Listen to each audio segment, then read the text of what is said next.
As we are once again alive upon the internet.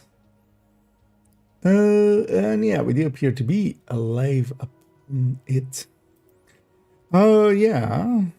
Let's make sure everything's set to public with bit rates looking right. And everything looking peachy keen. Yeah, that all looks good. And audio doesn't look out of sync. Well, actually, it's no longer desyncing most of the time. It's just breaking in other ways. Yeah. Let's jump in.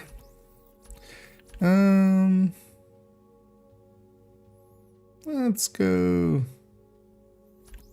play first a little bit. You know what I should do? Should actually stack up some hard bounties. Maybe we'll set everybody's world to kind of hard again. And try to get some hard Krampus bounties, just to have some saved up. If nothing else. Yeah. And then later on we'll go and likely record actually a little bit of character trees. Build collection updates. We've already checked all their builds, so everything should be fine there. Maybe even like last night even gave it another just brief look. So I know it might be a good idea to kind of record half of it this afternoon and record half of it this evening. That way we can kind of spread the joy, spread the pain. However you want to look at it. And hey there Vita, and hey there Limu. And yeah, I hope everybody's doing well on this weekend. Nice Saturday. I'm building up again here as well. We're already up to 5k. Yeah, let's do that. That's actually, yeah, what's the target list today? OD. At least we have LMG here. Oh, unit alloys there. The masks. Because also killing the guys themselves is also decent source for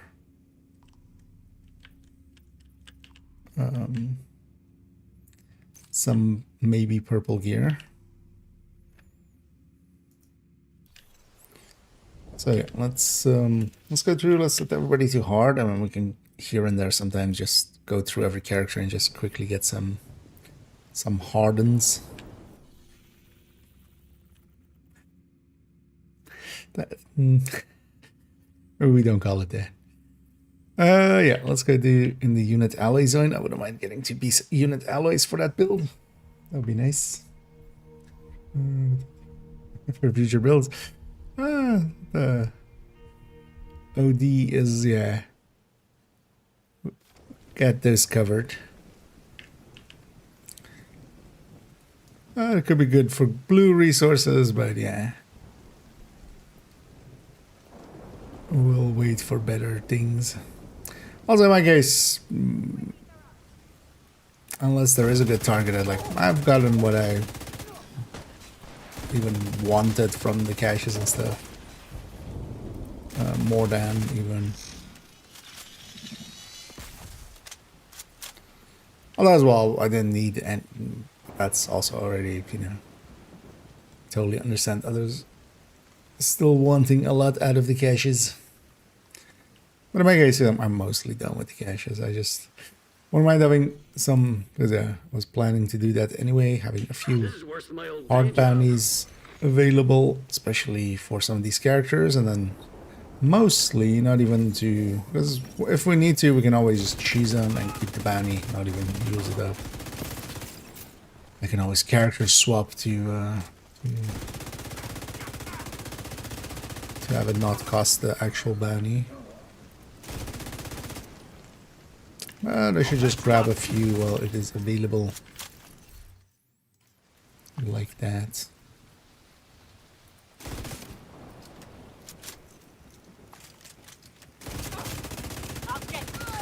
Then I'm curious actually what's gonna happen on the 7th, basically. Because they haven't really said, they haven't come out and said like, hey, we've extended it to this, at least not anywhere I can see.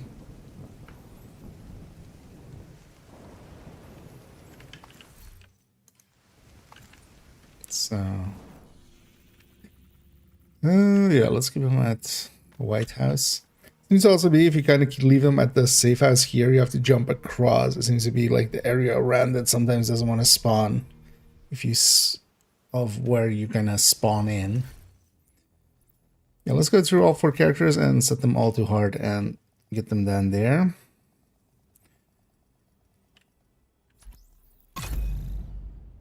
And then we'll see where we go from there.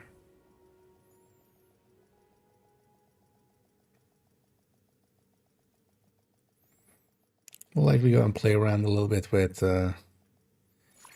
this character. Detected. Wouldn't mind actually playing around with maybe even putting some shotguns or something there.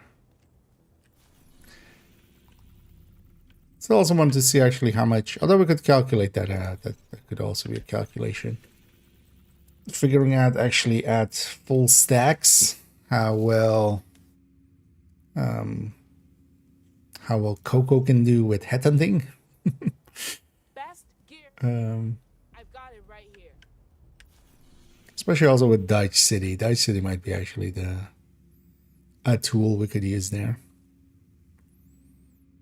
Actually, let's go over here and let's see if we have somewhat better luck. Keep over. And hit the dig. Yeah, let's get a few more of these bannies.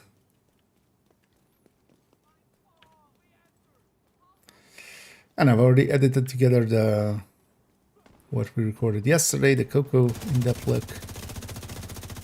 And that's already scheduled for this evening.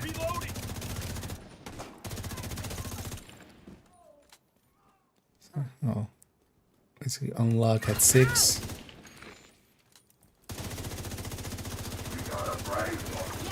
I'm ready for you.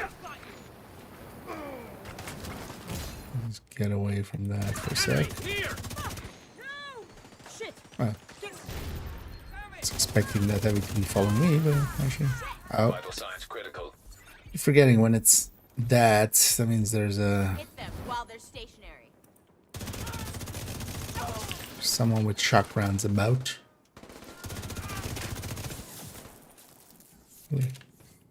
I mean, you're unnamed. I was hoping to just stagger him.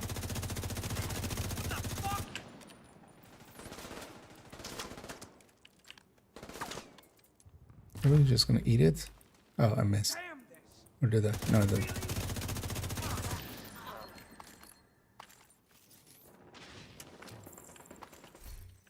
Why was there a... Is there no purple unit alloys?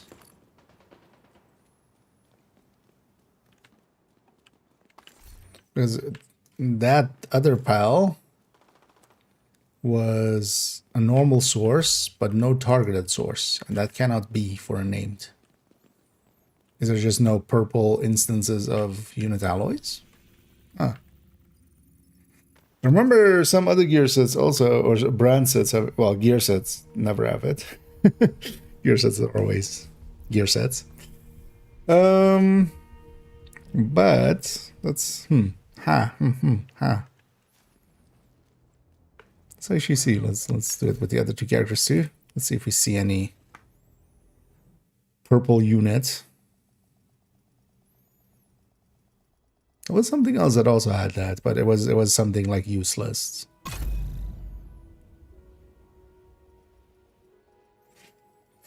So yeah, this can go away as well.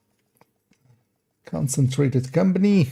You go on the pile of done stuff.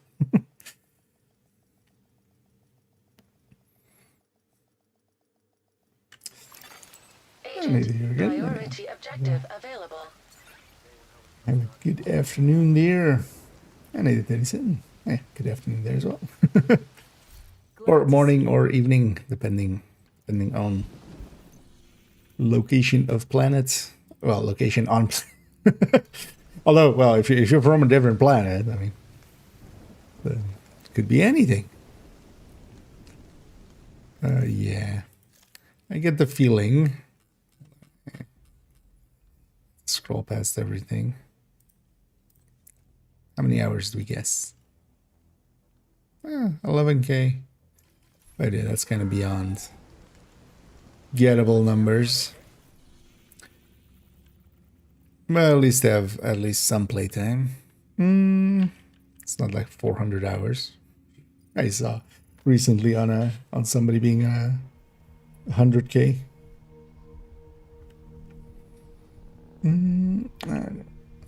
Ship here. You can still like more long than 20 minutes. 30 here, but yeah, hopefully. Oh, actually, I don't want to fight them with that on.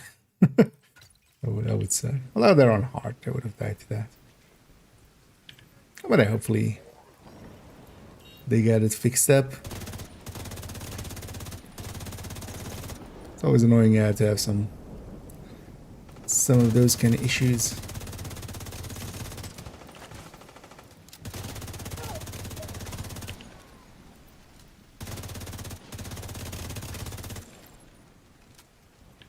Yeah. Names group in the distance. Wait, you guys want to have to... You're supposed to attack me.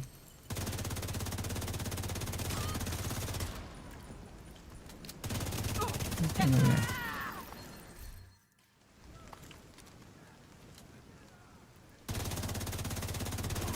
was kind of hoping to have some purple unit alloys, so it would kind of suck if unit alloys doesn't have purples. I think it was urban or something that also, yeah, didn't have purples.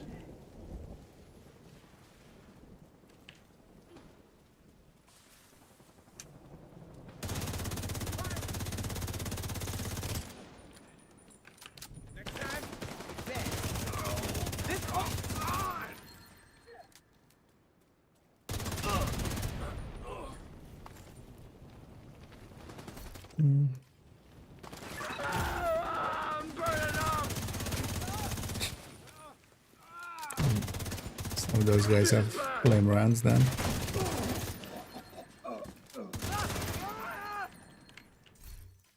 Oh, the heavy was. But also, yeah, that heavy should have dropped. Targeted. Immediate medical assistance needed. Huh. God damn it. Hoping to put some purple in there. Guess we won't.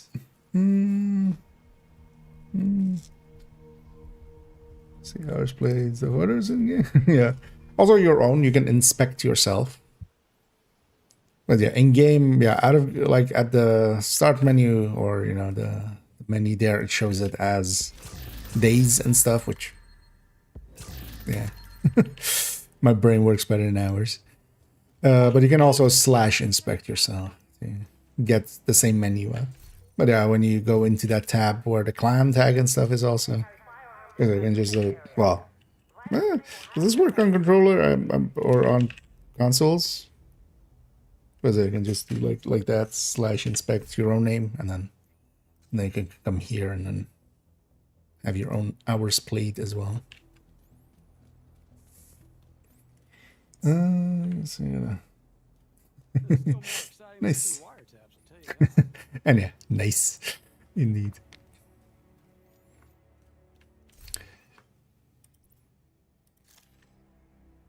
Yeah, it's I saw as well Cairo did a 40. I'm kind of waiting for that headshot event to come to pass. And then see if we get a rat or envy during its 4 days. Because yeah, we'll have to. Actually, hopefully it's 4 days. We'll have to. Very likely, we'll have to. Safe area detected. Rotations. So yeah, if either of them is rat or envy, we'll. Because yeah, last season using that crit chance one, the red line overdrive. That was one of the easier 40s around. But then also, yeah, that was a more powerful one than this one. But also this one, yeah, the bonuses are still pretty good. Especially will make the early loops a lot faster. That's also what happened with the other one, was just the early loops were so much faster. We got into like being OP way early.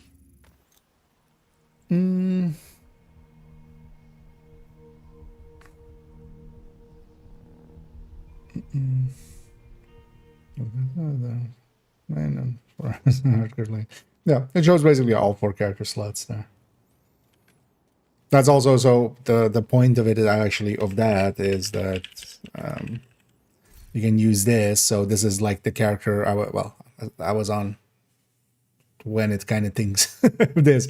But here, if you select one of the other characters, you go to that character. So you can see, you know, what they have on all their characters. And then, yeah, the hardcores and stuff show up here as well. The only way to really spot if it's hardcore or not, although maybe it shows it here as well, actually. Well, I can inspect. But yeah, if there's 2 different SHC levels. Okay. Let me check my second account, actually. I'm curious, because that's a normal core.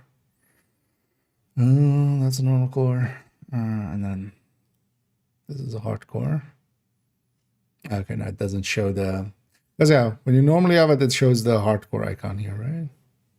But that is like, this is a different SHC level than like that one. So I can definitely tell from that at least. Target's hurt.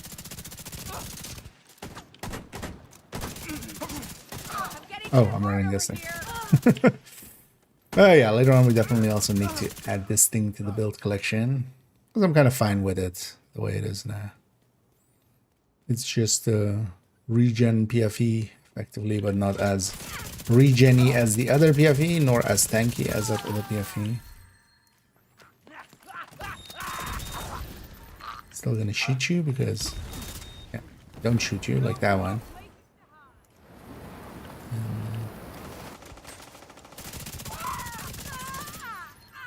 Yeah. So there's just no purple unit alloys. Interesting. Okay. Okay, shash. Hoping to put a piece of unit in there. What I'm saying, yeah. Yeah, that doesn't there indeed. But yeah, I can tell from the double XPs or double SHC levels. Main character. Yeah, so that's a weightless item. So there's a whole set of things that can become weightless items. Actually, on my YouTube I have a, well, I'll just link to that. One of the recent shorts was about that. Goes a little bit more in depth than I'll go here, but so some of the caches and stuff, for instance, from the Twitch drops, and for instance, the ones that they granted to us for like, hey, those delta periods and stuff. So those ones that go in here, they'll be weightless. So getting any exotic items out of that, if you keep them, they're going to be weightless. And weightless items, well, first of all, they don't take stash space, but then also go between the stashes of hardcore and softcore. And that's always true, for instance, for the Lexingtons. So all of the Lexingtons in your stash will go between your hardcores and your softcores. But any items you get from named caches or exotic caches like that, if you keep them, and that's also why they have value, a lot more value, yeah, they go between hardcore and softcore. But then also, yeah, they're super valuable, so don't waste them.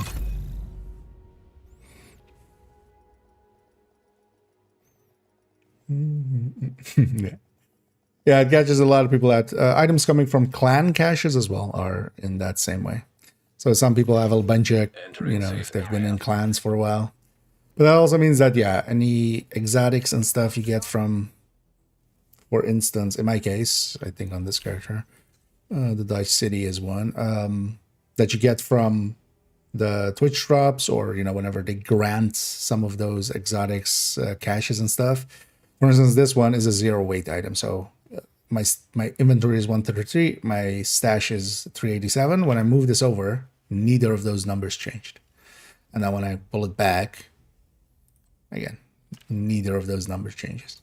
So that item is weightless, and that also saves me one inventory spot here, of course. So those items can be like, if you get even some gear out of it, because here, for instance, this one's optimized and stuff, but that's perfectly fine. Like, I likely had a God rolled one or something, because that's old item, so we have a lot of them. But I replaced it with that because inventory space, much more valuable than just looking good.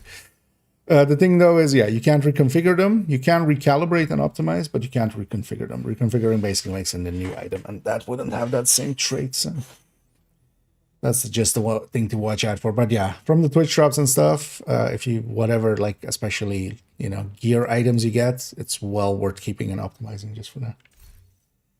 And hey there, Larry, and hey there, Fax.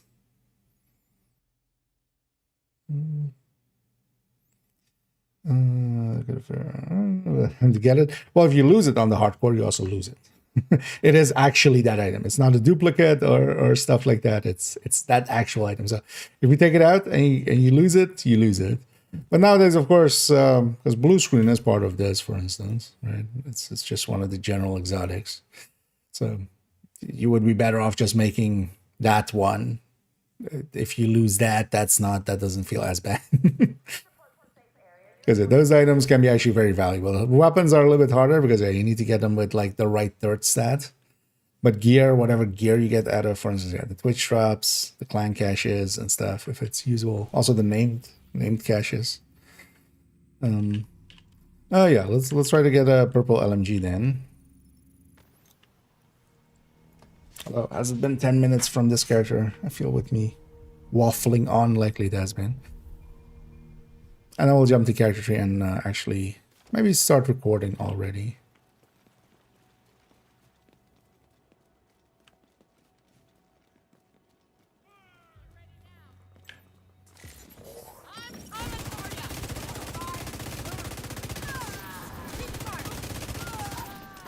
Oh. Vital signs critical. The kill didn't work here. It also cost me 2 items, annoyingly. It's fine. Because these guys are actually a decent source for purple gear, which I am actually looking for. Weirdly enough. So.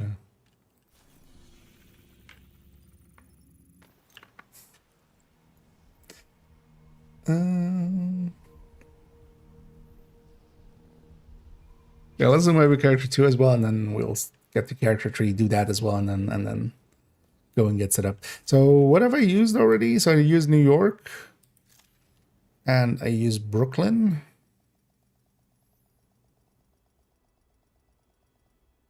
And yesterday we used the White House area. For other videos, I've already used. Well, we'll likely keep it to like the Christmas areas. Maybe I'll just go campus or theater. And then we just use other corners of theater. Let's grab something else. Like Coco is not great for this fight. We're just fighting 4 enemies and then giving up, so. Alright, finally, we really have some snow go in today. I'd already snowed a few times, but this is like the first time it's actually like staying around for longer than an hour. Although I see the sun shining pretty brightly, I wonder if that's gonna turn to sledge.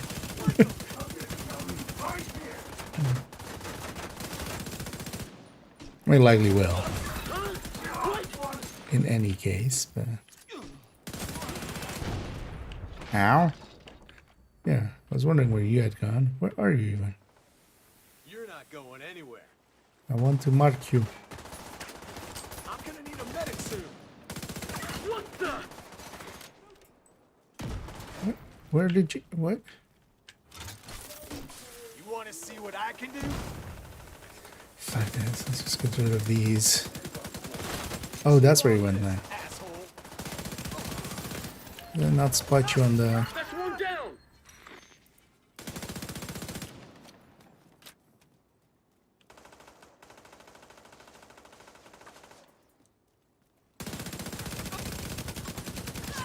Okay.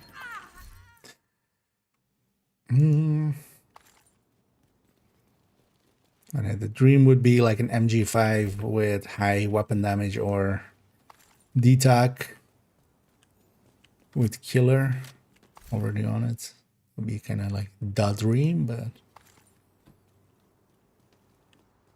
currently I have an M249 that's like with strained, which isn't... Strained's not the worst, but it's not great. Let's go back to base. Yeah, let's go do the same with character 3, and then let's go scout where we want to start recording.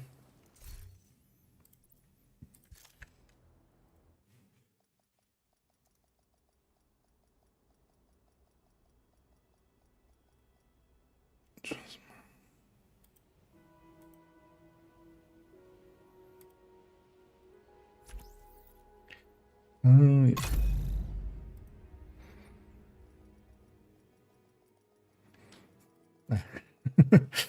Yeah.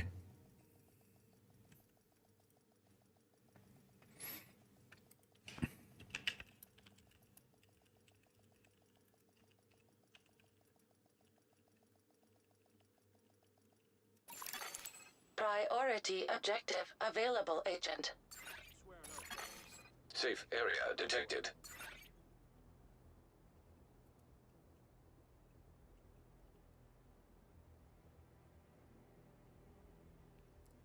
Yeah.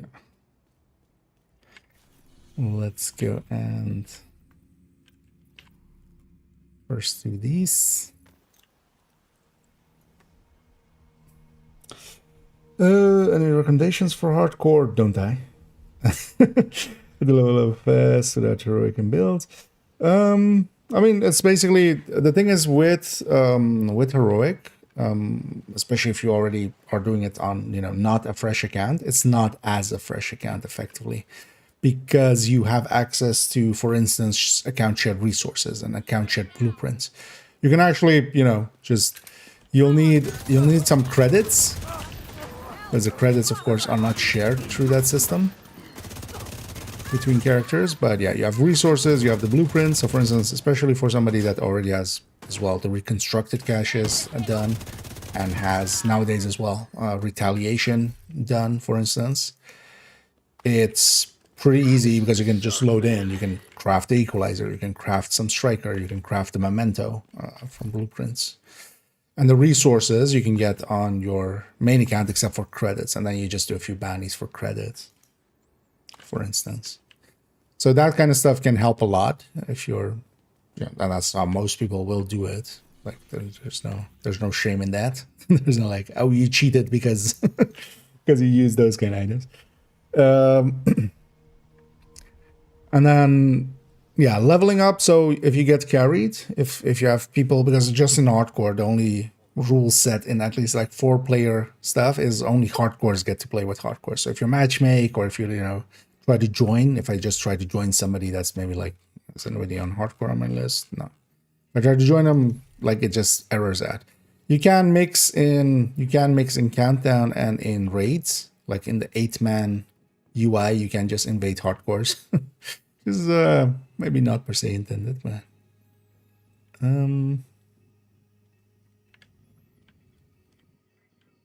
we stand on this side and look that way. But all this shit is here.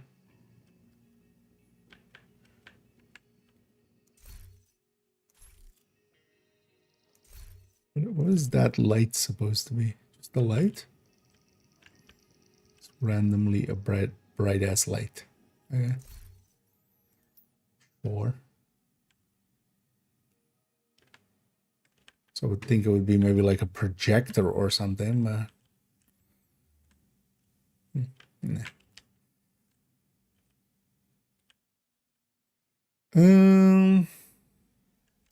How did we do the other intros actually? It was just over the shoulder Christmas stuff, right? Let me go have a peek. But yeah, you can, for instance, have other hardcore people try to level you up fast. But also, for instance, in my case, I enjoy actually going through the whole game. Kind of. It's not too hard. It's all set on story anyway. You can't increase the difficulty. You can even, for instance, if you have stuff in your level 30 library, you could actually even, for instance, join other people and recalibrate, for instance, a level 30 armor core on like a level 2 gear piece. And that'll make you basically invincible for the whole, until you're like into that level 25 or something.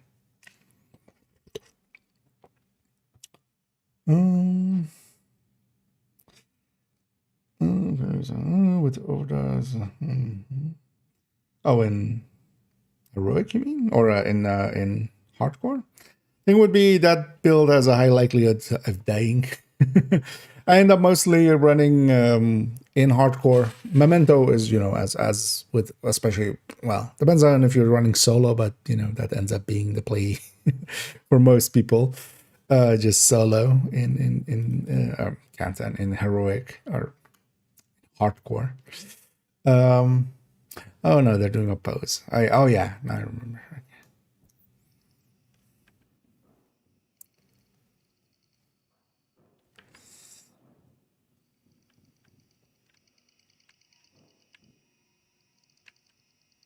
Go for this one, yeah. We need to do. But yeah, basically the striker tech tank is my go-to. But then instead of that, I do drop the tech tank part because, yeah, the artificer is nice and all, but a revive 5 is nicer. So what I end up doing is mostly just striker tech tank, but then gunner and a revive 5. Still a 5-tier shield instead of a 6-tier shield. Still the tankiness once the mementos charge up. Not as tanky, but yeah, the revive 5 is just too valuable. And then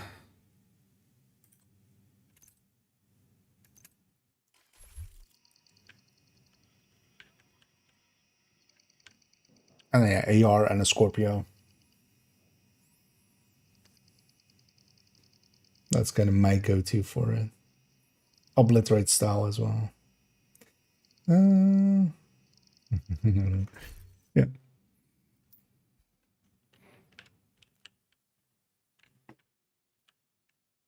So as you see how this looks. V.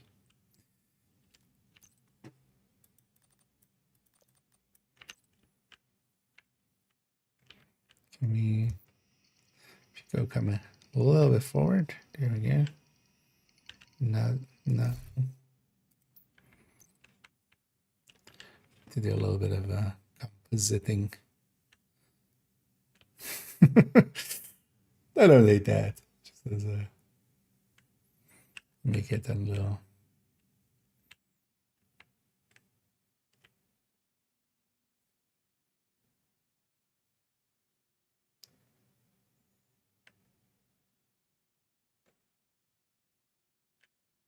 Yeah. We'll just do that as the intro scene. People running through the thing there. Yeah, let me catch up on this for a second, but also let's check that these all work. And my mind definitely not fully awake. This is gonna go great. It'll be fine. Yeah, let's go here. Yeah. Oh, here. Let's open up all the trees. Set that up already.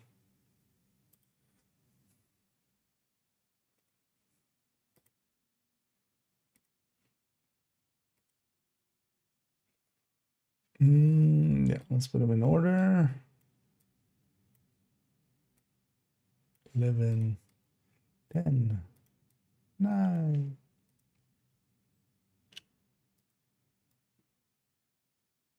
15.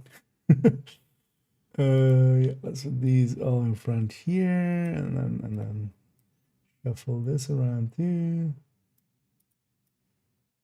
16 goes over there.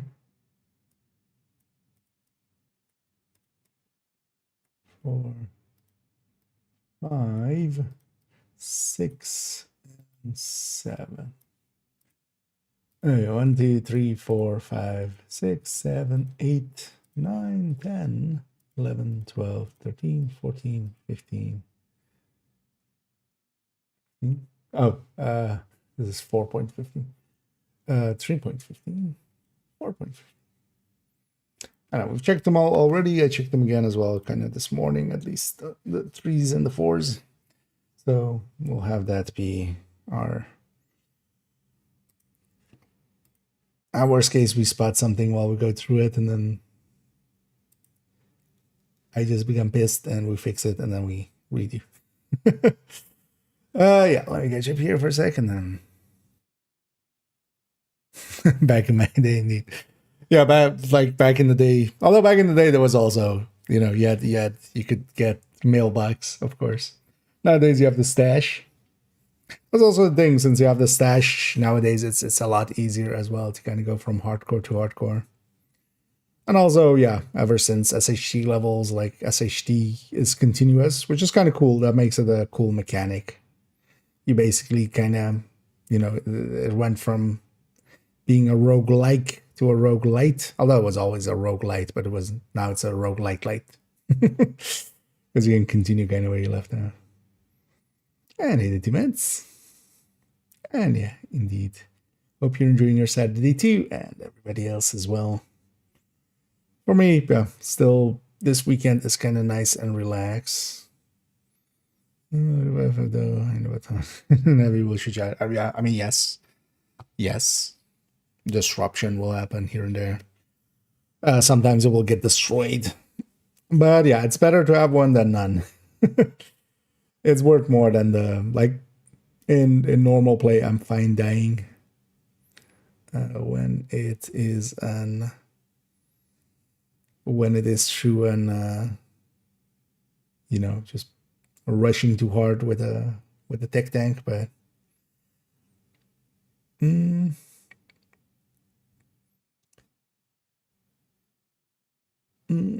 the open world. Chat. Let's see. I mean, well, reconstructed caches always an option. Getting these credits as well, if you really want to, is not particularly hard.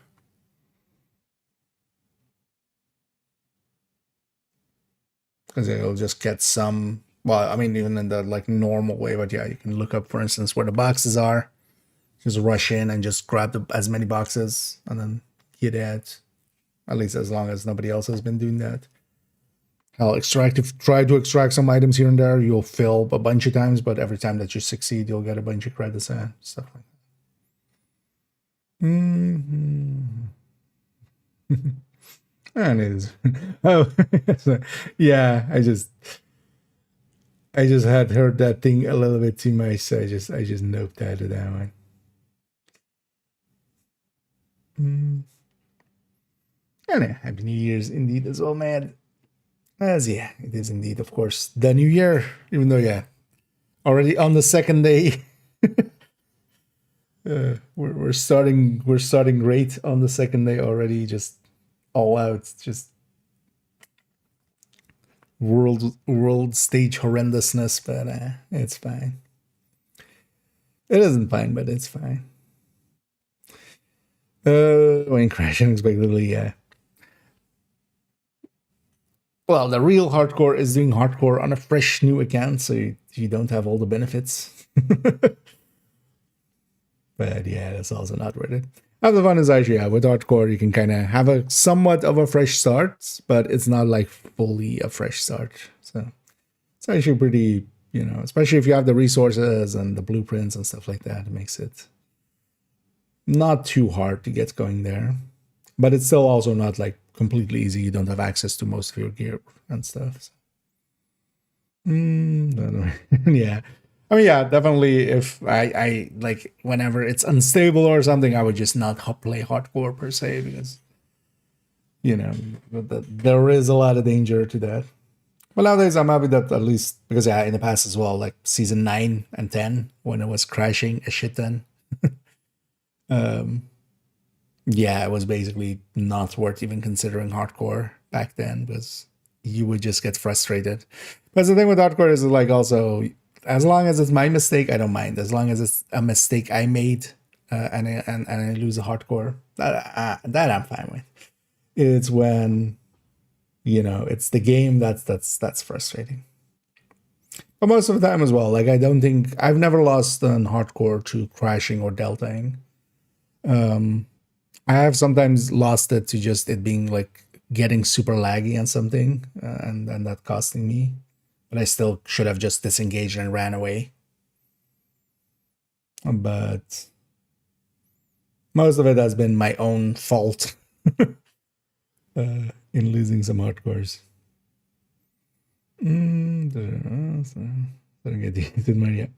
Yeah, it's just a experience thing. Just keep building up on it. I would think, yeah, you would like it. I want to try something different. Exactly. I mean, it is, if nothing else, yeah. And for instance, that's also for me been the impetus of like second account. It was just like I have most things at those times. I just like, you know what? If I start fresh, then and hardcore can be that on like one account without like other stuff, and especially nowadays that you don't need the slots for watch alts and stuff. Because in the past as well, for instance, on second accounts, like the hardcore slots were competing with watch alt slots and stuff. I was just like, but nowadays, yeah, we don't have watch alting anymore. Yeah, if at some point they give us a fifth character slot, man, I'm gonna be so up in hardcore on main account. That's one of the reasons I don't hardcore nowadays much. I kind of set the goal of like reaching 1K on second account and stuff, and kind of like getting going there. That's kind of done now. But I don't want to, like, I'm much more invested in my main accounts. But there, yeah, we have 4 character slots that are kind of set. So, speaking of which, let's go and, as yeah, for those maybe coming in, we're going to record a bunch here and there. As I want to spread it actually over this afternoon stream and the evening stream. And that is that I'm going to go over, I've been doing the build collection,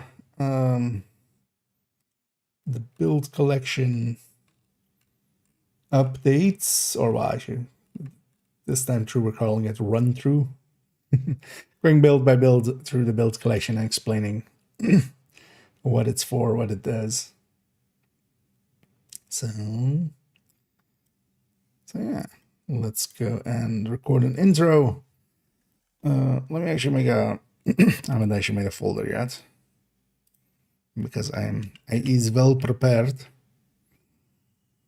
Turns out, oh yeah, 26. I just instinctively typed 25 there. 2601 03. That's the dates.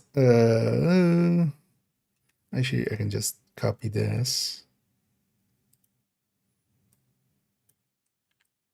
text and then just turn character 2 into character 3.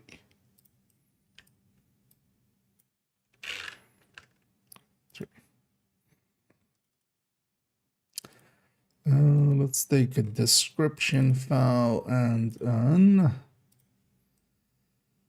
Photoshop file for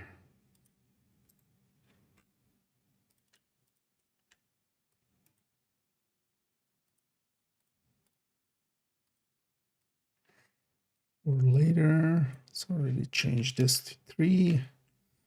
I'll just deal with the description file in the future. Let's just get to recording. Yeah, let me catch up here. And in between, I'll catch up on chat, but then yeah, I'll be focused on streaming here or recording here and there. So second arc, yeah, same here. Although nowadays, yeah, I've kind of like I replaced it with 1 test character and 1 extra hardcore.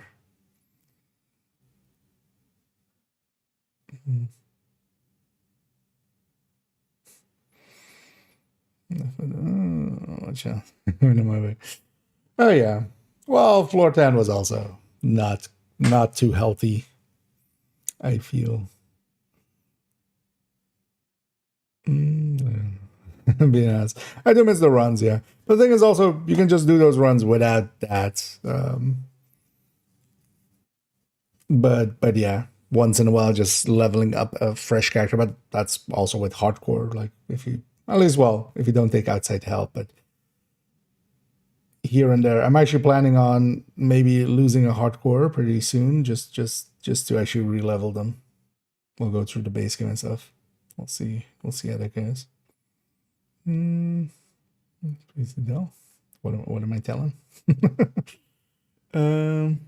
Okay, let's start by grabbing an intro.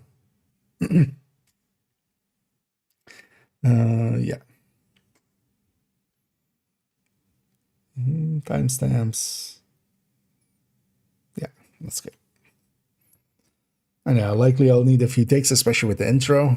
But then the rest will mostly just power through and try to one take. Even if I stumble a little bit, it can be a little bit rambly. I'm okay with that. Yeah. Hi, I'm IKEA. That had no energy. Hi, I'm IKEA, and for this, we're going to have the most monotone video ever. Yeah. No, let's put some power in there, even though I'm half awake still. Yeah. Hi, I'm IKEA, and for today's video, we're going to continue our build collection run-through as we go into character 3. We have already done 2 characters where we have shown all their builds in the build collection, and I've talked about what they are for and what I use them for, how often I use them, how easy they are to put together, and if it is worth it. As yeah, the build collection has a lot of builds, not all of them are recommended, and because of that, it is kind of handy to once in a while, as we did last year as well, go through every character, every build, and kind of discuss them. Of course, as we go through as well, I'll explain, for instance, some of the tactics and such that some of the builds use, and in doing so, I hope it is informative and enjoyable to go through. And we'll cut it there. Oh, actually, I need timestamps to be there, right? Yeah, let's write it again, and then I can actually leave that. Yeah, yes, let's try it. Okay, sure. Just dips. Well, this one that doesn't have that in there, but my shows does still play. Oh yeah, been around. Countdown builds. I mean, there's several. If you're not familiar with it, I'll link here to the recommended. Just making an striker, like most of the team should be strikers or tipping skills or damage dealers in general. I'll link here to the recommended build list if you're unfamiliar with that, but anyway, exactly. I'm also fine with it. I've accepted I've accepted that people are okay with it. I have to be with it as well. So, but yeah, let's try that again. And I need to talk about timestamps and stuff, and I can leave actually what the recommendeds and stuff until later. Hi, I'm IKEA, and for today's video, we are continuing our build collection run-through with character 3. We've already done character 1 and 2. Those are previous videos that you can go and watch, and we'll be doing all 5 characters in total, so 4 and 5 will follow this up in the future. In this series, I've been going through the entirety of the build collection and talking about each of the builds. And in doing so, we go over what it is for, how often do I use it, and is there any use to it really? How does it stack up against other variants? And also, how hard is it to put together if you want to do so yourself? Because yeah, in the collection, there's a lot of builds. It's not always clear what is recommended. The recommended build list, of course, helps a little bit with that, I hope. But it can be kind of unclear what builds do for what, as well, as some are definitely specialized. As we go through, everything will be timestamped down below so you can jump to a specific build if that is your intention. But let's go, get started. Yeah, a little bit better. I fumbled a word in there somewhere, but meh. The word was not meh, but meh. Continuing our build.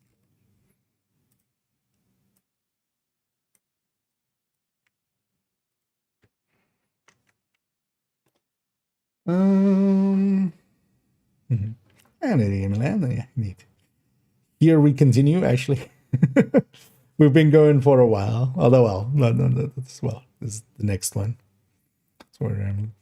Yeah, that the intros and stuff are going to be fine. Like there, I try to not ramble too much, but also they're simple.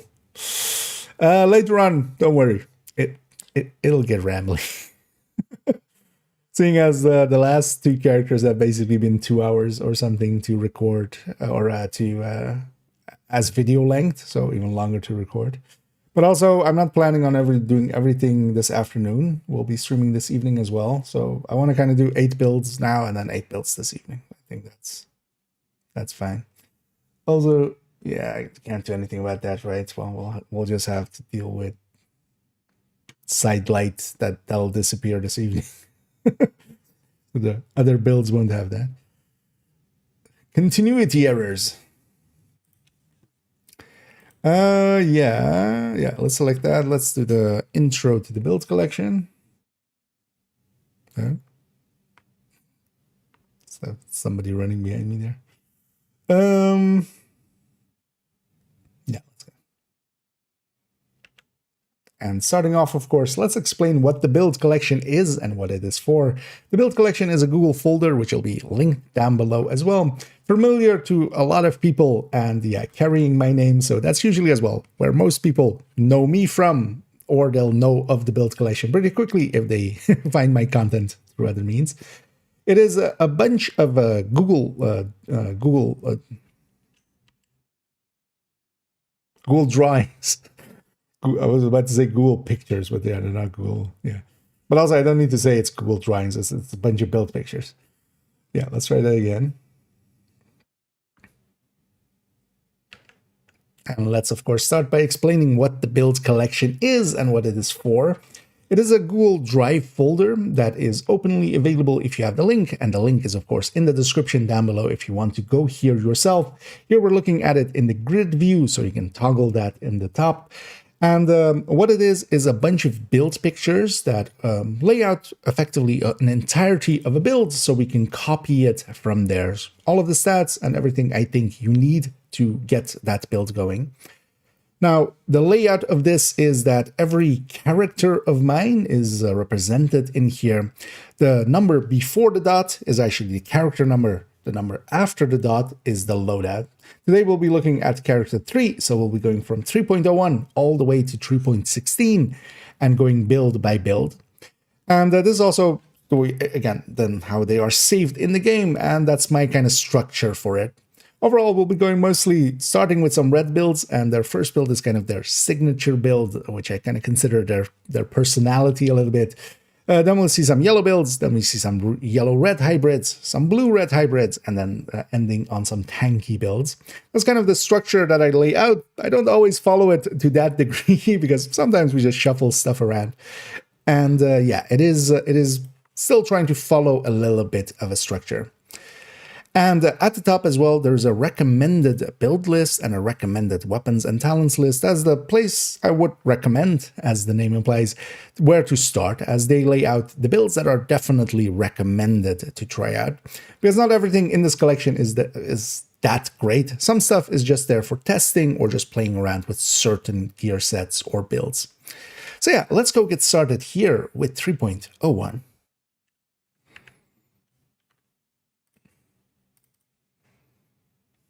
Of course, start by explaining. Yeah, that was fine.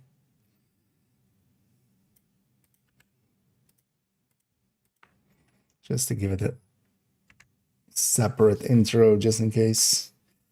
Yeah, 3.01.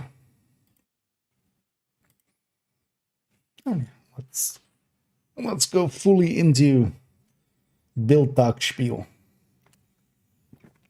Build talk mode. Build talk mode engaged. Should do one of these just all with a voice or something. Just although it should be just some annoying voice. Just and on 3.01 we see OD. OD is a status effect build that applies. Let's stop. Yeah. Or character 5 we just do character 5 we just do as Nokia. Oh yeah, OD Tinkerer. Yeah. Let's go. Actually, wait. Let's set up the. Friendly combatants detected. Why am I being watched? I have audience in the game as well. Yeah. Hello, let me go set up. Let's take this as a. We just swap backgrounds as we go along. Yeah. Let's not be on that. Let's be on that. Twinkerer.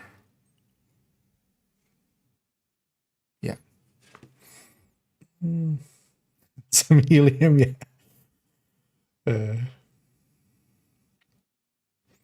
Or just go batshit insane of just like, Odie is the best build ever. You just put something there, and then you can join us instead of joining those that betrayed. Kajika voice, although well, extreme Kajika voice. I totally should not do that voice. That voice is just asking to go into a coughing fit. Yeah, let's go. Oh yeah, and I need to remember as well to change apparel each time as well. And on 3.01, the signature build kind of this character is Ongoing Directive.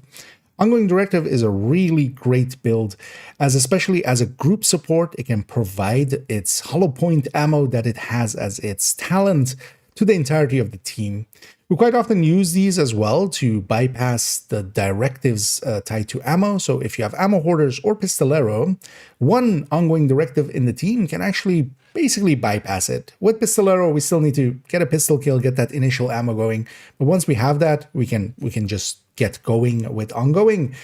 And if it is ammo hoarders, it's even easier because we have some starting ammo, and this basically for the entirety of the team can keep ammo going.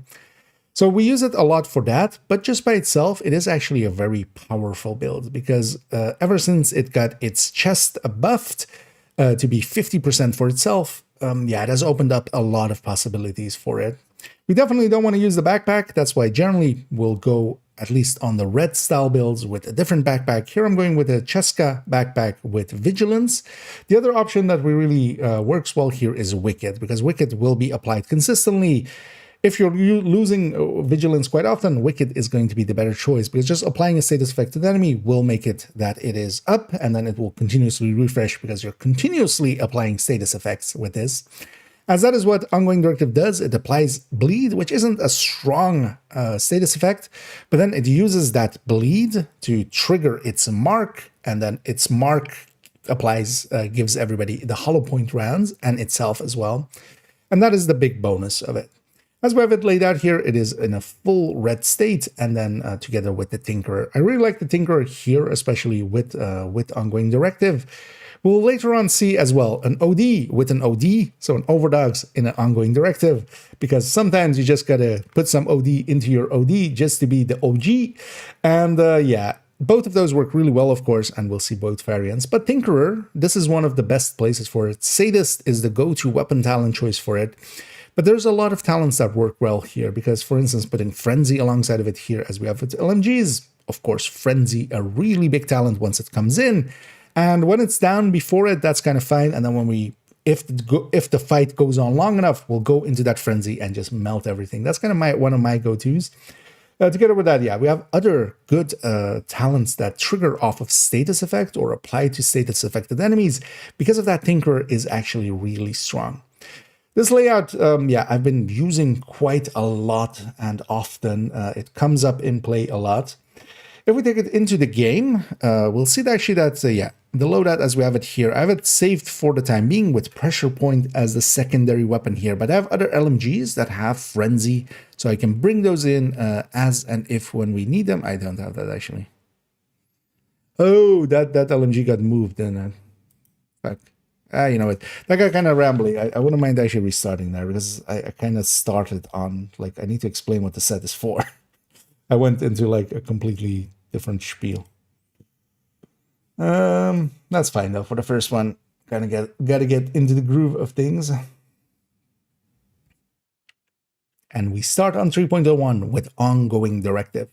Ongoing Directive gear set is a gear set that is centered around its bleed status effect and its marking system. It gets hollow point rounds that can buff its own damage, but also they are group-wide. Because of that, it is one of the good group supports. We saw earlier on through Patriot, and there we discussed that, yeah, it doesn't really hold a candle to Ongoing Directive or Redify, and that very much is true. Ongoing Directive is one of my most used builds, and especially in group settings, we quite often use these, as that hollow point ammo can actually be used to bypass the ammo directives. With either Pistolero or Ammo Hoarders, we can have this ammo that it provides to the team as long as we're getting enough kills and such. As this build is getting its mark and those are dying, it will provide ammo to the team. Making it so that, for instance, with Pistolero, sometimes we do need to start a little bit with just pistoling the first enemies, and then once we have ammo, we are good, and will be ongoing. And if it's Ammo Hoarders, it's even easier. Because of that, this does get used a lot, even for instance in solo play to deal with 5 directives. Even though for myself in solo play 5 directives, I wouldn't go, for instance, with this full red one as we have here. As I said, this one is effectively just full red, all weapon damages, crit chances, crit damages, trying to get that weapon to deal as much as it can. That's also why on this one, I'm running it with Vigilance, but you can definitely run it with Wicked as well. Those are the 2 good backpack talents, and would definitely go for a backpack that is free talentable so you can play with both of those talents. Wicked will have a lot more uptime because every time we apply that status effect to the enemy, it will refresh. But Vigilance will, for instance, be active against the first enemy that you're fighting when you don't have bonus rounds yet, or you don't have the hollow points around yet. And then Status will be inactive and the chest will be inactive, and then Wicked would also not trigger. So Vigilance definitely has its place, and also Vigilance is, of course, a little bit larger. But when you get hit, you lose it, of course. So there's a trade-off there, and I feel a very balanced one, actually. We'll later on actually see that I use Wicked in a different variant of this. Because yeah, there are variants to make. Here we're seeing the Tinkerer one, and Tinkerer really works well. Sadist is a really powerful talent. That'll always be our first pick for this build. It is applying bleed, and that's actually opening up this option to put Sadist there. Alongside of it, we can go with, for instance, now that we have LMGs here, we can take Frenzy alongside of it, and that makes it so that, for instance, for me, from a playstyle setting, if the fight goes on long enough, eventually we'll get into that Frenzy, and that will just melt whatever's left. And that works out very well. Otherwise, there are other good talents, and that's why we are going with Tinkerer here. Other good talents that we can go with, especially because we're applying status effect. Pressure Point applies to any status effect, a full 15, and that is actually really competitive, even for instance with things like Killer.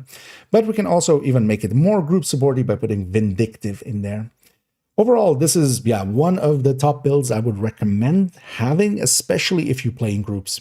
In every countdown, I would say, most of the time, unless I'm doing something specific, if I don't see Ongoing Directive in the 8-man content, especially in countdowns, I will become the Ongoing Directive if I can. I don't have an Ongoing Directive on every character, but an Ongoing Directive that will work well in countdown on every character. But yeah, for the ones that do, I generally go that round because yeah, this buffing 7 other players is really strong.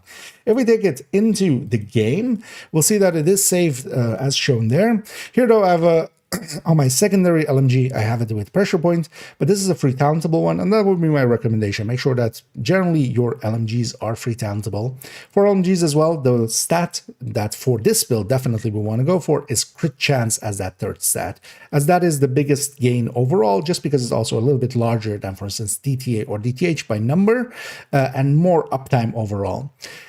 Then what I have, and we've seen this before on other characters, is actually on the loadout save. And yeah, this again, the loadouts are basically one-to-one as I have them here. Well, at least what is saved in that loadout, not exactly the layout. And I have it saved here with 5 pieces, as we'll see as well going forward, for instance, with the strikers and several other builds. And we've seen it in the past. The reason for that is, of course, I can load up this build. I don't want to run it as 5 pieces, of course. That's also not how I showed it there a second ago. But this gives me the options. So either I can go in here, put in that Tinkerer mask, it becomes that Tinkerer, or I can go in here, put in this Overdogs, and it becomes the Overdogs version. I don't have one on this character, but I could go from the stash and grab a Centurion, and it can become a Centurion version. And with that, it opens up a lot of options. Especially with ongoing directive, the chest is pretty good. Glass can exceed it by a little bit of damage, but it's basically not worth it. So we generally take the chest, we don't take the backpack, and that opens up the backpack to generally be the high end, and that still has 1 slot, and that's also why we also take the chest. That opens up options for other exotics to go in here. We could even go Coyote as well, because that group buff is pretty strong. Although generally I would say it's better for the ongoing directive to be running Tinkerer itself and then leaving the Coyote to, for instance, one of the other builds, because it can gain more from Tinkerer than, for instance, a Striker can. That's also why Tinkerer is a really good pick here. Although, of course, OD on OD still pretty effective as well. As we'll see later on, we have a build picture that way as too. Going back to the build picture, overall, this is one of the builds that's definitely recommended. I wouldn't make it the first red I make. Strikers would still be a little bit higher. But especially if you play in groups a lot, this can be really strong, especially if you want to play on 5 directives in group settings. This would be one of my go-tos. This just bypasses the ammo directive. That's usually the directive we need to deal with, because with the rest, things like the health pack ones, like hard to earn, and for instance, things like fragile armor and the skill ones in cool skills and scavenge skills, we just deal with. Those we can just deal with. Not having ammo is a real problem. You will die because of that. And this can bypass that completely. Then also, actually, briefly on the specializations, Gunner can, of course, for that 5 directives as well, especially with Pistolero, provide that initial ammo. And it opens up as well that we can have the extra round in the pouch. Because without Gunner, we only have a plus 35 pouch for these big box LMGs, but with Gunner, we of course have the 50. But Survivalist should definitely not be discounted, especially for seasons when it isn't Pistolero. If it is Hard One, I generally just lock these in with Survivalist. And Survivalist, especially because of that bonus for allies to status affected enemies, will be status affecting a lot of enemies, so will they themselves, because when they get the hollow point rounds, that will bleed the enemy too. And because of that, that has a really high uptime for Survivalist. But yeah, here, for instance, this being a season with Pistolero, I have it actually saved with Gunner, but I'll change that save quite often. Skills-wise, it is a red build. We want that Revive Hive. That is my first pick, generally. But alongside of that, generally a skill to make it to make that initial status effect happen. But often as well, I just take a pulse there or maybe smart cover. So overall, a very versatile build. There is also a lot of other ways we can kind of set it up. And yeah, there's a lot of variations, especially in talents and such, to kind of change it up. But definitely worth having. How long was that? That felt like 17 minutes. Oh, that was 8. Okay. Still a little long, but yeah, this is a build that also, like, some builds are short. This one has a bunch of points to point on, point out, point in. Yeah, so that's 3.01. Oh, I don't have the description file set up. That's fine though. I'll just do those all together in one go then. Yeah, on to Striker. Yeah, in the game as well. Loadout every time as well. I've made 16 loadouts per character that aren't any duplicates. Oh, we need to replace Sinister. Actually, wait. What do I replace this with? Because we need this on character. We need this on account too, because I don't have as many outfits there. What do we go here with? Especially as well ones that we... Oh, actually, no, I'm using Drifter on character account too as well. What's the build on low that's 16? A PFE tech tank. Or no, PFE. PFE tank.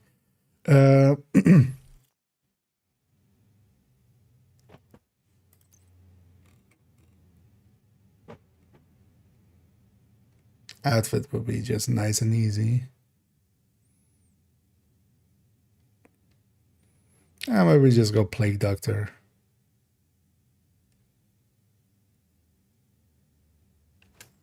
Yeah, let's just go Plague Doctor for that last one.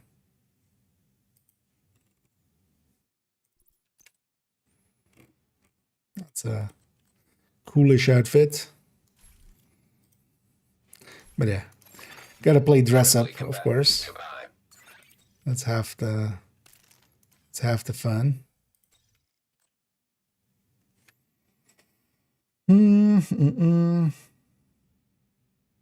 So if I run me by chance, I generally run Tempest deck tanks nowadays. Is my go-to, but also, for instance, yeah, OD, but then not that full red.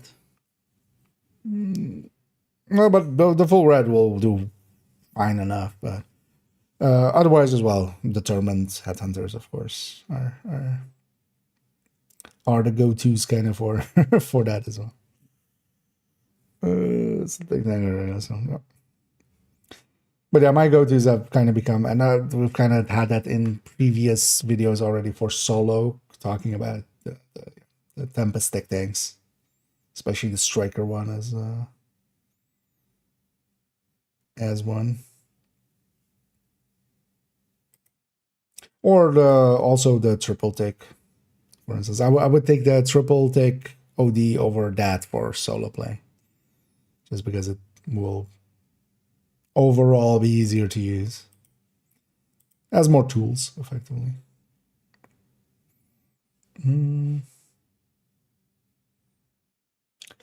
Yeah, so Stricker, let's go back here. Some point I need to take a bio break just to refill my water bottle as well there. Yeah, let's do this one and then do that. Yeah, Stricker, OD, over D.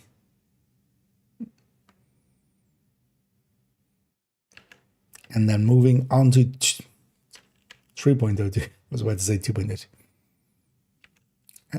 Wait, did I say it right with the first one? One sec. I mean, doesn't matter. I'm not going to change it, but I might just cut it out if I say the wrong thing. And we start on 3.01 with ongoing.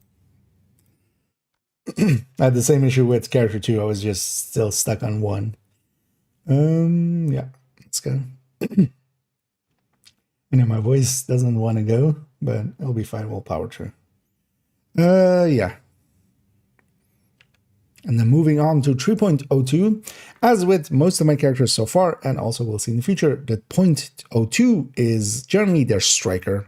That's just a decision I made at some point where the strikers end up there. That also makes them in a line in the build collection, which works out. Here we're showing the AR ongoing. Let's try that again. Also, yeah. Let me take that bio break now. Fill up my water bottle. I could use a sip and then I'll be right back. That's not the scene. This is the scene. I'll be right back.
Good.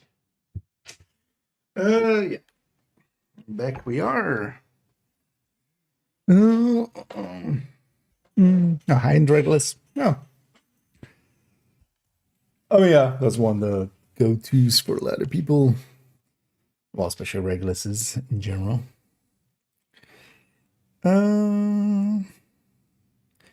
Yeah, let's go back here. Not back there, back there. Yeah, let's try that again. Without calling Overdogs ongoing directive. Yeah.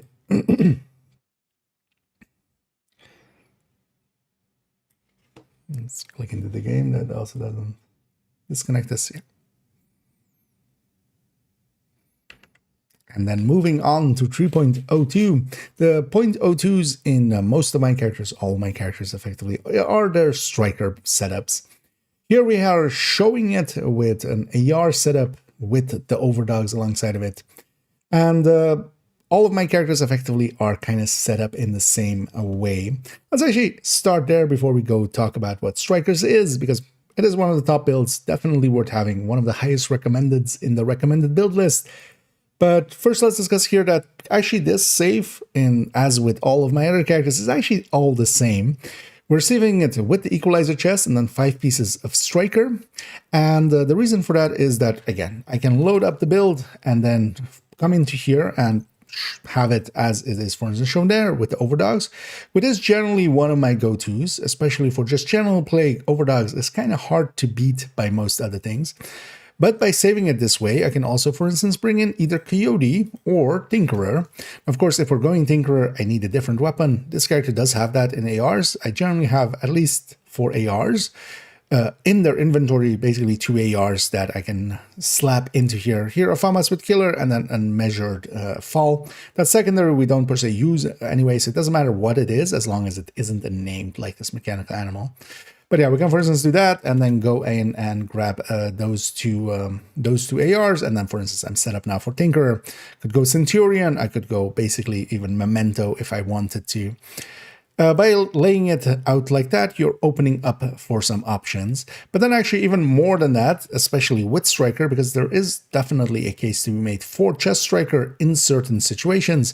And if we have it just like this, I can load it up even have a chest Striker here.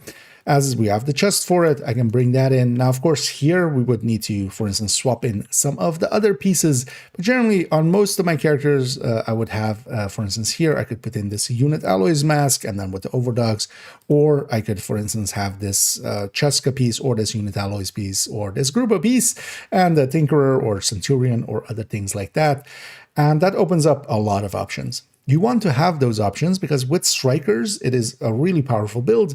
But for general play, and that's also the reason we generally basically in the build collection, I've taken to showing it always with obliterate here mostly. Equalizer, of course. If we're going obliterate nowadays, yeah, we're going equalizer. We're showing it like that, but definitely the chest striker for certain places, especially incursion is one of the standout places where we can stack up, especially with that ACS very quickly. And nowadays, even quicker with the stack broker, which we have one of, and hopefully in the future we'll get multiple of. That's also the reason that it's actually not on the character with an ACS.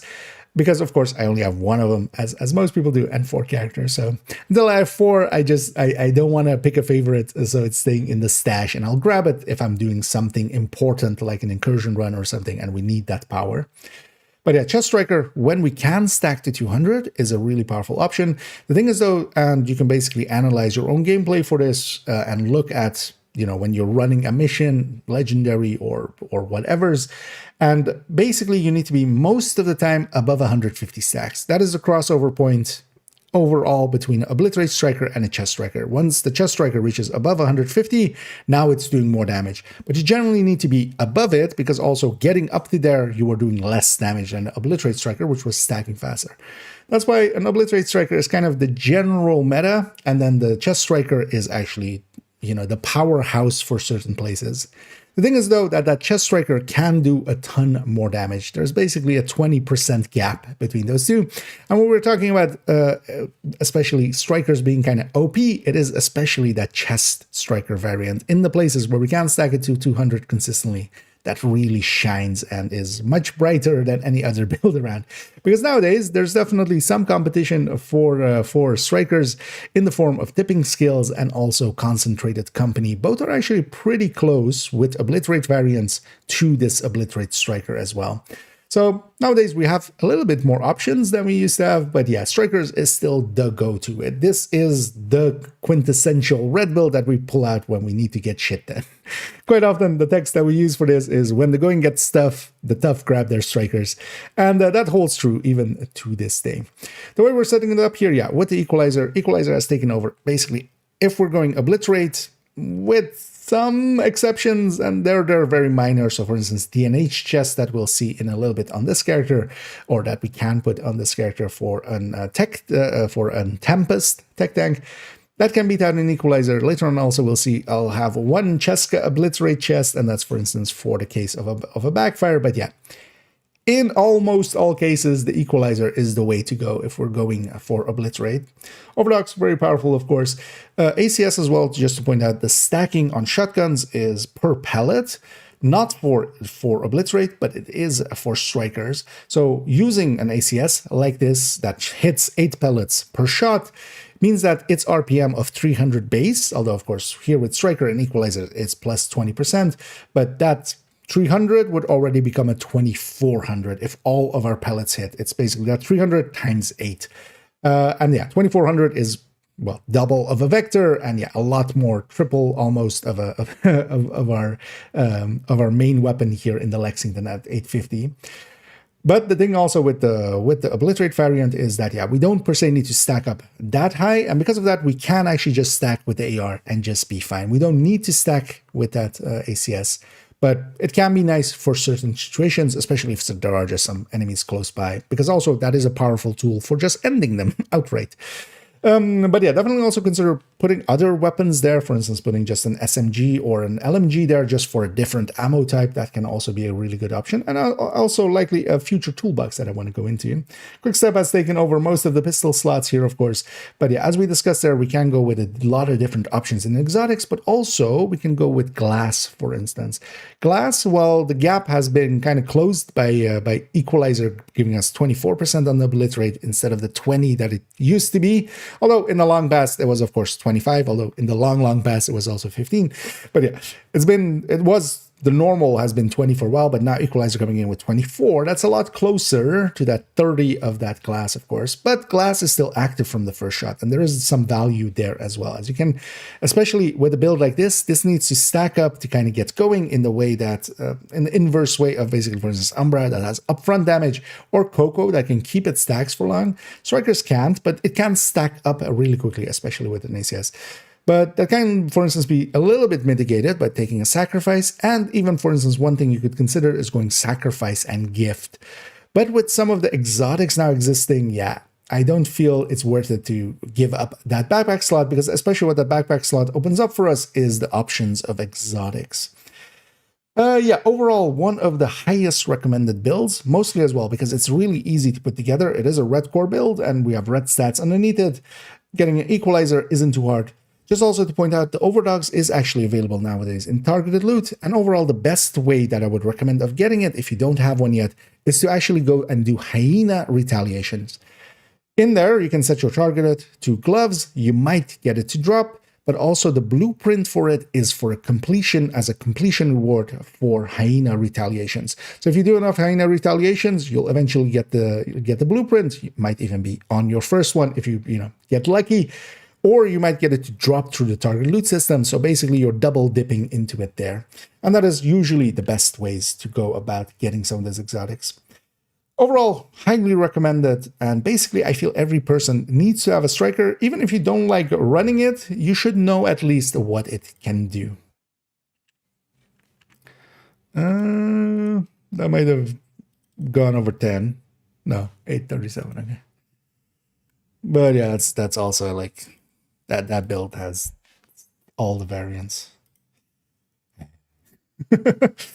I feel especially with these videos, I've gotten better at just going just 2 times speed, just talking. Yeah.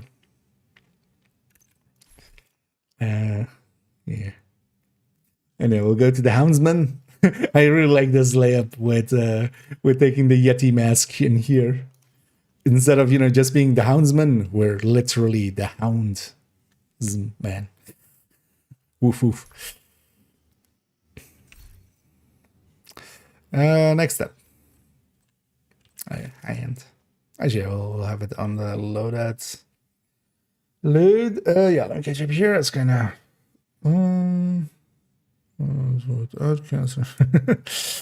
yeah. Indeed. Yeah, you do have to get a shot on them.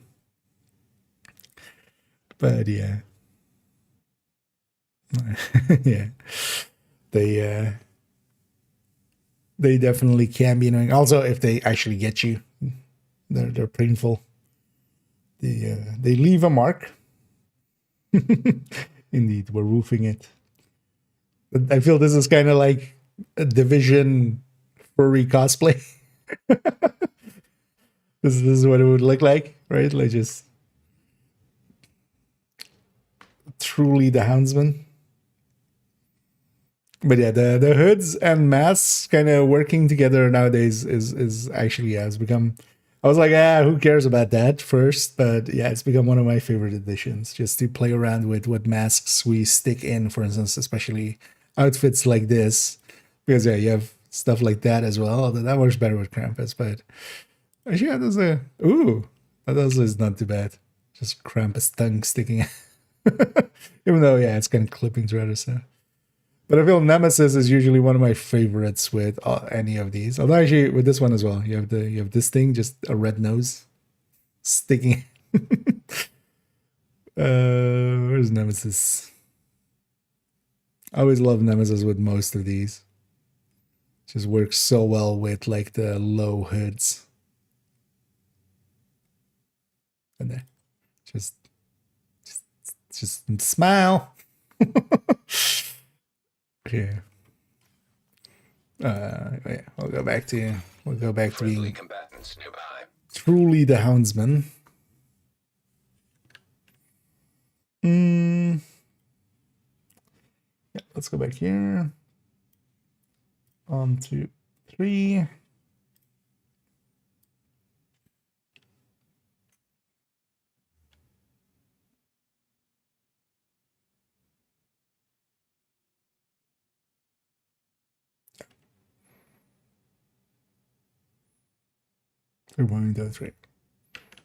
As we come to 3.03, and yeah, the point trees or the 0.03s on most of my characters are usually high-end builds, with exception of character 5, as we'll see later.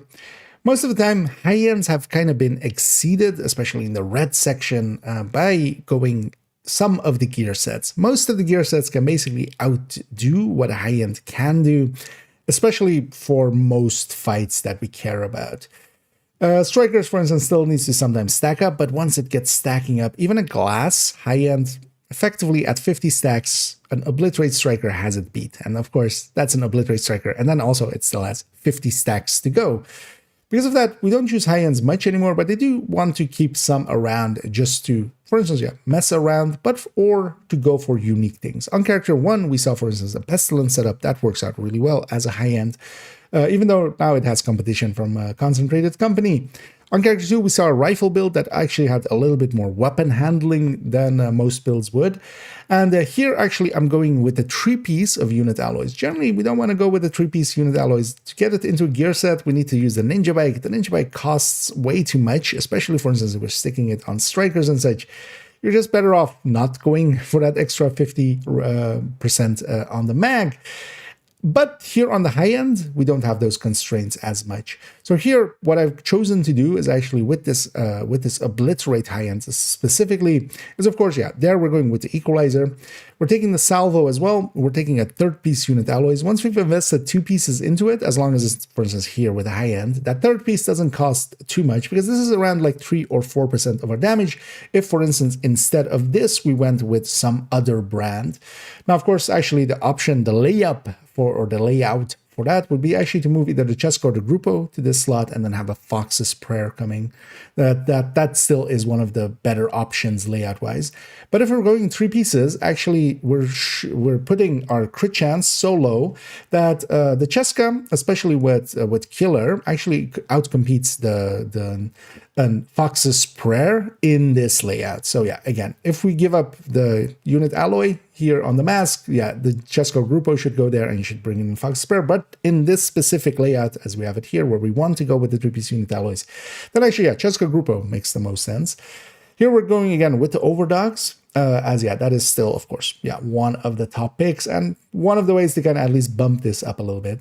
The thing with this build, of course, is yeah, it needs to stack a lot less. It has only obliterate, but if we also don't want to stack as much, for instance, that ongoing directive we saw earlier can do more damage than this, but would be an issue, for instance, against mechanicals and such, because that's one of the downsides of ongoing directive.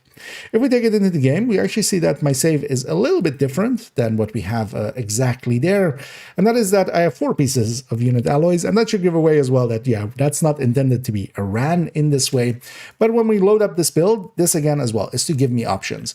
I can, of course, putting that overdogs, this is the build picture, but instead of that, one of the things I can do is instead of that, go here, for instance, with a Tinkerer instead, if I want to play around with that, and still have the 3-piece here as we have it. I would need to, of course, replace my secondary. We can't have it be an AR and a rifle, but of course, as we saw earlier, I do have a trade-in weapon. So by saving it in that way, it also opens up options here.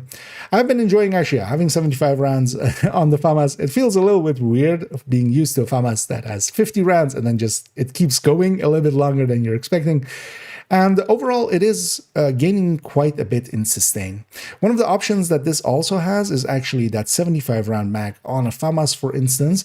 As my secondary, I've been taking to having, instead of measured here, fast hands, having more ammo in the magazine, and then also having a faster reload actually works out really well, especially as well as we can get more stacks of fast hand going as well.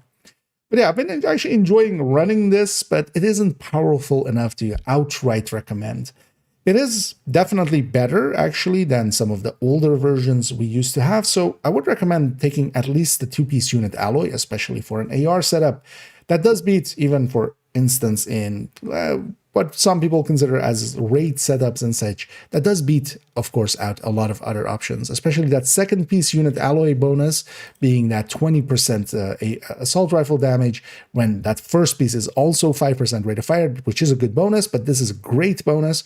And with their powers combined, the 2-piece is extremely strong. And in every high-end, basically, it should be 2-piece unit alloys, especially if you're going ARs.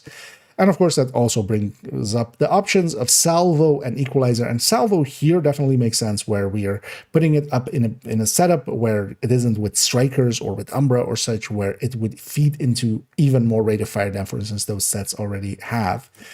If we go back to the build picture, yeah, we do have, of course, other options to run it with. For instance, there's a reason that this is the Cheska slot, because we could, of course, do it the other way around, or put the units, basically, the salvo, the equalizer, and the overdogs are locked into their places, but the other 3, basically, we could shuffle them around. By having it be that Cheska over there, we can take Turmoil. This isn't per se the build I would put Turmoil on. It is definitely, it can hit hard enough for it to be worth it, but I would much rather have it on a stacking build, for instance, where also it can help with stacking, because you can just stay on the same target for longer while still doing damage to other things. Of course, as we saw, yeah, we can go with other exotics, but also, again, sacrifice, gift, of course, an option. And later on, actually, we'll see a variant of this, yeah, where we put in the sacrifice and the gift, and of course, keeping the 2-piece unit alloys for that AR. And that works out, of course, to be a pretty decent-ish build as well. Overall, the high-ends they don't keep up against a lot of the gear sets, because if I want that upfront damage, I also always have the option of ongoing directive. That has the downside that it, yeah, doesn't work as well against mechanical. So, for instance, Black Dusk missions, they're a little bit less effective there, because yeah, the mechanicals don't bleed, so Sadist doesn't become effective. But we also always have Umbra, which it has a stacking mechanic, but it has an upfront stacking mechanic. Now, as well, with Coco coming in for longer engagements, for longer missions, especially in group settings, yeah, that works out to be a really good choice. These have kind of fallen away. Still worth considering and playing around with. Now with the 3-piece unit alloys, this at least has something unique for me with a little bit larger of a mag. And that has been my reason to still keep it around and play around with it as well. Yeah. 7. That's fine. Yeah, let me catch up here. I need to get man.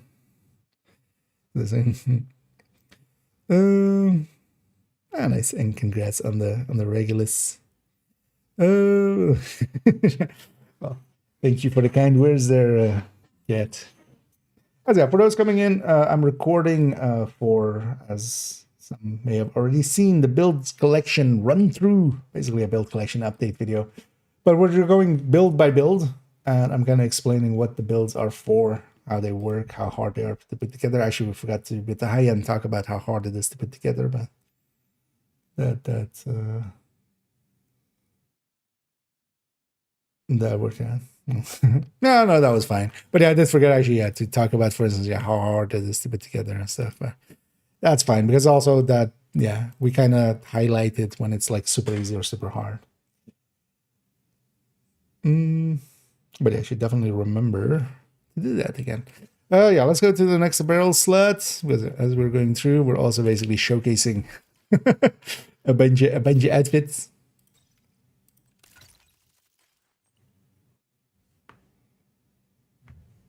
Yeah, wait.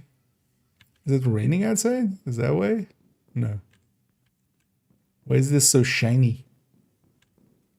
Okay, it's a little less now. Okay, it's just shiny. It's just super shiny. Okay. Yeah. Friendly combatants detected. Thanks for letting me know, Isaac. How friendly? Are we talking like just, you know, casual acquaintances, or am I about to be like just tackled? Yeah, here. Yeah, Refactor. Refactore. 2.04, yeah. And then going on to 3.0, that's how we started the last one. Let's do that differently. And on 3.04, we see Refactor. Generally on the 4th slot of most of my characters, there's something that can heal in some way. Now, in this case, this isn't directly the way that, for instance, in Fi. Why voice packs? Why you no work sometimes? I need to trade my voice box in at some point. Just this one's a little defective. Could I have some? Could I have some? Just, you know, warranty on it or something? Yeah, let's try again. And on 3.04, we see a Refactor. Most of my characters on the 0.04, there's something that can heal. And I bring it like that, and it's not a healing build effectively, because, for instance, things like this, where it isn't a direct healing build, of course, the way that Refactor works is when my skills do any damage, that damage comes back to us percentage-wise as some healing. And that is group-wide, a little bit less for me than for my teammates. And yeah, because of that, it's actually a really strong build. Earlier on Character 2, we actually saw a high-end turret drone build. The only thing that the high-end turret drone build kind of has going over the Refactor, although basically a minor point over it, is that it can do a little bit more damage with its capacitor, because we're going to have those crit chances and crit damages. For the rest of it, definitely I would say nowadays the Refactor has displaced high-end versions of turret drone builds really in most cases. You do give up a little bit of, for instance, having either armor regen or for instance, damage on the weapon. But of course, armor regen, this can do as well. It just doesn't do a true regen. It just does its healing mechanic. It's damage and then healing mechanic. Because of that, Refactors have actually taken over the place mostly of high-end turret drone builds.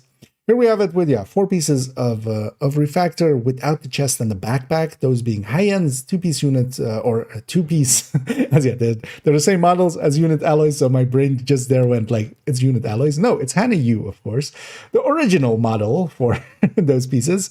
And yeah, we're taking kinetic momentum, and that works either with kinetic momentum or with glass. It works out pretty well. We can also take the chest, but I generally choose not to. I feel the healing is already enough on this gear set, and adding to its damage works out to be, makes it so that you're less dependent on your allies.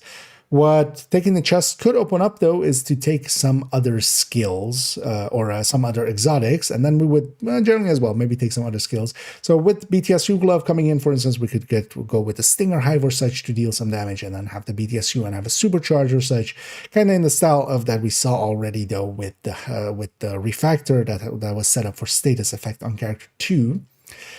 Refactor, though, has become one of the stalwart builds of the game. It is definitely one of the go-tos if you're, for instance, just random matchmaking legendaries. Generally, nowadays, it's kind of accepted that this is one of the better things to stick in there.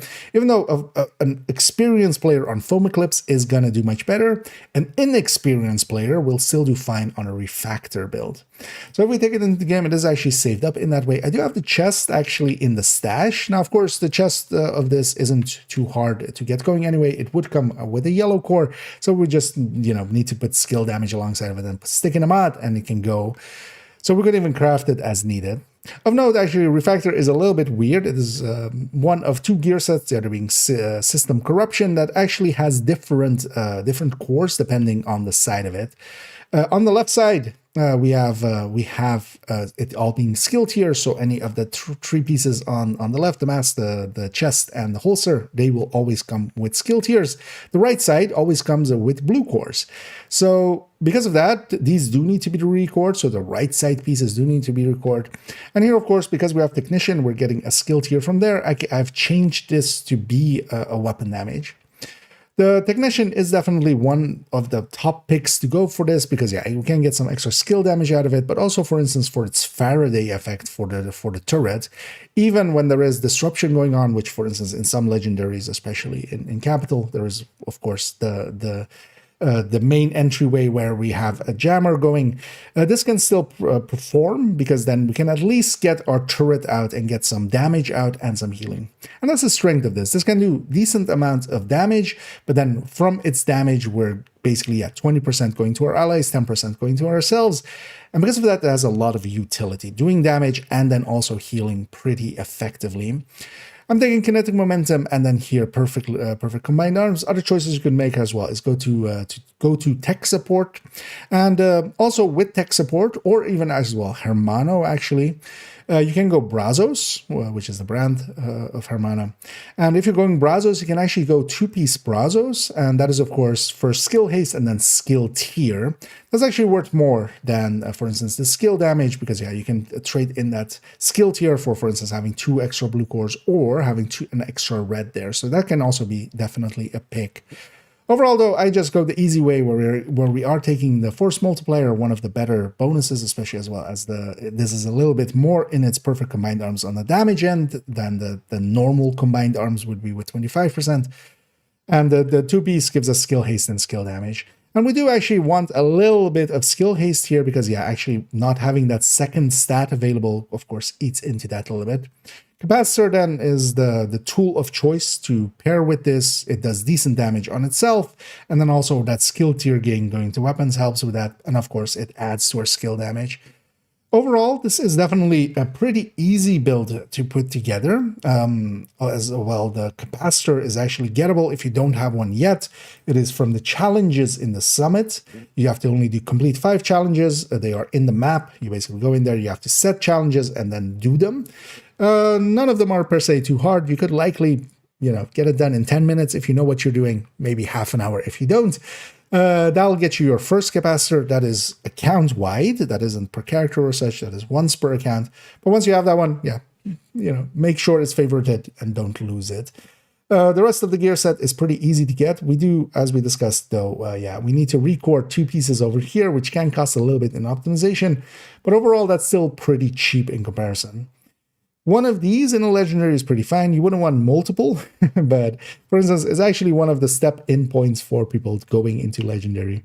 And I feel that definitely works out. They are a little bit too slow for just general play, or for instance, for using in heroic and such. That's generally been the issue with turret drones as well, because it doesn't have the damage that you would much more prefer on especially heroic. That isn't to say as well that, yeah, for instance, a foam eclipse would definitely be a higher choice for me, and especially for if we're running it in an experienced group, but this doesn't need an experienced player behind it, and that's its strength. Overall, worth considering, especially if you want to try out turret and drone, and honestly, I would, in most cases, pick this over the high-end turret drones. Yeah. 7 as well. That's fine. I want to hit below 8 on most of these. Yeah. Let's go to 5. Let's go here to 5. And yeah, let me catch it here. Is waveform with refactor vest. I generally don't like waveform for turret and drone. The way that the damage spread works, the turret is a much harder hitter than the drone, and has, if you're doing it right, a much higher uptime. Because of that, waveform already is not per se a pick for me. I generally just there's no build I'm using it in at all. And yeah, as you may have missed the start of it, I generally prefer the more damage of the chest, because they'll make you less dependable, or less dependent on your allies. You doing more damage helps out overall more than healing a little bit more. But I would definitely say like the a waveform doesn't make up for it. Like I would need to be at least above. Oh, actually, I should have done. I forgot. Oh well, there's a blacklisters is actually an option, for instance, but we forgot to talk about that. Oh, I wanted to add that actually to that build picture. That's fine though. Key draws. Let 2 bandits drop before I got the first game of the day. That's just RNG. I've already seen like some people went in there and like on their first bounty got like 8 keys still. So, but no, we know for a fact that they haven't. Random is random, turns out.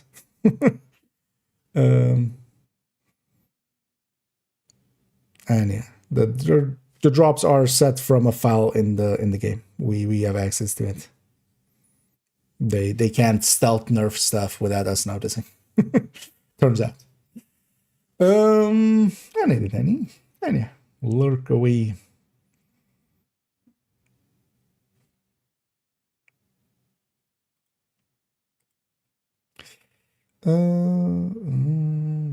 Krampus just kills animals and kill yourself. So the bounty, you know, to look for the bounties again. Yeah. Although there's other ways than that as well. You could just matchmake for them as well and just use other people's one.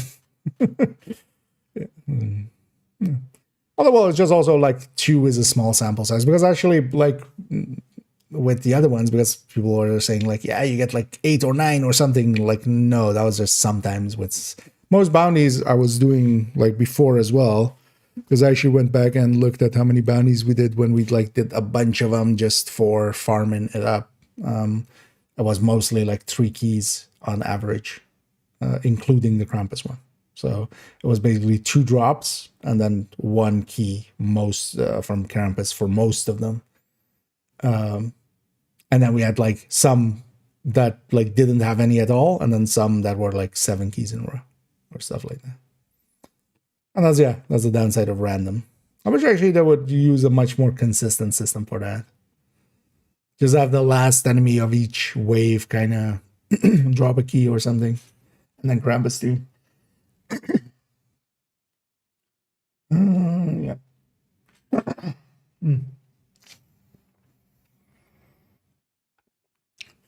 Right. It was out. I need the VODs. Unlocking Tinkerer, yeah. So Tinkerer is from the manager mission. That is this Potomac mission, but you have to toggle it. So when you have the option here to toggle mission mode, and when you do so, it goes to that's present all the manager. And yeah, if you do it on any difficulty, there is a chance of getting it, and on master, it's guaranteed the first time through on each character. But yeah, on normal to heroic, it's a chance. And to unlock master, you need to do it on one of the other difficulties once before.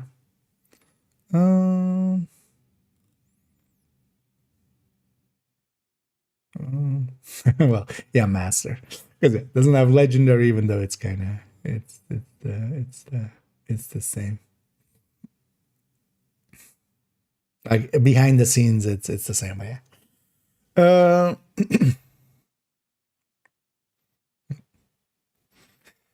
And thank you so much, Ash, for keeping that sub going. And yeah, happy New Year's indeed.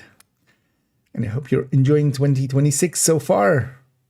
And best wishes. And yeah, thanks for helping with making sure that I have enough income to just keep buying all the apparels. as we're showcasing them here alongside of the build. I've enjoyed how some people have gone like, oh, I like the detail of you changing the outfit each and every time with the builds. Of course, I'm on the stream talking about it as well, but I know some people, yeah, a lot of people don't watch it live, of course. So a lot more people watch the final version, but I kind of like it as a detail in there as well. Wait, so was this also apparel 5? Am I sure?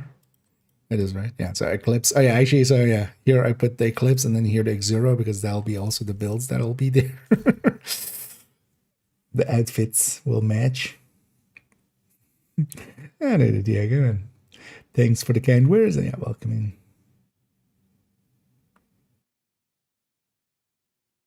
in. You can best every time, yeah. You can also just farm up, but also there's like methods of just, well, first of all, you could just matchmake and just get what you get and just use other people's bounties.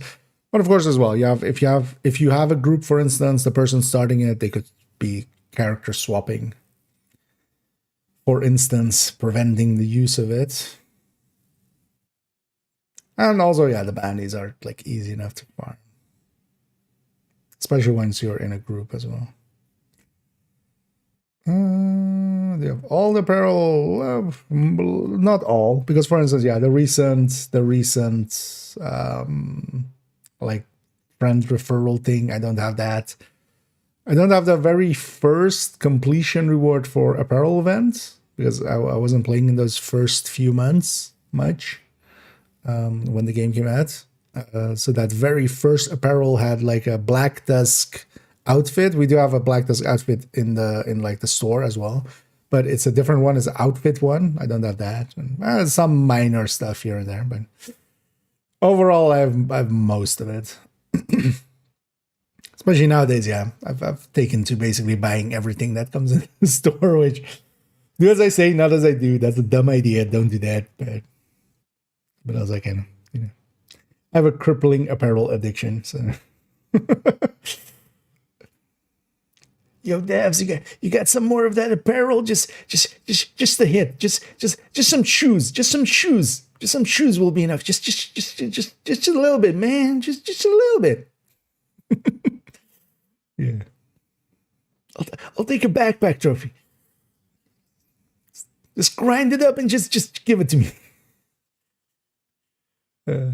Just grind it up, put it in the line. It's all good. Oh yeah. Good to see from the boundary right now. Yeah, that's RNG working out. But also for some people, it was a little bit of rose-tinted glasses after a few days of not doing it, because some people were like, "No, I was getting one every like I was getting 6 every Krampuslauf," and it's just or Krampus bounty. It's just like I mean, maybe you did, maybe, but then you were lucky, super lucky for, for a lot of it. The deck side indeed. They have cookies. How could I not? Versailles, exactly. Buy apparel, get the fix indeed. So nowadays as well, I'm microdosing. I'm buying it piece by piece instead of buying the. Yeah, no. But yeah, nowadays, yeah. But also we make the joke of like that's what financial support goes to. Monster clothes, exactly. How else would I have it? But I like as well with Division that yeah, so much of it is whenever there's also some paid stuff. Quite often, for instance, we had of course the Rainbow Six and like payday events and stuff. There's still some stuff to earn for free, even if you don't pay. Which a lot of other games wouldn't do. I will have the Avatar events coming up in a while. Yeah, let me make sure I didn't miss anything. Yeah, let's go record this one. For you, what is the best LMG? It depends kind of on builds. Because yeah, for tipping skills specifically, definitely the classic M60. In general, either the M249 or the thanks, Denison. Oh, thank you. Fully, let me finish this thought for a second. MG5 or M249 for most other builds, especially for stacking builds like Striker because they have way higher RPM. But yeah, tipping skills likes actually longer firing time, which a lower RPM helps with. So kind of those, especially. Pesty is a really good LMG. Iron Lung is a really good LMG. Blue Screen is a really good LMG. And Pahan is a good LMG, not a really good one, but especially solo, it works out well. Bullet King or Blue Screen? Bullet King, I don't consider really worth it outside of like global events or some stuff. There are some global events that don't reload for you but give you a shit ton of damage, so the weapon doesn't matter anymore, but then the not reloading matters. So Bullet King I sometimes grab with. Which one was it actually? I always forget. Which one? Was it Guardians? Oh yeah, Guardians actually. Was it Guardian gives you a lot of damage, but for instance, yeah, Polarity and the other one also reload for you. Polarity and Golden Bullet reload for you as well. So that's kind of one of those choices there. But I don't consider the Bullet King to be kind of worth it. Blue Screen is kind of okay. It's a little bit lower on the damage, but yeah, especially with a good talent, it works out well. And thank you so much, Tonyson, for gifting some more. As yeah, you've been very generous, and I'm sure everybody that got a gifted there will be very appreciative, and so am I. And yeah, thanks for helping out my crippling apparel addiction, enabling it. But yeah, thank you so much again. The winter. Let's keep the addiction going, yeah. Yeah. And yeah, thanks again. I'm sure everybody that got one there as well will be appreciating it a lot. Indeed. I wonder if Tonison is like on the back end. Maybe Tonison's a dev. Then he's like peddling the wares, just getting people to buy. Yeah. Events they used to do that. Yeah, but they've replaced that now a little bit with those like the payday event and because we've been actually getting events like that. Payday, the two Rainbow Six events. But yeah, they should have kept the old system and they should have reran old apparel a lot more than they did. Thank you so much as well, teammates, for the kind donation there, for the kind tipping. And yeah, thank you so much again. So, yeah.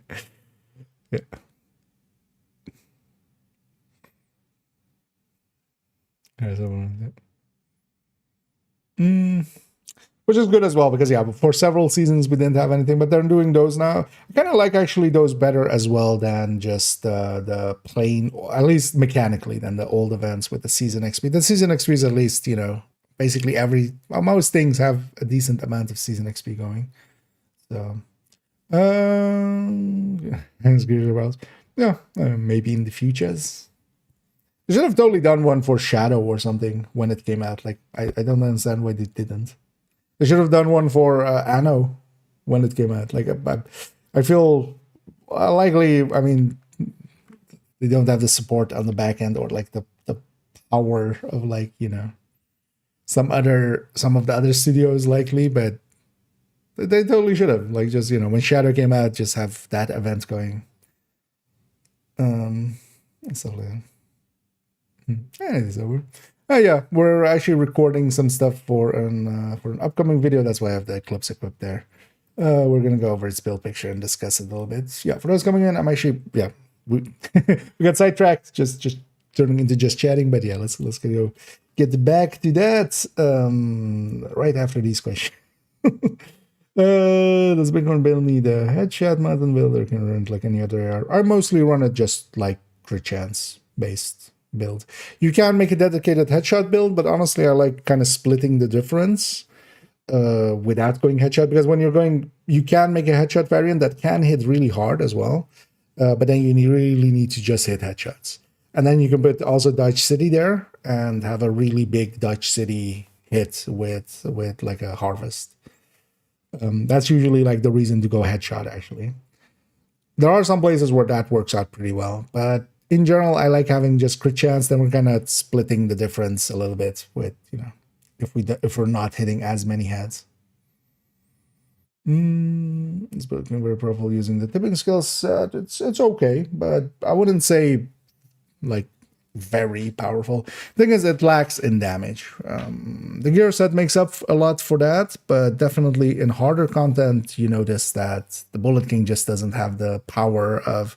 Especially, for instance, yeah, classic M60 with a good damage talent can just do so much more in like the same time frame.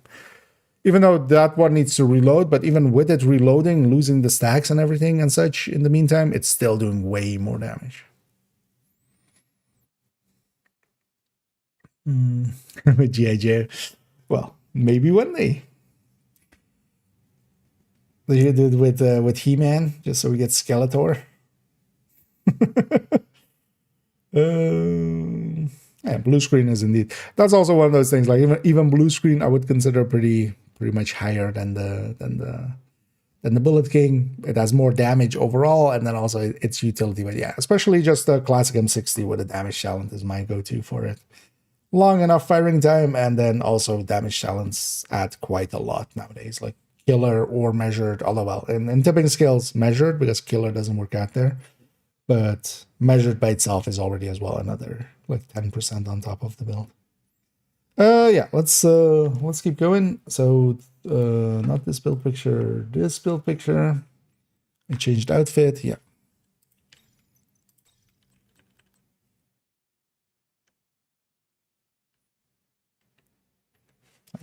We'll load at the ready. I need a little. Is it hard to no. I know the crowd control of that helps out a lot, yeah. That's also why it's definitely one of the better options on it. Pahan is also decent, especially solo. Especially if you get the kind of stacks going consistently. If you're doing content where you're getting a bunch of kills.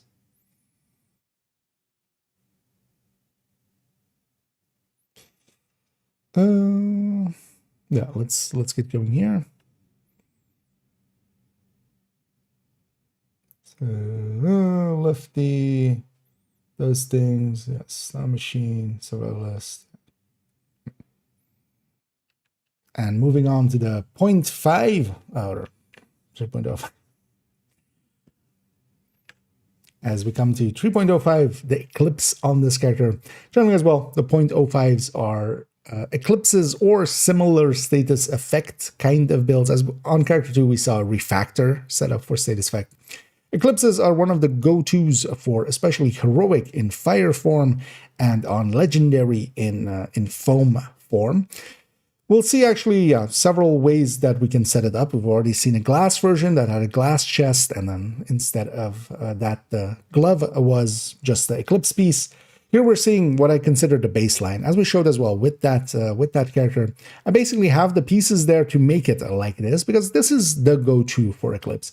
The chest and the backpack, both are really good. We're taking a Val, we're taking an electric piece, and then pairing that with getting the 4 pieces of Eclipse going. What this does is any status effect that it applies, it will actually spread on kill. And it doesn't need to be your kill, it doesn't need to be effectively through the status effect or anything. If they die with a status effect on them that was applied by the player running this, it will be spread. So we just send some fire chem mostly their way, setting some enemies on fire. That, of course, will also debilitate them, making it a crowd control setup. And while they're on fire, our allies will hopefully shoot them, as this is especially also a group build, I would say. I wouldn't run this solo. I tend not to. I prefer other things solo, especially. And because of that, I run these mostly in groups, especially on heroic. A setup like this is really powerful in the hands of somebody that knows where is, the things where they're going to spawn.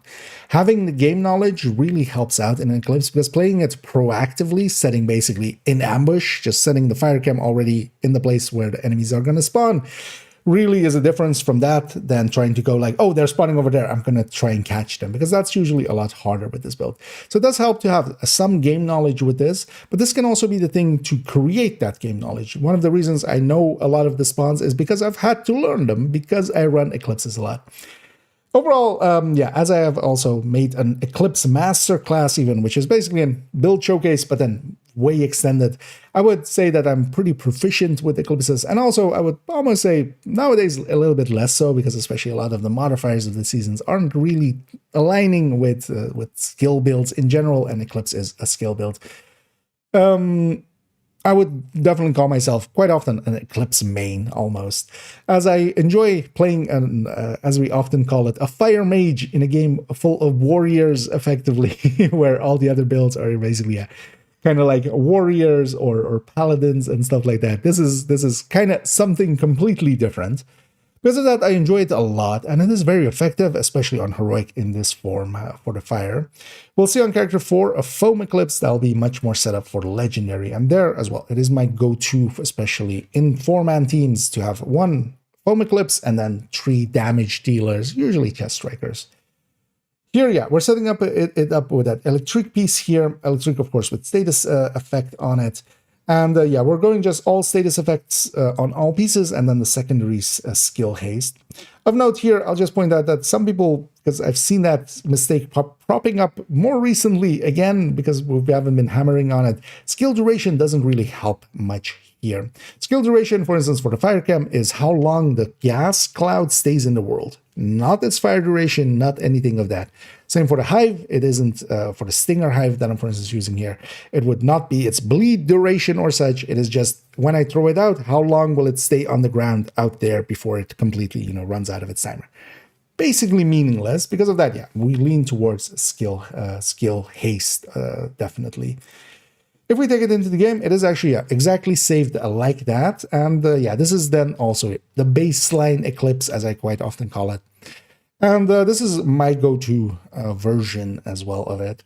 One thing we could do is, as we saw on the build picture, we could, of course, move this from the glove slot to, for instance, having it be that snow machine just for the little pretty sparkles that it creates. But I generally have it set up in this way because the glove slot is one of the variants that I used to run as well, is to put, for instance, this electric piece over there and run it with a BTSU glove, which we still do actually with foam eclipses quite often. But generally nowadays, I run it mostly just with that Val mask there. Skill-wise, I really like the Fire Cam and I like the Stinger Hive. They are both very powerful tools, and I very much like the Fire Cam more than the Fire Sticky. The Fire Cam has 8 rounds, and especially once you learn that you can double tap to ignite, and I'll include that here just because I know a lot of people don't know that. If you send out the Fire Cam, once it's dissipated on the ground, the cloud is on the ground, you can double tap, as it states here, to detonate, and that will ignite it. So you don't have to shoot into it, you can just set the Fire Cam out, multiple even, double tap, it ignites all of them. The only reason to shoot a fire cam is just if you want to ignite one of them and not all of them. And that sometimes does come up.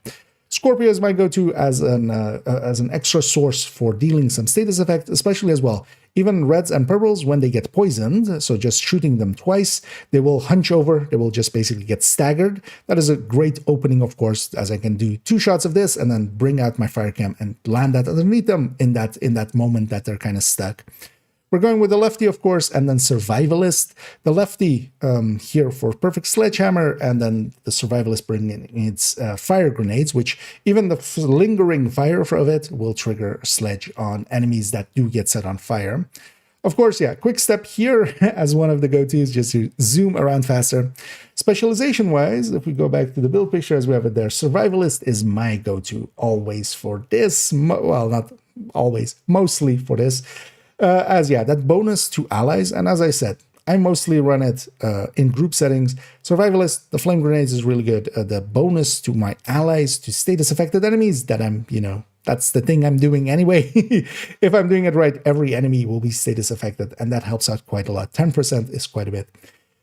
Firewall can work out solo. It has burn duration that it has, and that can help, for instance, solo to kind of help out. There is something to be said, as some people do enjoy running fire eclipses solo, mostly on challenging and 5 directives, because it can deal well enough with that, because we can just set the things on fire from activity. On challenging, everything will die, especially if we are running firewall. And that can be a farming method, not one that I per se enjoy, but I'll point it out. Demo is not an option. You don't go for the Valtics. Don't put China here, as you may have seen from some other people discussing that. That's basically always hurting their fire, which the Val is just a bonus. We don't go for upping this too much, no, because we would give up way more on our main damage dealers. Because of that, these two are the specializations I go for. Also, firewall, just to point that out, because otherwise I know that comment is going to happen. There is the shotgun that it has, the double barrel son-off, with which you can set, for instance, warhounds on fire. That's trivia. You can't set a warhound on fire enough to damage it. You would need to do multiple times, and especially nowadays with diminishing returns, that doesn't work out. But I wouldn't. The firewall having that is basically a meaningless point of trivia at this point. Overall, one of the top builds to get together. It is also pretty easy. Valmask is, for instance, available through just target loot. It is also in the retaliation system. All of these pieces will come with that yellow core already, so basically that is there, so we can just put status effect alongside of it, a few mods, and then these skills you of course already have, and of course because we are using skills, we don't need it maxed out the way we do for weapons. We don't need, for instance, a D-Talk weapon there with a free talent or such. No, the skills are much easier to use. So this can be, from that perspective, a good way to start out, but also it requires quite a bit of game knowledge that newer players wouldn't have. But that does mean that, for instance, when I go to a new account in the future, I'm planning a 4th account. This will be one of the first builds I put together, and especially for experienced players, maybe going from one system to another, this is actually one of the top recommendations to put together first, because it is so easy, and you don't need effectively, maxed out weapons and such, because the skills are doing that.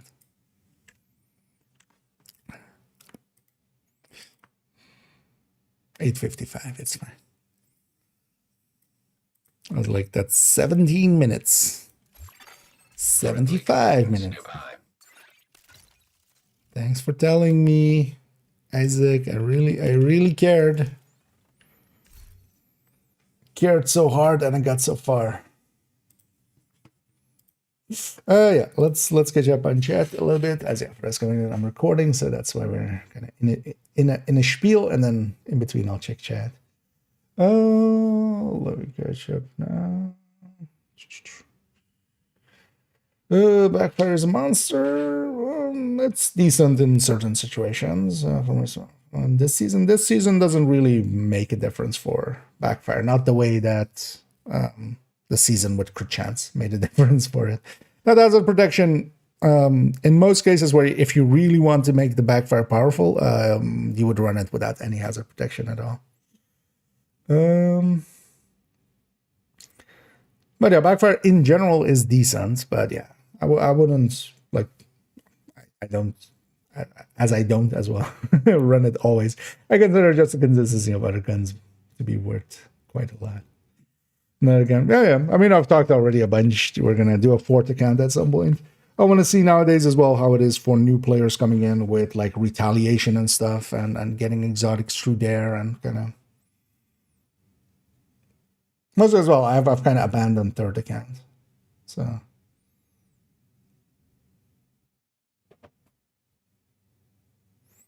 Quite a bit of very good CC. Thing is, OD Sadist is way too powerful to give up. I would basically never use anything except the Sadist weapon nowadays. Except maybe Iron Lung to get the fire going, but Iron Lung can do that faster than, like, can get a status effect going quicker than the blue screen can. Because, yeah, Sadist is so big. Good option in this build. Not in that build. The backpack is too good. Creeping Death, for instance, for the foam version, we use Creeping Death. On the Fire Eclipse, it is way, that backpack is 30%, basically a 30% separate multiplier, 30% amp to all of the damage that we do. I know we're dealing decent amount of damage as well there. For someone new to end the game, well, this. I'll pop up a bunch of links there. So the recommended build list, as linked there, that'll take you to there. And yeah, as it says, kind of starting out with a striker, just easy to put together. High in its output, but then you can also, depending on what you're doing and what you want to do, for instance, you're going tech tanks for solo play, having some headhunters maybe for if you want to get into 5 directives really quickly, so to, for instance, do control points and such on heroic, getting some loot, getting some blueprints.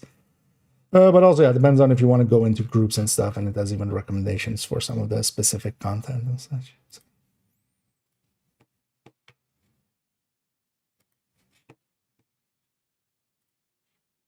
Let's go back here. Let me catch up here. Okay, nice as well. I mean, yeah, that piece doesn't drop as often with red stats. Yeah, crafting would be a better option, but yeah, you would need the reconstructed caches for that. I'm guessing you don't already have that because likely if you did, that would be the way to go for you. That's for a second. No, so I'll link to the blueprint thing here as well. There is a blueprint for it, but it is from the reconstructed caches, which is a system that can take a while to get through. But yeah, the reconstructed caches come from retaliation and descent.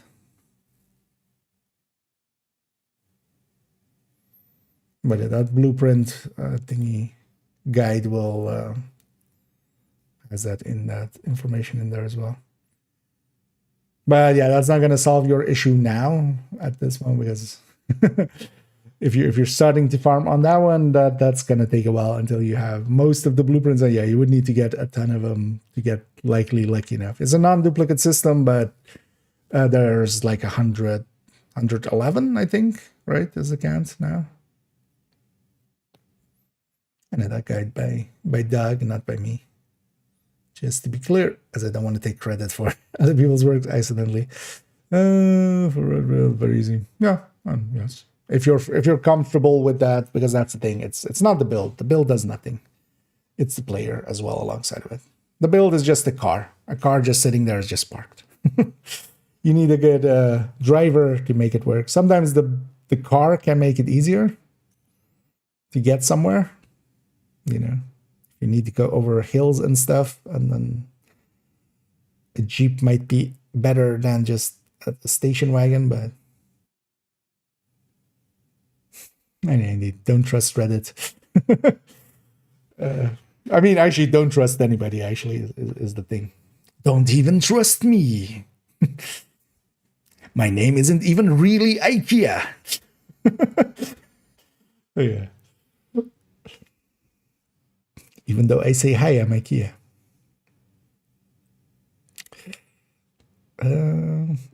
This build that requires you to build stacks with the shotgun. No, with Obliterate, you don't need to stack with the shotgun. It can help, but that's the reason we run Obliterate Strikers, is mostly just to... Going to 100 stacks, you can just do that with the AR. But then that ACS is still there, because if you get close to an enemy or something, sometimes it's just the easier option. You just pull that one out. It does a lot of damage at short range, and then you get also a ton of stacks out of it. So to open up that option, it is always kind of there, but you don't need to.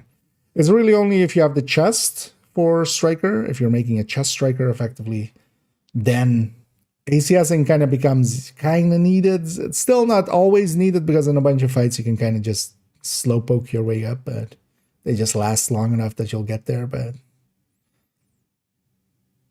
that's about now in the crafting table. No, it's not in the crafting table. It's in the expertise. In the crafting table, I'm pretty sure it's points, man. But also, you need the blueprint for it. Like, the blueprint is not per se easy to get. Well, it's not from Retaliation's completion. It's from crafting reconstructed caches with Retaliation, the broken watches. To be clear. But the Retaliation itself gives you exotic blueprints. This is from, you can craft reconstructed caches from there, and Descent, you can buy them or earn them through Descent. But no. Oh, that would depend on like what faction you're doing it against. Against Outcasts and stuff, yeah. Hotshot Determined will like make it super easy.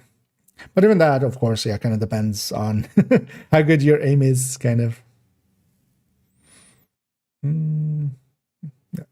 Yeah, and the crafting table is the right name. But yeah, in the expertise system, it is actually, yeah, it's still as Armadillo Vest. And both actually just running Gila or running Pointman actually feeds into that, which makes it easier at least to level up. But yeah, they still haven't fixed that, which is a little funny to me. It's been for a while. The full red bills are, but no, they're not. But also, yeah, they might not be a noob, but maybe just a newbie. But yeah, I wouldn't say it's easy to do retaliations with a full red. It's easier with other builds, honestly, especially solo. Because also depends if you're doing it in a group or in a solo. But I'm willing to bet if we took you whenever you kind of first joined the game and got your first reds together, if we tossed you into modern retaliations, you'd look like a noob. So don't call out people like that, because I'll push back. Also, there would just be a newbie, not a noob, because that could truly be, not experienced.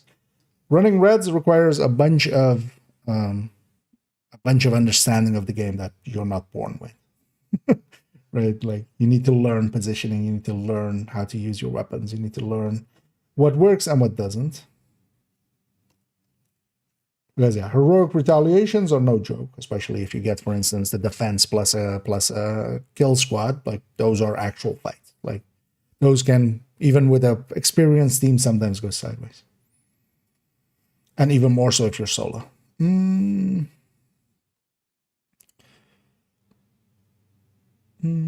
To buy the game, which is are a must if I should try it. Neither are a must, I would say. So if you want to, you can just buy the base game, try it out, if nothing else. Both of the DLCs nowadays are just basically their areas. There are some, sometimes some items locked behind it, Catalyst, for instance.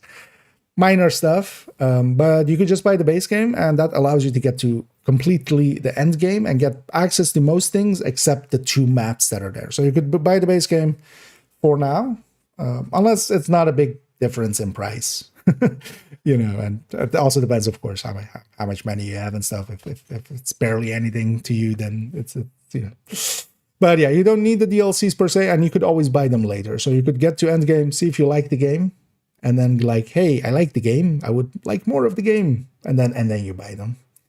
Because it might be wasted if you like play it and then you go like, maybe I don't like this too much. If you don't get to the end game, neither of the DLCs are really available to you.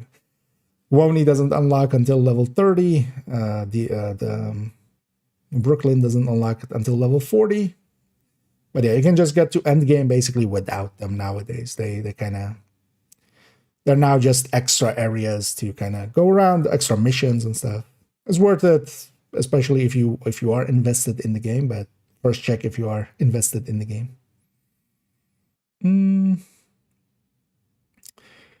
Average pairs not really used, right? I think FPS with your Coco rifle, yeah. Obliterate still, even with the faster firing rifles, it's still takes too long to get there. Just the RPM isn't there. Situational, you could make it work as in longer fights, but yeah, I just go glass. Glass or spotter. Spotter would work too, but yeah, glass is glass. Right. So, yeah.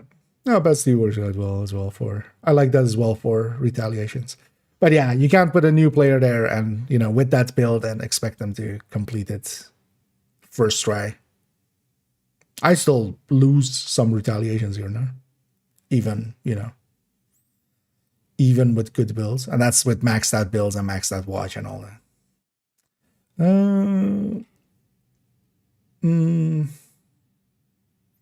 Yeah, you don't get the boost, but also I would recommend just going through the normal game. Well, there is that if you are the kind of player, because that is a choice you could make, especially if you buy Brooklyn, you get the level 40 boost. You could jump directly to the end game, but that's also jumping past a bunch of the game explaining a bunch of things and unlocking them step by step. So that can also get you into a mode where you kind of just get overwhelmed with how much stuff the game throws at you. The general recommendation is, to go through the base game and just, kind of let the game unlock systems and play it and get, learn what the factions are as they get introduced. And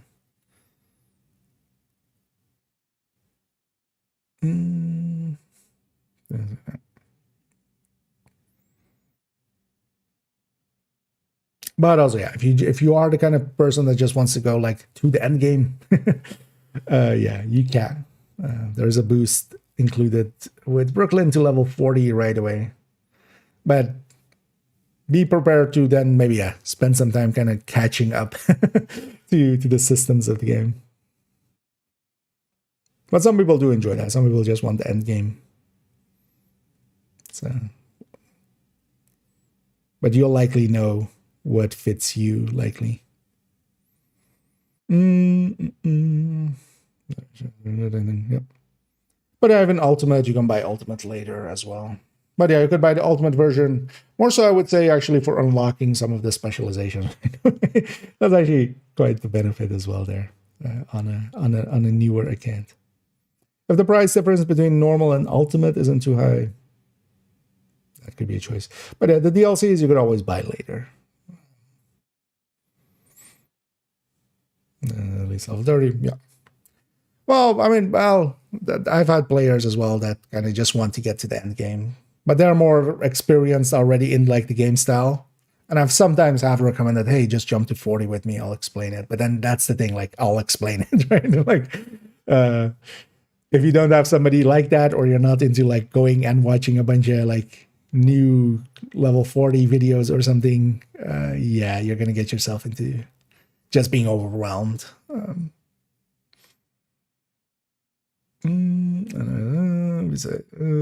Strange thing of just yeah, it's basically spotter. You could go Overwatch in group settings, but that's basically it.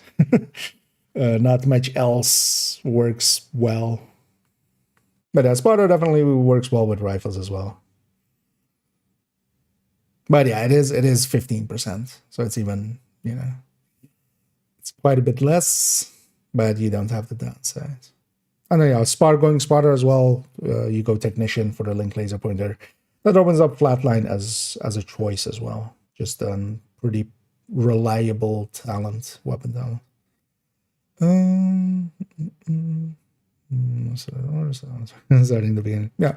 I'm going through the game. One of the things is especially it kind of unlocks things just, a little bit at a time. You'll start fighting, a faction, and then it'll unlock crafting, and then later on it'll unlock like tinkering and bounties and all those systems. It doesn't throw all of them at you just in like bleh. when you jump to 40, it can be quite overwhelming in like all of its systems. Any tips to get to SHC level 10k? Well, part of it is just playing quite a bit, especially at 5 directives. Open world is kind of how we farm levels, if you want to farm levels. There are some less savory ways. I just generally wouldn't recommend doing any of those. But yeah, especially also be there for the 3 times and the 5 times XP weeks, weekends, and stuff like that. In my case, it's playtime. I've been around for a long time. I think on this account, more than 11k hours, which also means that, I'm doing 3 levels per hour, effectively, which is not that fast, of course. But also, there's a lot of hours like this where I'm just sitting here, kind of chatting with chat and forgetting to record this video. Let's actually maybe go back to that there. No worries, friend. And I like it too. I like helping out, and also I'm testing my own knowledge. But getting to 10k is just, most of it is, for most people, it will be just sticking around, making the game fun for yourself, so you stick around long enough to get there, honestly. First goal, though, should be just to get to 1k. That's not too hard, usually, especially nowadays with the 3 times and the 5 times. And especially, open world, 5 directives is kind of, and especially propagandas, public executions, and hostage rescues for XPing quite quickly. For the events. I mean, there are some people that just are. The thing is also, it depends how familiar you are with the style of game that it is. Like, in some other games, I wish I could jump to like end game faster than they let me. But on your builds, what does Eclipse mean? Eclipse is just the gear set. Is it? It's, well, the gear set I have on screen there.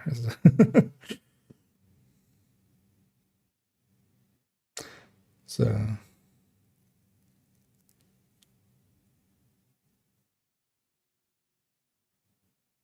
Yeah. Melt City, indeed. Let's go record. Because we already recorded that, but now the other the other on fire thing that everybody always forgets about, including me. I haven't run this in like a year, I think. But it's still in the collection, Exuro. Actually, wait, what was the naming convention? Ortiz Exuro, right? Ortiz Exuro, yeah. I always forget if it's Exuro Ortiz or Ortiz Exuro. But it's always Ortiz first because it's the name of the company, right? 3.96. And in slot, hard disk is not ready. That didn't actually record.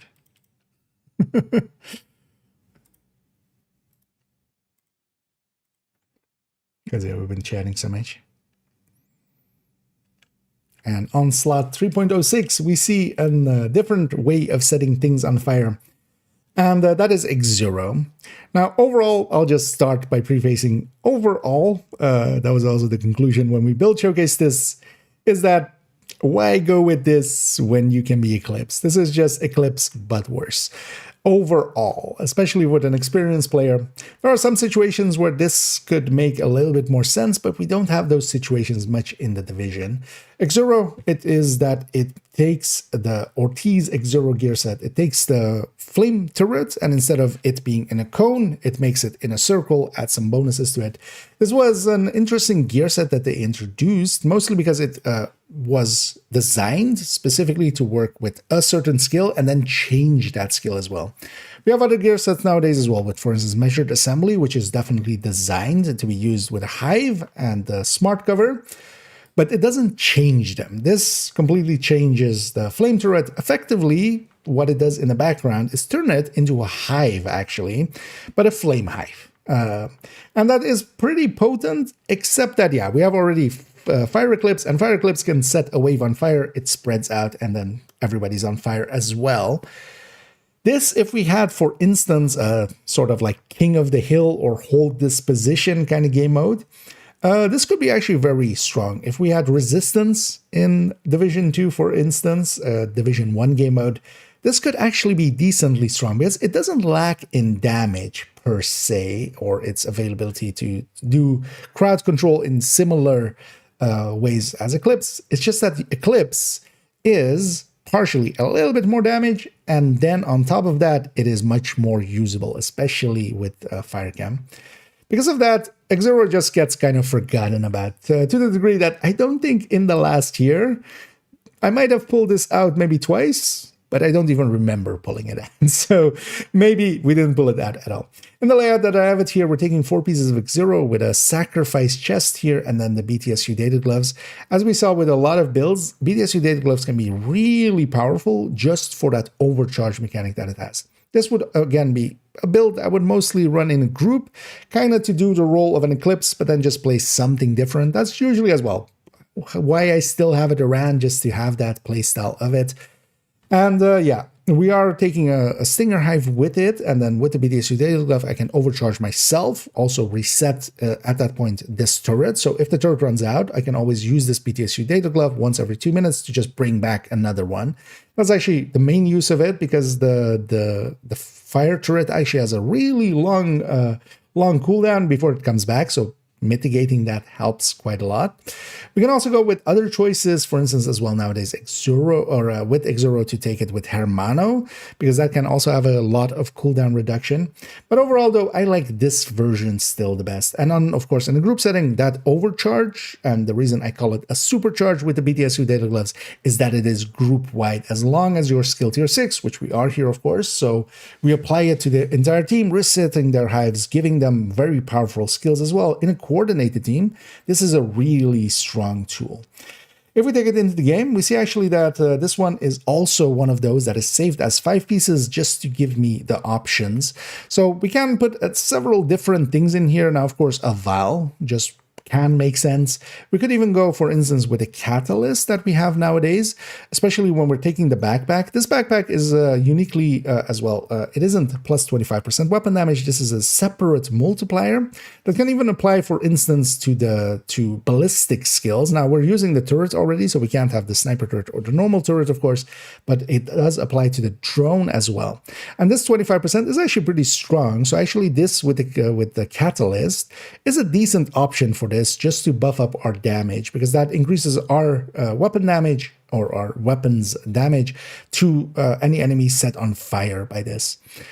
Now, one thing I've been considering also making is a skill damage variant of this, but especially now with the diminishing returns on status effects, I don't think that would work out now, but that would increase the turret's damage a little bit against the hits on the enemies. It is continuously setting the enemies on fire anyway, so we wouldn't need the duration to be there that much. But now with diminishing returns, it means that it will actually make it so that they are getting reduced durations much quicker, because the durations are already shorter, so they'll go immune quicker. There's also line of sight issues with the turret as well, which is actually one of the things I would think, if they change that, would help quite a lot. A fire cam can, for instance, be spread, especially the fire of the Eclipse can be spread across a door boundary. So if there's enemies inside, I set something outside on fire, it can spread. But even the fire cam, if it's on the door, effectively, it can set on fire inside and outside. The turret, as it is here, any enemy that is inside of a door boundary, when they're spawning before they come out of the door, effectively, they can't be set on fire. And that's actually one of the downsides of this as well. To go back to its varianting, there's also the reason that I have this Acosta go back for it, because that's also an option with this, where we can just throw a grenade, and then that can be our source of overcharging for ourselves. But yeah, as we discussed, yeah, mostly I run it with the BTSU data gloves. One choice we could make here as well, and actually that holds true for the refactor we saw a second ago, is blacklisters. Now, blacklister for builds that aren't per se directly engaging the enemy in the way that, for instance, the refactor is, where we can kind of leave it to our skills to kind of deal with the enemy, or we could mark something that is more closer to them, and the blacklister, same as glass, doesn't have transitive properties to our skills. So our skills don't take 60% more damage because we have the perfect glass here. And neither do they from the blacklisters. So here as well, because we can mark an enemy that is going to be most likely on fire, blacklister is a choice here as well. And that 20% would actually, from a damage perspective, beat out any other choices we could have here, of course. So there are some choices like that I want to play around with, actually going back to maybe some Exuro, but also, for instance, with that refactor, actually, blacklisters could be an option. Going back to the build picture, overall, a pretty easy build to put together as we're reusing a bunch of pieces that we've seen already, but commonly used pieces as well. Lefty, capacitor. Here I'm running with survivalist, same reason as before, where we can have it be with our allies, getting 10% to the enemies we are setting on fire, or any status effect that we apply to them, including the bleed from the hive as well. If we go technician, though, we can have this sacrifice be a lot easier to get, because then we don't need this to have a yellow core. Here, of course, with survivalist, we need all of the yellow cores. We want to be 6 skill tiers. Because of that, yeah, we need then yellow cord sacrifice, which is a little bit hard to get. As an option, what you can go with as well, which is a tiny bit less damage. Actually, the damage difference between these isn't per se worth the sacrifice, honestly, but I have one. I have the blueprint as well, and can make one easily. So I've gone that route, but an electric piece, and then with glass there. The electric piece, of course, comes with the yellow core, so that makes it a lot easier. We just need 2 of the parts to be there, either skill haste or skill damage, or the glass. 2 out of 3 we need there, and then the third we can put on it. But even if you just have skill damage and then you put glass alongside of it, missing out on a skill haste isn't the end of the world. And yeah, we have the other variants here as well. Of note as well, with the technician, one thing we get there as well is the artificer hive. The artificer hive can increase the duration of our turret, and then of course, if we're going to BTS through route, we can also deconstruct it afterwards. That way as well, it can be, if you're alongside of, let's say, maybe a refactor or something, that can boost them as well. As of course, when we deploy this will apply its charges to any nearby skills. So overall, it isn't a bad build. It is especially one of those builds where there's just a better one. Another example is especially Red Heartbreaker. Red Heartbreaker isn't a bad build. It's just that Striker exists and is a better build. So why would you go with the lesser one? The same holds true here. Why would we go Exuro, especially when we don't have the content for it? As a source, as a defensive measure, this can be really, really strong and much stronger than a Fire Eclipse. But we just don't have those places. We are mostly just moving forward through missions, through control points, and things like that. And even the short defenses we do on control point aren't, for instance, as long as we would have in Resistance, as an example we used earlier. So overall, not per se a highly recommended one. Pretty easy to put together if you are a player that already enjoys Eclipse, or maybe other things like mortar builds and stuff. Maybe worth considering playing around with. But yeah, it doesn't actually get any real high recommendation. 938 is way too long for that build, but yeah, it had a lot of explaining to do as well. It's fine. We got Rambly, which understandable. Let's move that one up. Let's go right here, actually. Let's catch up on chat. That's it for us coming in. I'm just recording some stuff, so we'll be going in and out of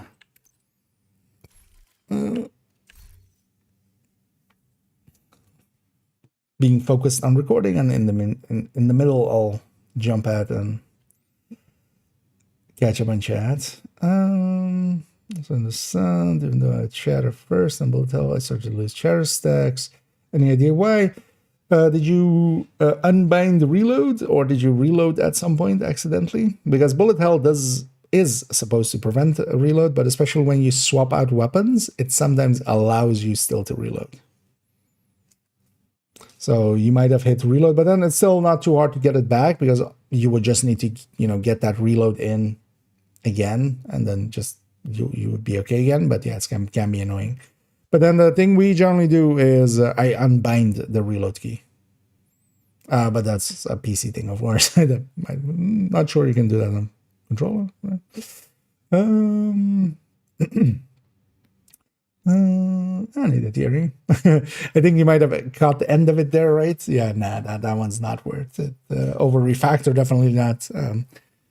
It's yeah, as I was kind of saying there, I don't know if you got the end of it, but it's not a per se a highly recommended build. It's just one of those builds of the collection. Just have that playstyle.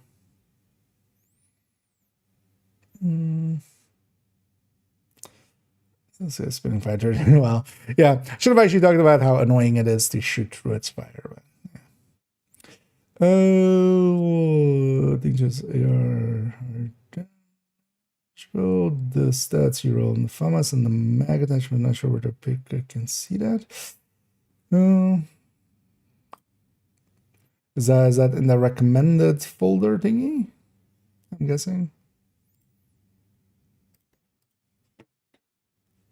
Because it might, let me double check that it has them.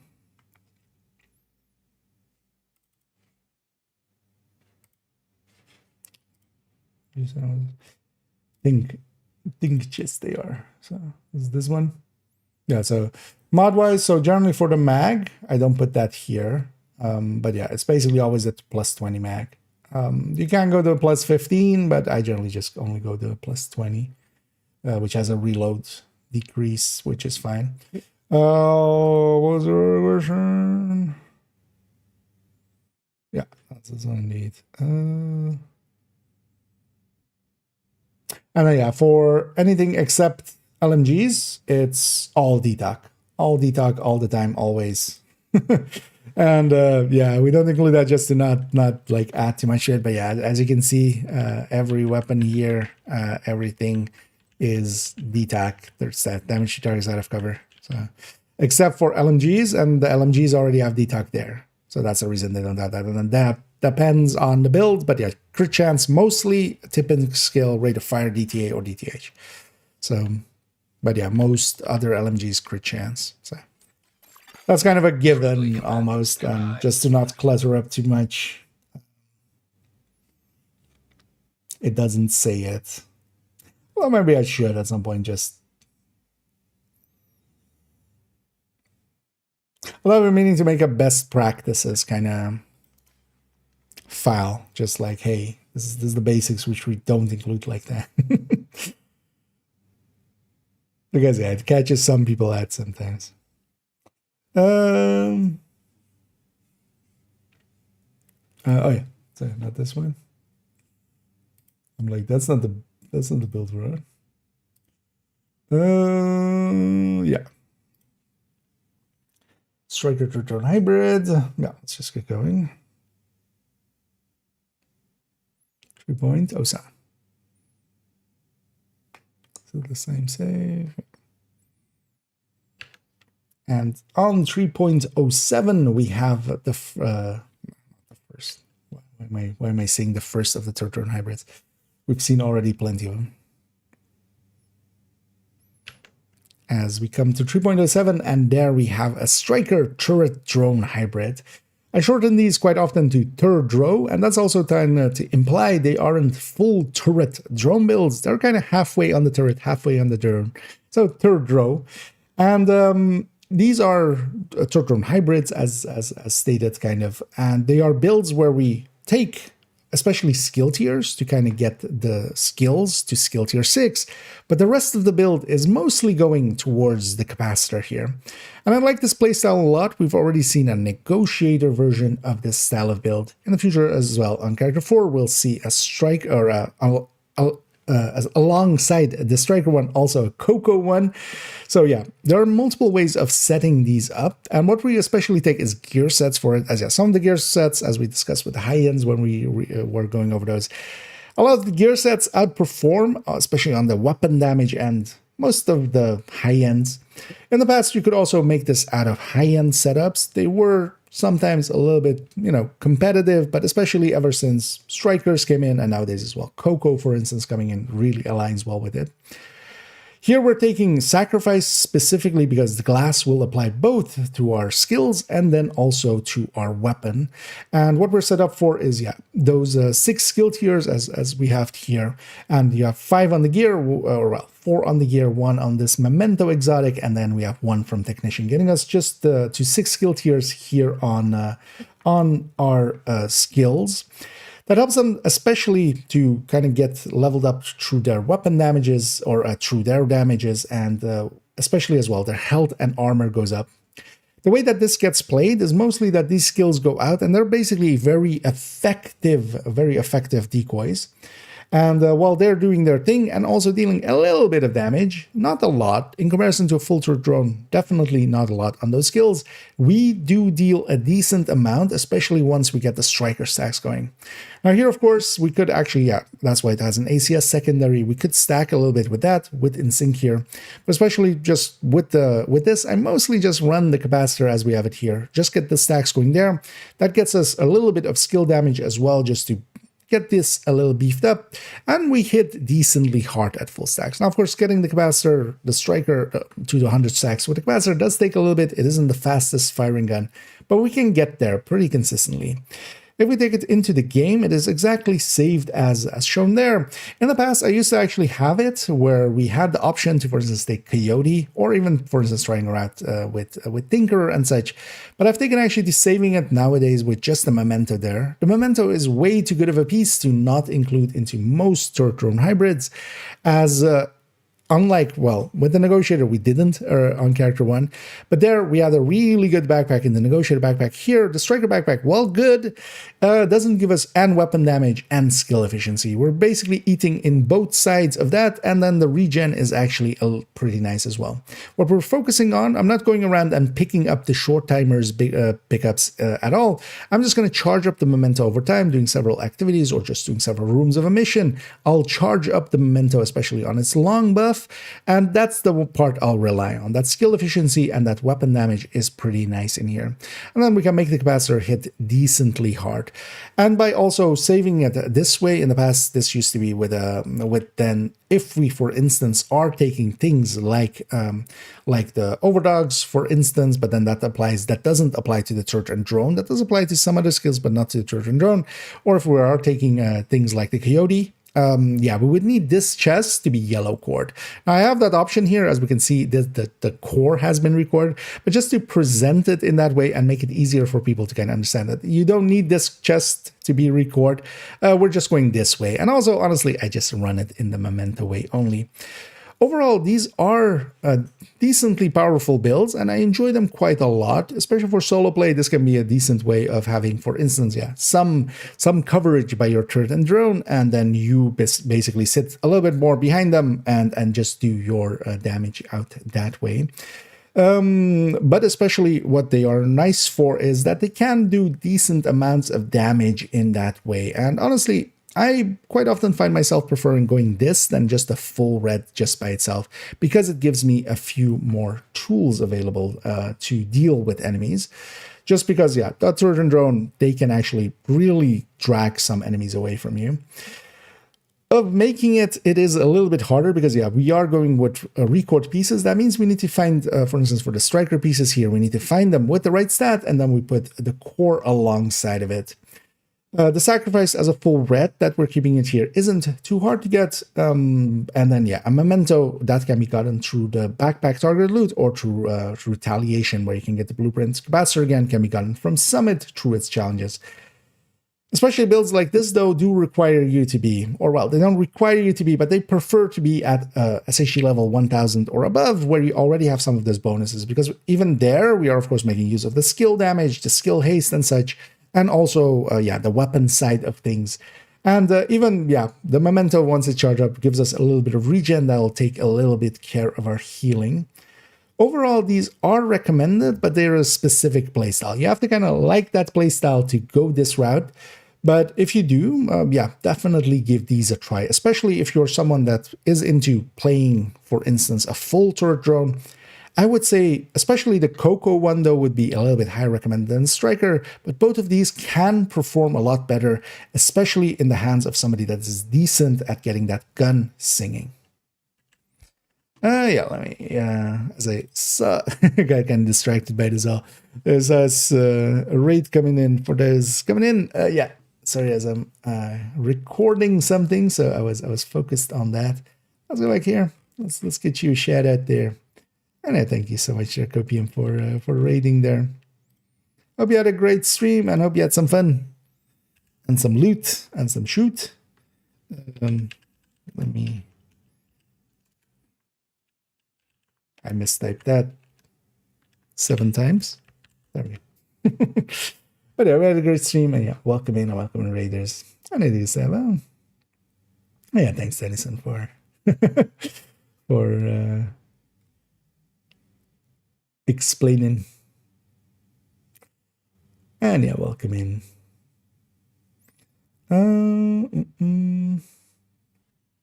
Coco was better. Yeah, that's fine. I don't know if that was before or after I said there, or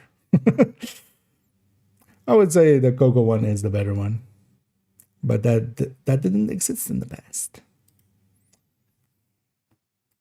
But also, I wouldn't say outright better, because this doesn't need that stacking level. This can perform in other places, but also it is a like B tier build anyway. Mostly it's there, as it's also pretty cheap to go from that one to this one.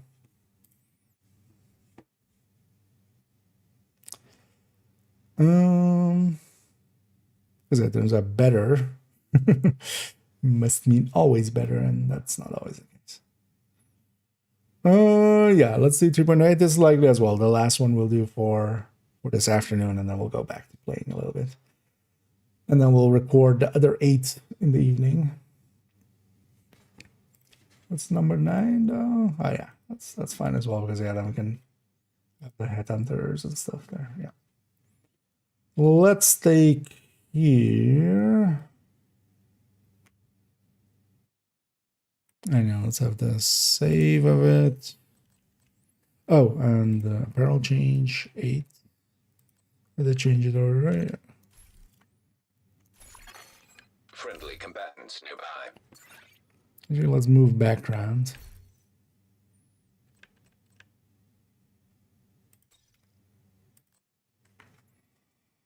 Yeah. So obliterate. This is the obliterate variant shown right here.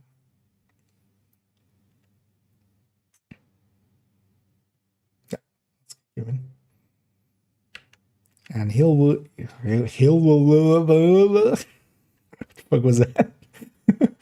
Got how to speak. Well, my name is yeah. And for today's video, oh yeah. How move mouth? Yeah. Yeah. Been screaming too much. Let's go. 3.8. And going to 3.08, we have the sister build of the build we just saw a second ago.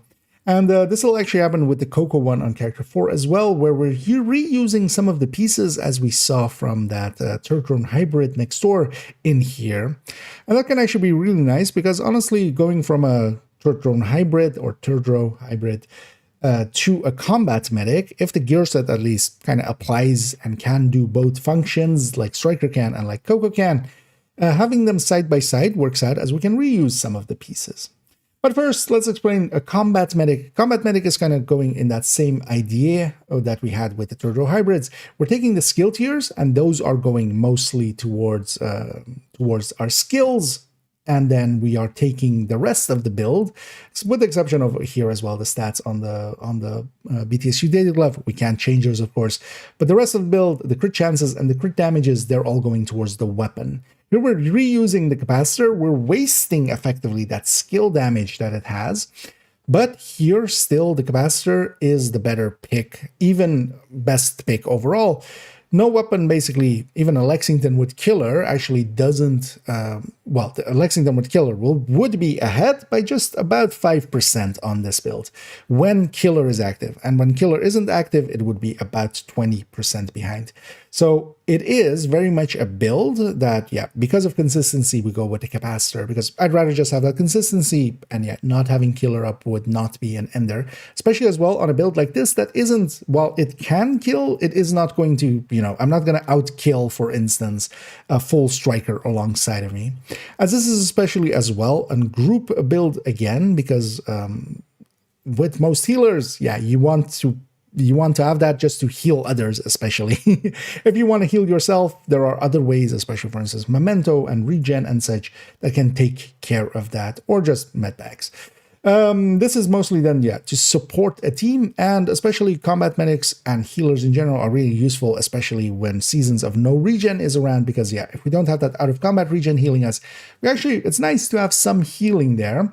And this has some healing. This doesn't have the healing of, for instance, a full-blooded healer, but then it's not trying to. Instead, it has a little bit of healing, and then it has a decent amount of damage on its weapon.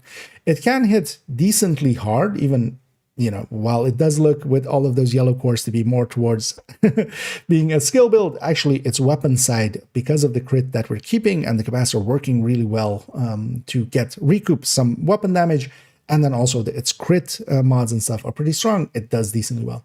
But here, we still have enough, for instance, with the chem, as long as we especially hit them with that burst healing of the chem, to pull up a red build, basically in the hit, and then the one tick of the healing of the healing chem will be enough to bring them back up to full.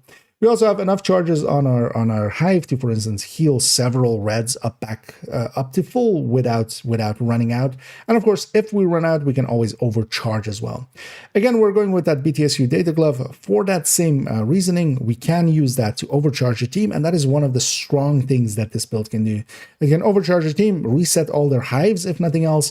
Of course, overcharge itself, but overcharge a team as well. Consider, for instance, alongside of it that, yeah, shields are now then invincible. Anybody with a shield for that 15 seconds that overcharges up can just rush at the enemy and just do perfectly fine. For instance, as well, if they are running smart cover, that will be overcharged. That can provide a really good group bonus. Even them running just the pulse and pulsing while it is overcharged will apply a 15% debuff on the enemy for the duration of the overcharge. So all of that is really strong in a group setting, and this is, of course, giving up a little bit of its damage, but it's, yeah, providing that group utility and then providing its healing to the team.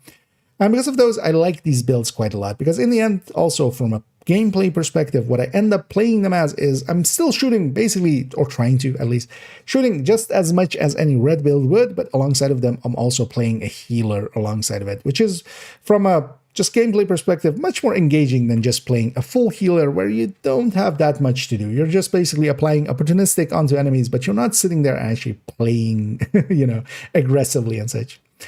And this way as well, of course, for heroic, for instance, I feel full healers are a little bit overkill. This fits much better. If we could take it into the game, actually, we see that the save, as I have it here, is with a Ferocious Calm. That was also the item in the corner. And the Ferocious Calm can be a really good item, of course, to have alongside of it. Because we have that perfect Overwatch. If we're sitting in cover, we can provide this to the entire team as an extra buff. But as you saw there, I had it actually as with the Equalizer. Mostly because the Equalizer is actually much easier to use. I don't need to remember to sit in cover because I quite often forget. Because of that, it's usually better just for me to run this, get a little bit more damage for myself, and then we give up that little bit of bonus damage to the team, and that's kind of fine because I'll forget to sit in cover. But I want to have that option, so it is saved with that. And then, of course, this Equalizer is saved with a ton of other builds anyway. So I always have that in this loadout. But this Ferocious Calm is just saved here, so I can put it into this build if I want to have that option. And yeah, Ferocious Calm, of course, pretty powerful tool. It is a DZ item, so mostly it is easiest if you, yeah, a bunch of named caches is mostly the way to get it. If you get one with either crit chance or crit damage, that's all you need because you can put the other stat next to it. The talent is, of course, fixed. In my case, I do have the blueprints. It is, of course, in the reconstructed caches blueprints pool. And because of that, I can just craft one for myself. This would be a harder piece to get, but yeah, also not the necessary piece. We could just go with the Equalizer. For the rest of it, yeah, we have record again some of these striker pieces as we have here. Here then we have also a backpack that we didn't have in the previous build because, of course, yeah, we're going to that BTSU where the Mento was there. But actually, the other 3 pieces, as we can see here in the loadouts, they're both in the third row striker and also in the combat medic striker. So I'm reusing 3 of those pieces, which can be nice because that saves a little bit in their inventory. So yeah, those 3 pieces are going in between builds together with that capacitor and the technician as well, actually. And that can make it so that we're reusing some of those pieces. That can save a little bit. So if you make one of these, consider making the other one as well. You're pretty close to it anyway. You're basically 1 piece away. And yeah, with the exotics that are pretty common to get. If we discuss how hard it is to get, yeah, those record pieces cost a little bit. We generally need to optimize for them as well. That Ferocious Calm can be harder to get, especially when starting out, but yeah, you don't need it, as you can see here. I'm mainly here showing it with the equalizer. Actually, on character 5, we'll see it be saved with the Ferocious Calm as just a variant. The rest of it is pretty easy to get together, and playstyle-wise, I enjoy these quite a lot. It does take a little bit to get that stacking going. Here again, though, I feel that actually Coco is a little bit better of a fit for this style of build. That's why I am still keeping these. They are still pretty strong. And yeah, there are some places where this will do better than the Coco variant. But I feel for general play, the Coco variants that we'll see in a similar fashion, where it is also saved as sister builds next to each other's twinsies on character 4, they work really well now, especially the combat medic, because in here, if I'm needing to heal quite a bit, I'll lose a lot of stacks. On the Coco, it's a little bit less so, and especially if we're using them in the group setting, Coco will provide its stacks pretty decently consistently. So overall, a recommended build, especially for the kind of player that likes playing this style of build. I really enjoy these, and I pull them out quite often just to play their playstyle. I am trying to still shoot just as much as any red build would, but then alongside of that, I have an extra job. And that can actually almost be exhausting sometimes. In no regen seasons as well, this has a lot of value, but in Summit, for instance, we can just have this on, and especially, yeah, hard to earn, no regen and such we can take without really it costing us much. The only downside is, especially in seasons with fragile armor, which we have now, if people get broken and they don't fix it up, there is not much to heal there, of course. So yeah, in those seasons, it's a little less effective. Overall, for the right kind of player, if you're, for instance, running a full healer, do consider making one of this or maybe the Coco variant, as yeah, I enjoy them quite a lot. Rambly, but also, yeah, that's fine.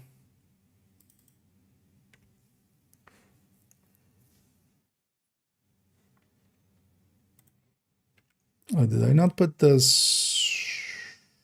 No, I did. Did not put the third drum build one in the folder I was about to say. There's 8 of them, right? 8 items, yes. How long are we already? 107. Okay.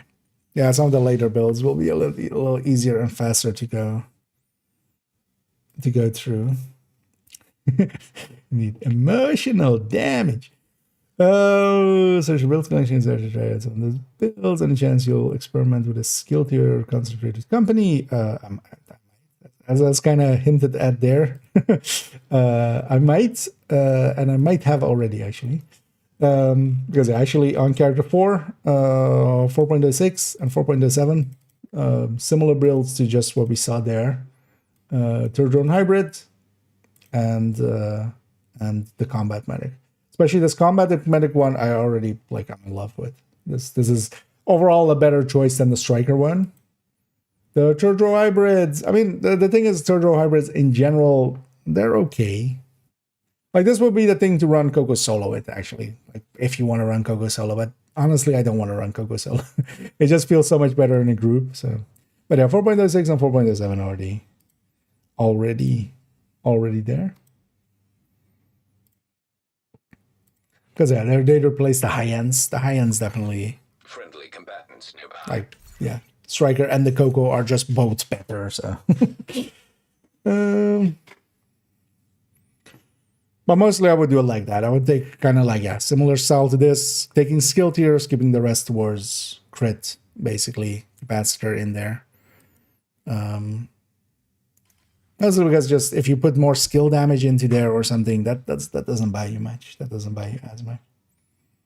And I think from the caches, what build one would you recommend? I prefer not. No, just preference. Eagle is basically just the build, or just the gun, just the build. That isn't to say it is bad, but both Oreo and Eagle, they're just the gun. So that means that you can stick them on basically anything, as long as it doesn't like break something else of the build. Strikers, Coco, Negotiator, Umbra, High End, any of those. You just take it as the gun on there. Actually, you know what? Let's go run it. We got the skin. We paid for the skin. Might as well use the skin. Oh, hey.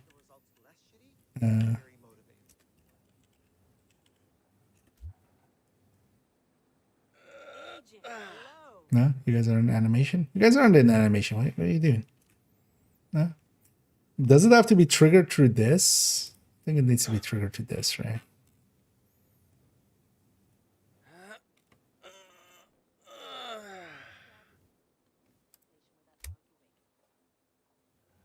No, you guys just don't wanna jumping jacks then maybe.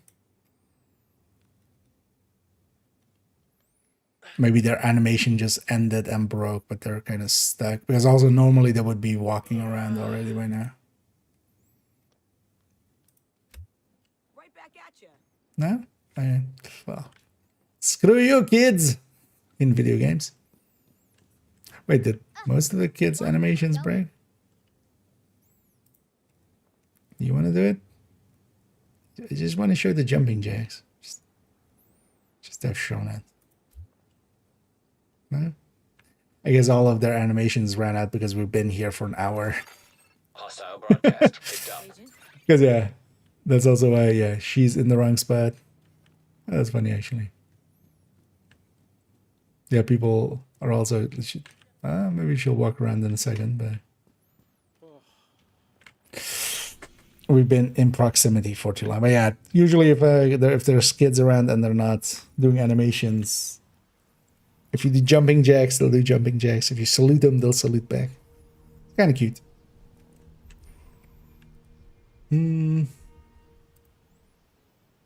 But yeah, you know what? Yeah, let's go run. Let's bear some eagles. Oh, actually, you know what? Let's go run that on character 4 then. Yeah. Let's swap character. Hey, agent. Although, you know what? Let's try to go get a hard bounty first. It makes sense. Don't worry about it. Trying to get hard Krampus bounties for purple gear. That sentence makes sense, I promise.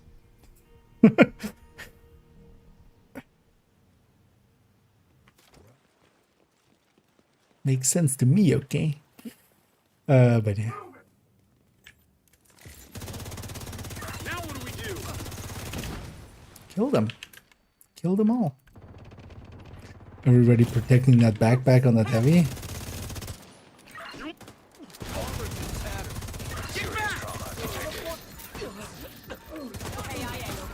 Nah. Agent out of action.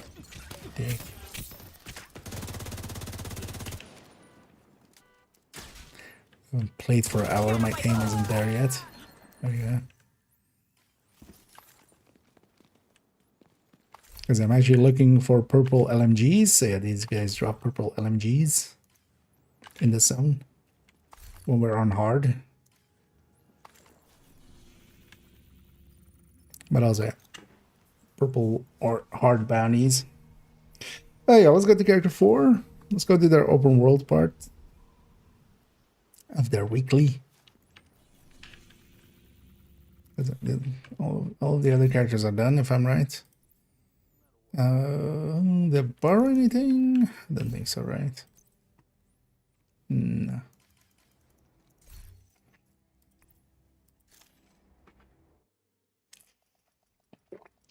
Because also here, we'll likely go for another hour or so.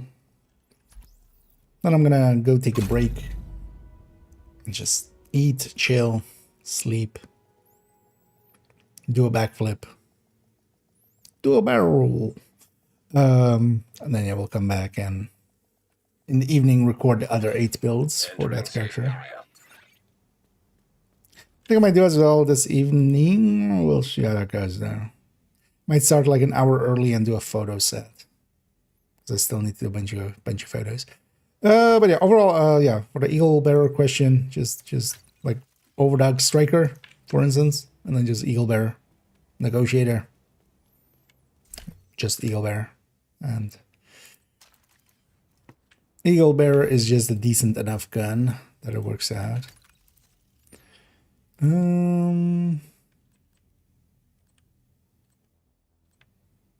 Way too many chances on this. Maybe I'll go something else. What else do you have? Nah, I don't want Shred Heartbreaker.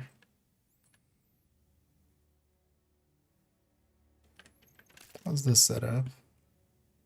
Also with crit damages. Oh yeah, actually this character kind of set up like that, right? That's fine though. We can do this.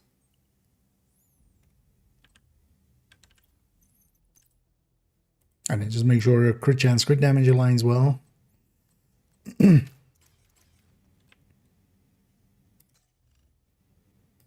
Oh, we're at 61. What? Oh, no, yeah, we weren't. Because we were at 67. So now we're, yeah. Let's go get a Krampus loaf of Krampuses, and then we'll set the world to heroic and go and get the rest of this done. Getting a part of the weekly in.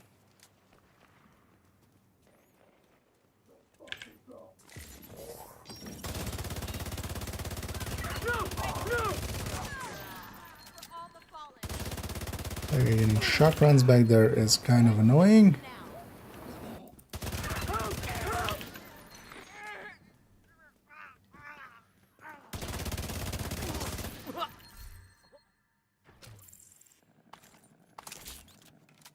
But yeah, if you want to bear some eagles or eagle some bears.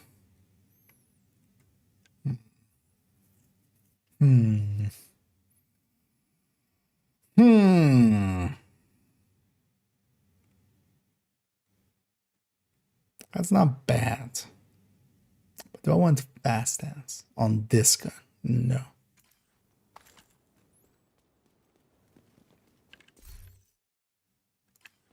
It's already a gun that's pretty fast in the hands. Yeah, let's go set the world to heroic just for the activities there.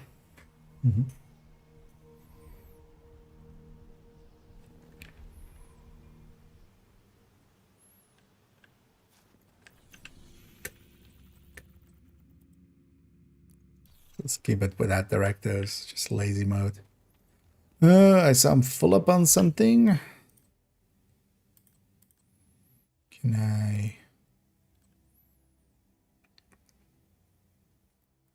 I spend that on something?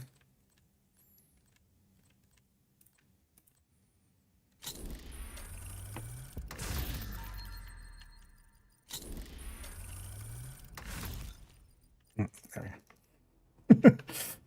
Right click and X's. Because yeah, you can recraft really fast. You can just go into that, right click X to craft first, and then right click X to recraft. And when you're recrafting, it goes really fast.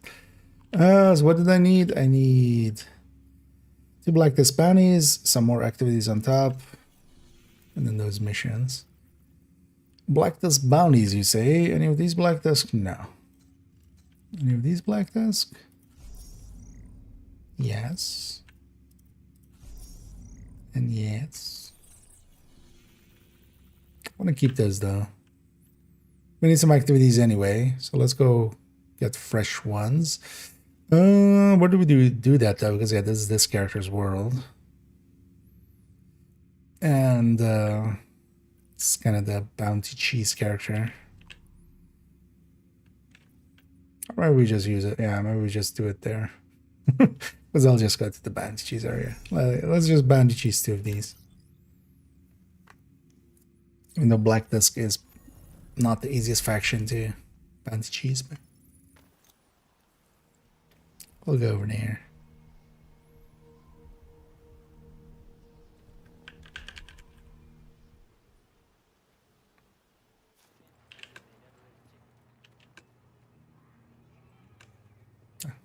It's likely. Oh wait, actually, barely touched you, kid. What's with the kids? They're all broken. The target is nearby. But also, you should be playing with that ball, actually.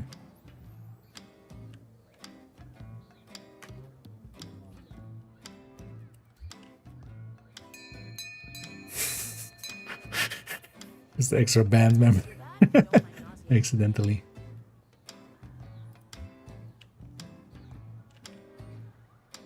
Actually, you know what? I feel this fits more.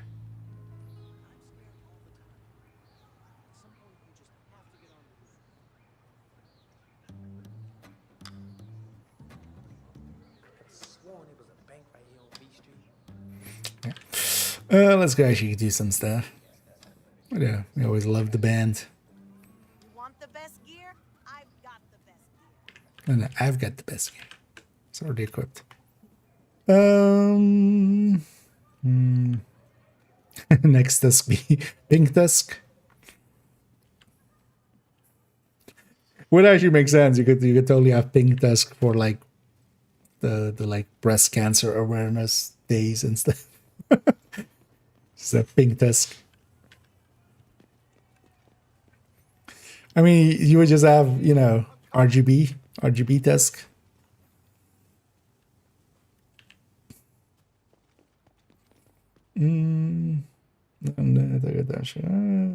Let's go roll. Today's a good day, yeah. Nice. Yeah, sometimes it goes like that indeed.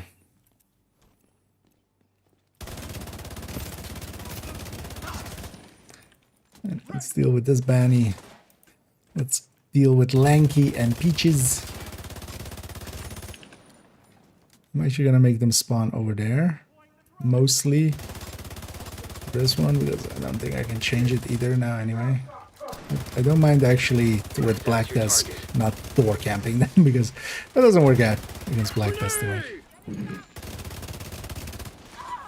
Huh? What?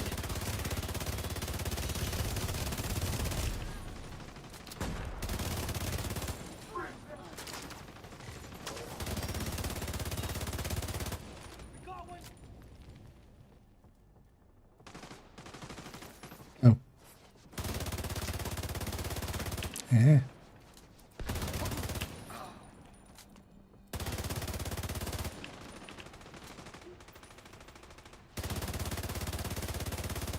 Wait, where? What? What is that even then?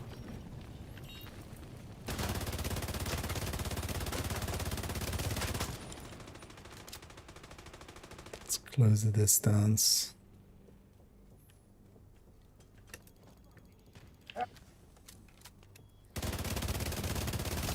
Target down. Good job. Oh, I'm sorry.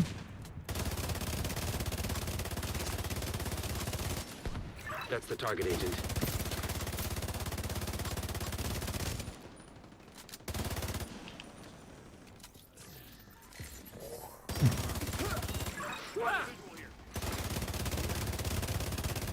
What you don't blame me. Nice. And I do like the accuracy of the eagle once it gets going. It oftentimes takes the time to get going there. Now, from a damage perspective, eagle just does not have the oomph nowadays, especially against talons. Just became bigger than. It isn't even that it's per se weak, because honestly, it's on par with from a damage perspective, kind of on par with the Elmo. Has a little bit more burst. The Elmo has a little bit more sustain. One down. Good job, agent. But they're kind of neck and neck, honestly.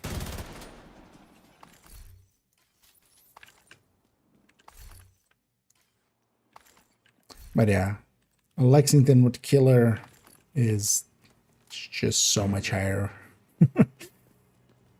And not per se that, you know, handling. Actually, the handling goes in favor of it, of the Lexington as well. But still worth using. especially with the new. I do love how it's been kind of been dubbed the ugly bearer. I kind of like the look of it though. I can get it. The original eagle bear looks pretty good. The skin is. I kind of like it just because it kind of reminds me of a P90 kind of. It has the thumb stock kind of like stuff, but I also understand people not liking it. Talking about broken watches, but not so. So the broken watches is a resource from retaliation. You can craft, those resources that we have that we get from the factions, especially for completing it. So, for instance, this crystallized spice is the hyena one, and then like biohazard canisters is like the outcast one, and so forth and so forth.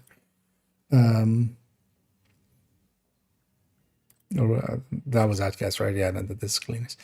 So, but you also get some broken watches just doing it. But you can from any of these resources, you can go to broken watches, and then from broken watches, you can go back to any of these resources. But it's basically lossy. You lose a little bit in doing so. But then there is this automated defense parts. This is the technically like as it doesn't have the text there either, right? This is actually technically the Black Tusk. This is technically the Black Tusk retaliation, which we can't get now. But yeah, you can craft broken watches from these other resources or just get broken watches, and you can turn broken watches into automated defense parts. And especially the overdogs, for instance, as an important one, uses this. It uses automated defense parts. So you need to either have enough or craft it from other resources and then craft broken watches into that. What is your stance?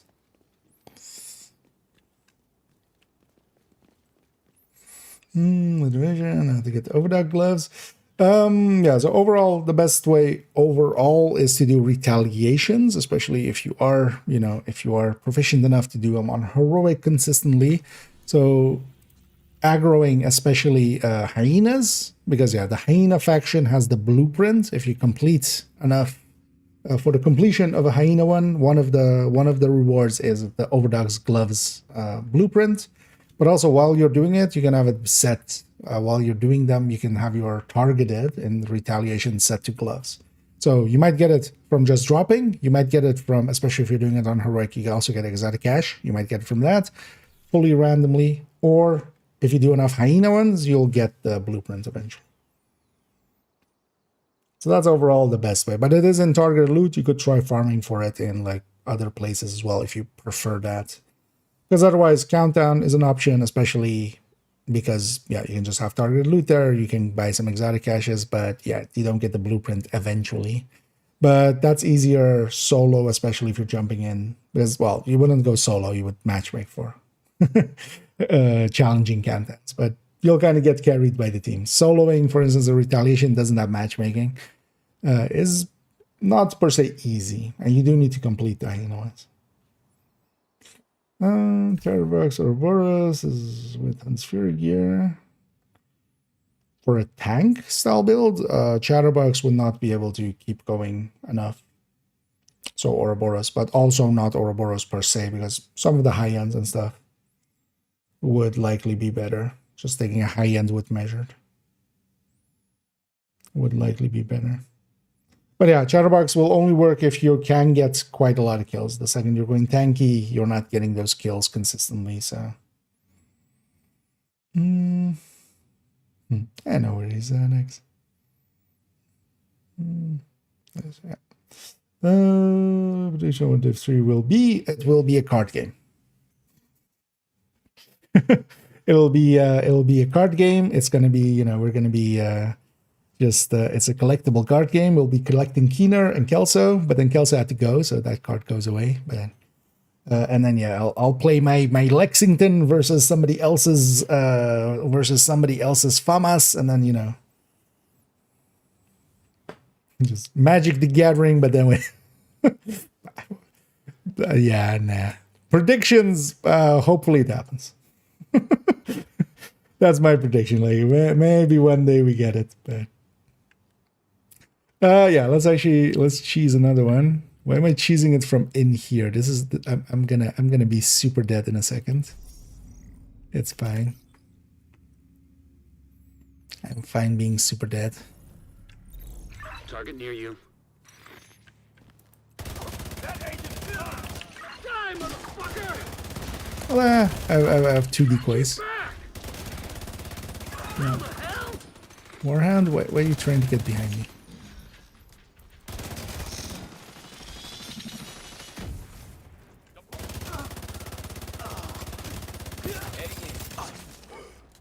Long, careful, boring. That's your target. Hey, that's my life. Till the game's making fun of me. With his name. What? You got the target. Nice. Get back! Hostile restore hive detected. But also now I want extra boring grandpa or grandma or whatever I want. Oh. Why didn't they grab ammo? Tango! It's literally over there. Location nearby. Oh. And a Krampuslauf appeared. Too close! Kinda busy, Krampuslauf. Come back later. Love you long time, but go away. Busy. Said I'm busy. Assistance needed. Asshole. Target down! Oh, I'm still. You know what? Maybe put one of those down. Wait, did they despawn? Agent incapacitated. Did I actually go away? Did I actually listen? Vital signs critical. Oh, they actually listened. Huh. Thanks. Agent, target spotted. Appreciate it. Hostile hive detected. What kind of hive, Isaac? It's very important. Target down. Good job. Stinger, is it? God damn it!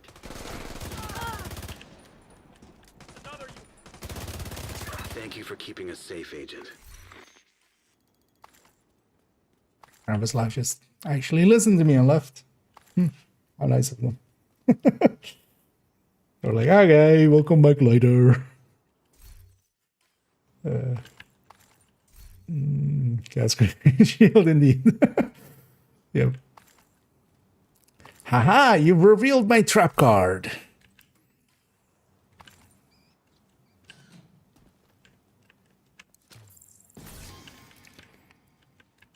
Which is just the Regulus. Your head explodes. Haha.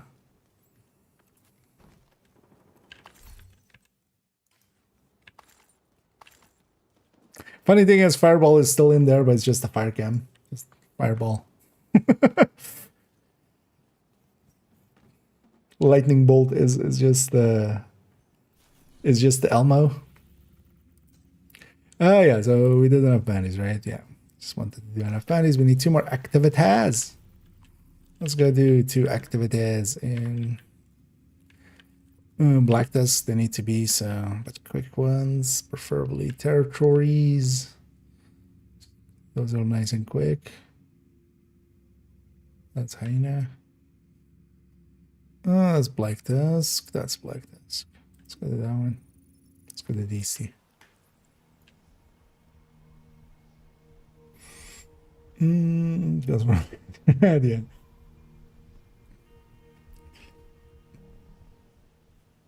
Yeah, I feel Manny would be white. Civilians It in would be like a distress. white commander. We're playing commander.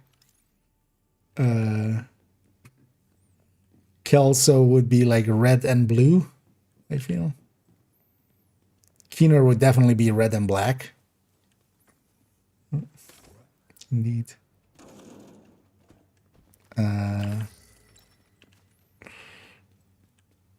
Would be Cindy would be blue.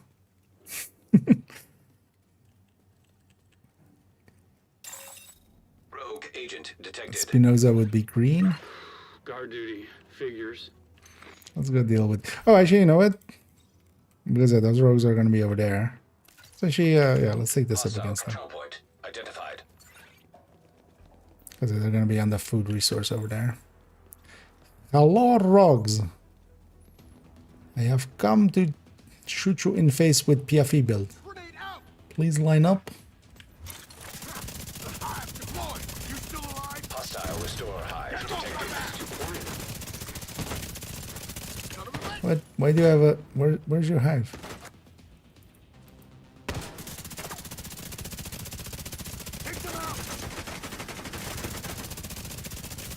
I really need this hive now. Where are you? I got you now.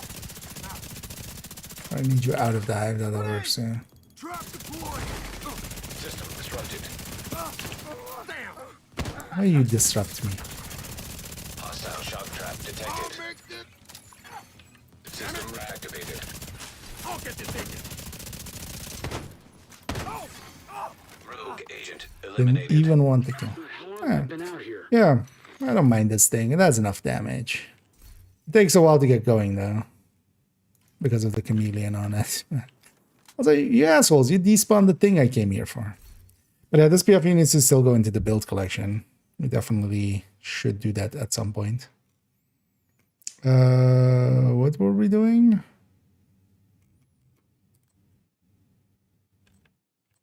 I feel we're just running Striker with Ugly Bearer, right? Let's run that. Oh, that will have...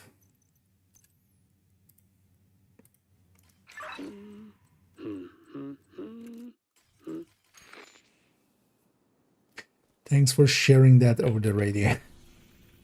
Goddamn 3 cents. I feel all of these people would be disciplined for the lack of discipline. Stay off the comms with me. Wait.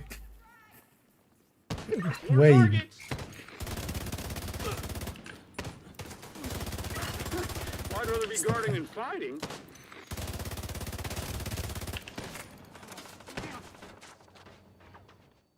I heard something down there, but that'll be fine. Why are you running?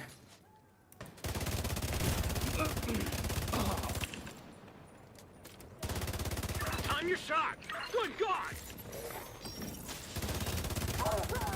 It's a target-rich environment. Oh, I didn't see you there. What? No. Go away. Or at least give me 5 seconds. Oh. Or just don't spot anything. Never mind. I have my skill, but I need a quiet moment. Are you serious?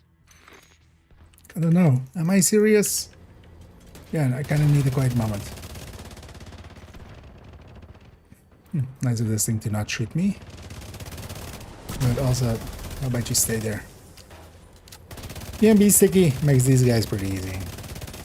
Not the best gun to deal with this guy, but Guard duty. it's fine. Figures. But one EMP sticky. Usually all you need with a good enough build.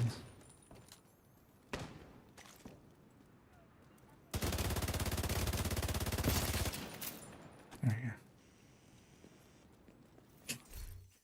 But yeah, that was a moment. You're just fighting some hyenas, and suddenly there's just a doop de doop de doo. Don't mind me, I'm just a marauder. How's everybody's day? I'm here to ruin it. Do do do do do. Canonical voice of the marauder as well. There.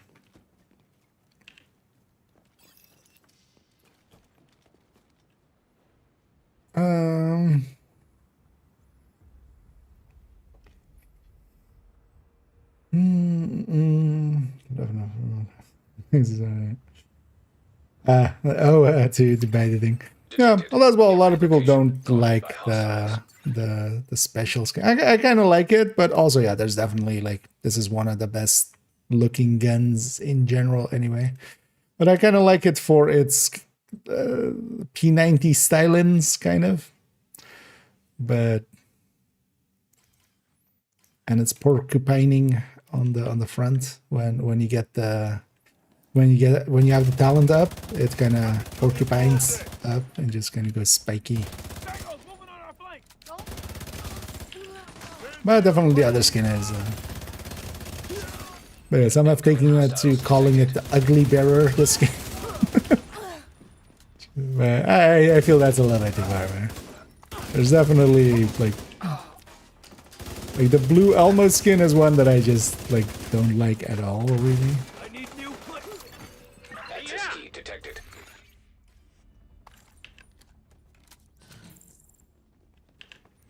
Looks a little bit way too much like a toy.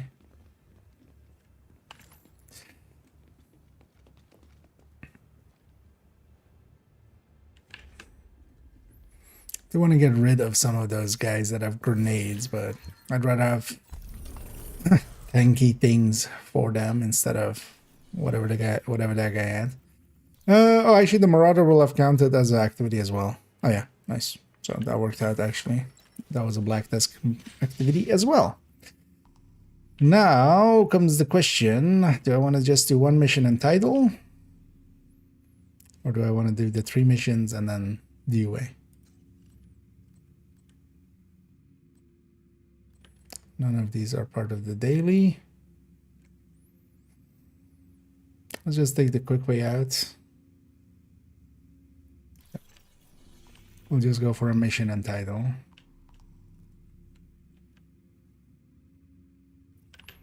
Iron Space is the quickest. Let's go do that.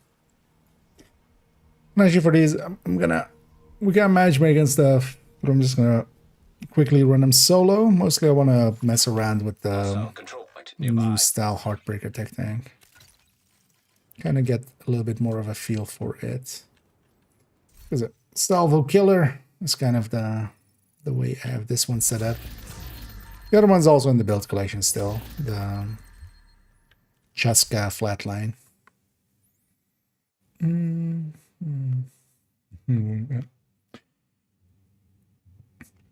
yeah, that's why I stream, just to get other people's money to pay for my crippling addiction.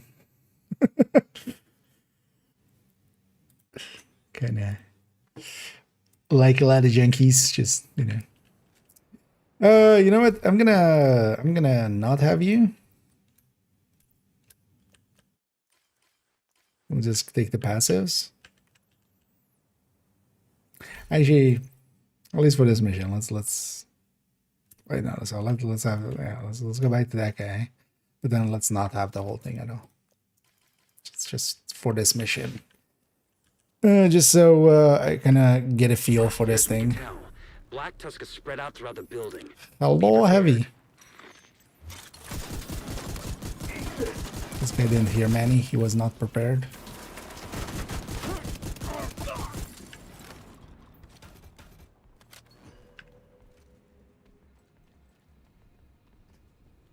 With any division 8 weapons to free.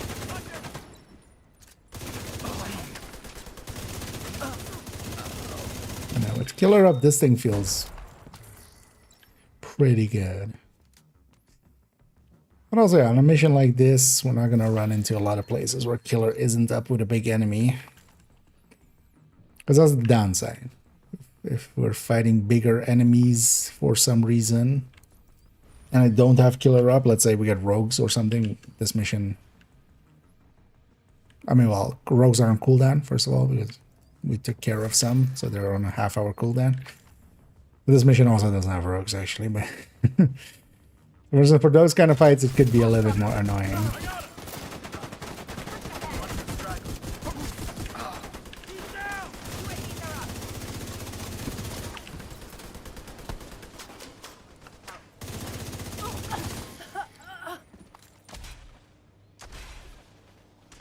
Who's left and who's right? Wait, who's left? Oh, nothing. Okay. That mini tank just taking forever to despawn. Zoom zoom.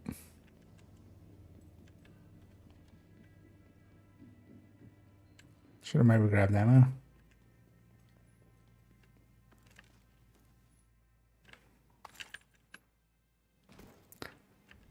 Definitely feel the Kingbreaker, yeah, that was the nice thing at least about that, even though it's kind of very hard to handle and keep on target gun.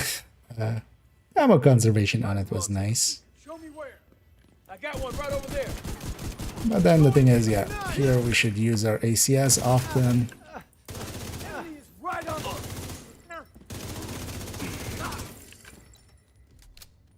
Sending Exuro. That should buy us some ammo. Oh wow, we're using that for some enemies. Sending it. I'm also playing this thing as if I already have the memento charged up, which I don't, but also it's just a heroic mission. Madam, could you not snipe the side of my face?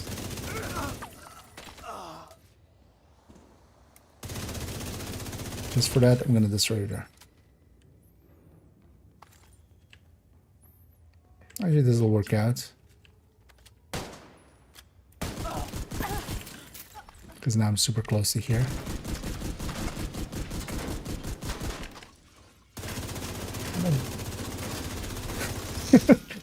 That was some good blocking on this heavy. Go for the quick kill on through the back. Okay, those heavies have a hole behind where their healing pack thing is. System restored. So that's what I was going for. I didn't break his chest. I just went through that hole. I'm just getting behind him.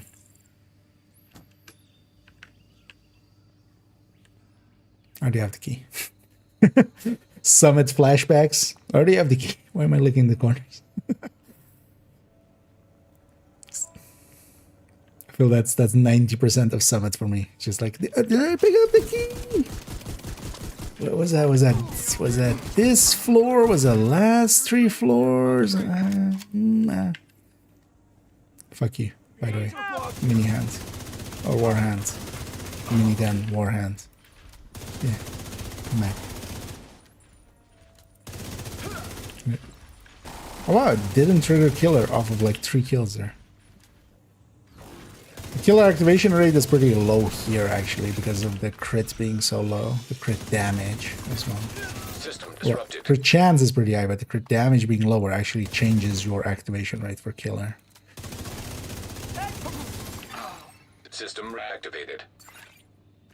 Which I find funny that's still like, I mean, to me as well, it wasn't per se obvious, but it was one of those things of like looking at it going like, oh yeah, if the crit is bigger, you know, that also matters because now you need to do multiple non-crits in a row to beat the one crit.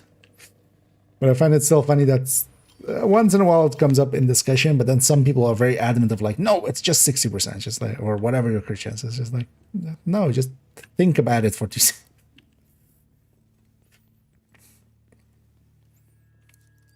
But then also it's usually the people that are, you know, confidently incorrect. Because I don't mind being incorrect, but I would hate to be confidently incorrect. Usually, if I'm not too certain, I'll bring it as like, well, maybe feels this way.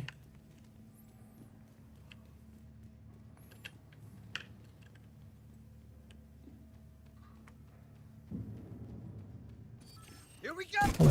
No survivor. There's a hit. Back the fuck is fuck here.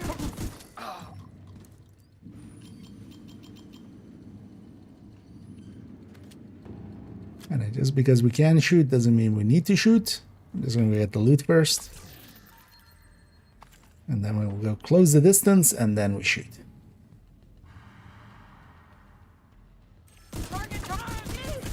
Especially when we don't have fog of war and I know where the enemies are anyway.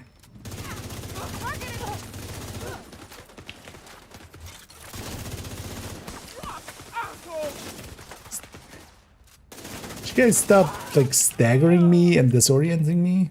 Oh yeah, there's a door boundary here, isn't there? I'm like, why isn't this thing shooting me? But that's why. Wait, are you stuck? I mean, I can still kill you. But you know what? Let's take this moment. A good look at you.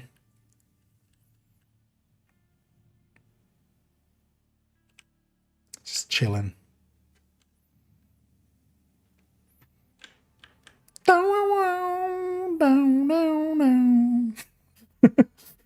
The standoff.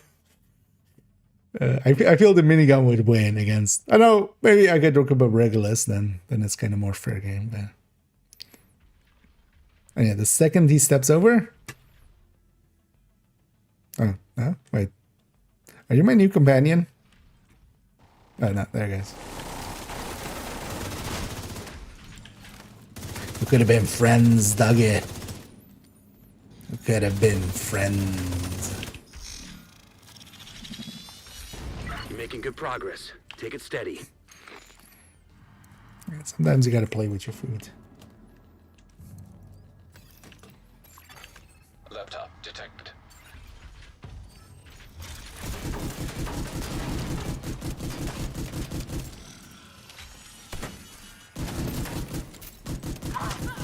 Different stacks. Enemy is moving up.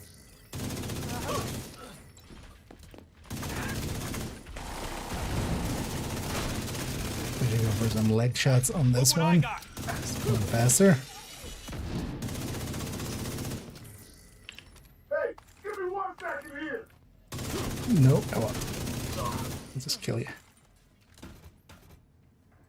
I didn't go through the hole that time. I just broke. Download complete. Yes. We'll review the data you Work, just dude. downloaded and see what we can make of it. Continue your sweep. Let's grab some shock rounds. Just to be even bigger dicks.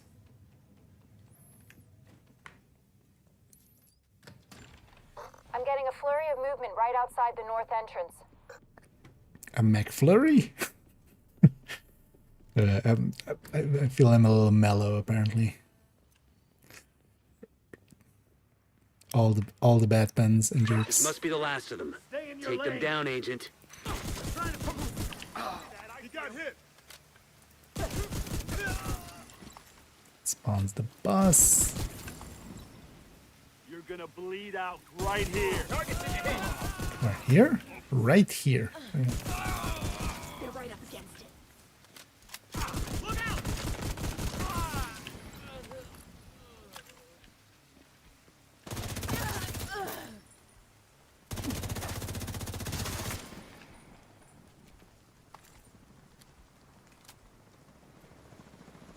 Oh.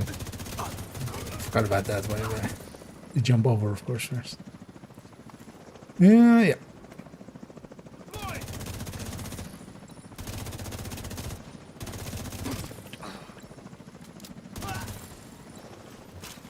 Enemies on our perimeter. Can't surprise me. Go away, mini tank. Area secure. Nobody Good likes work. you. So you just gotta be mean and then you just get sad and just explode. Yeah, let's take this to title. Yeah, let's go to title. I'm gonna keep the modifier off. Yeah, kind of want to get a feel for this build, but I mean, it feels like the Heartbreak Attack tank. Oh, I should go and grab. Yeah, let's do that. Target the site and see what you can find. Let's get this Krampuslauf first. We need to retrieve the antivirals before Blackfist can move them somewhere safer. alright, Head fine. down into the sinkhole and fine, locate the I'm fine. maintenance pump room. We rigged explosives there that should get you inside the perimeter once you detonate them. So grab a graded Lexi. How great is for this kind of fight because I don't have killer rep. Maybe I should do this. Yeah, now I have killer rep.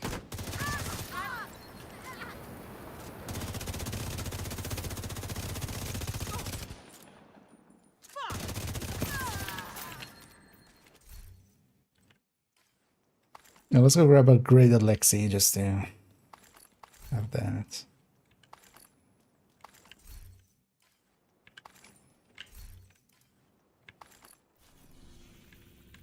I'll be right back. Oh. Well. There'll be another There'll be a future. You can always build up again. Come on over. I wonder if I can have what my stream streak is on myself. But yeah, still happy to have you though. High speed.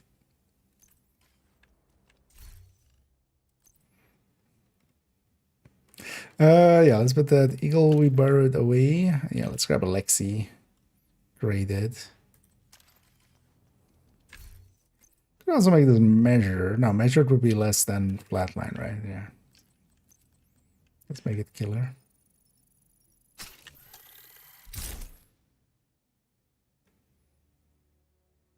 How's it set up? Double damage link laser.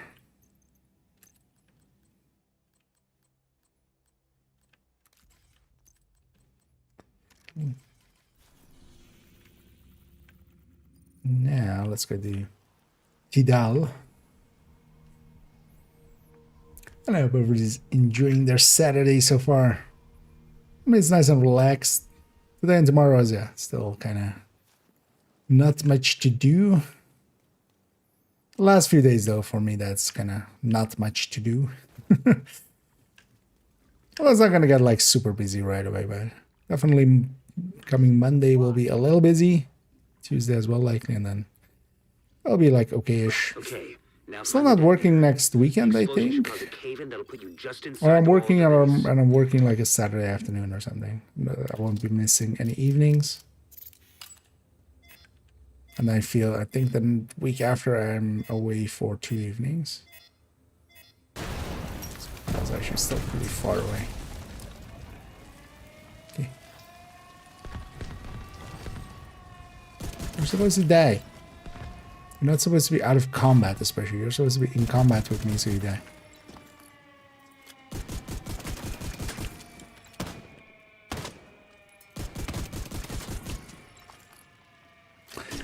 Oh, I should have, for doing that, I should have grabbed the stack broker as well.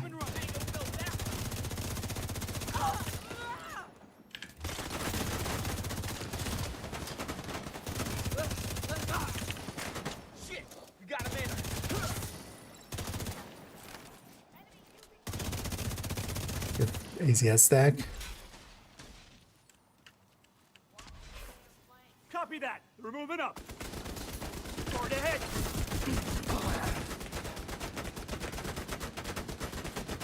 There's already.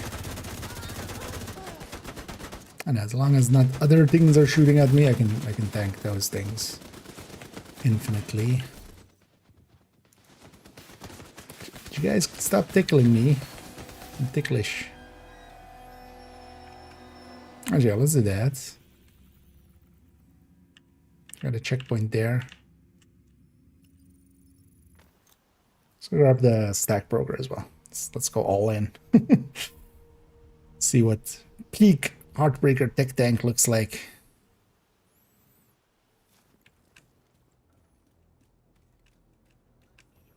Although yeah, without modifiers specifically, just to get a feel for the build a little. Modifiers get a little bit in the way. Especially as well, this season's we get skill efficiency, so that's pretty strong for the shield. Which is a good thing, of course, but here just to get a feel for it. Back we go. I'll just put it at the checkpoint. Because the missions you can actually just fast travel out if you really need to. But it'll put you at the last checkpoint, which sometimes is like, you know, at least reach a checkpoint is the recommendation. Encrypted signal source detected. That sounds promising. Do I get a war on solo? Apparently I don't. Better search this sector. I'll watch your back.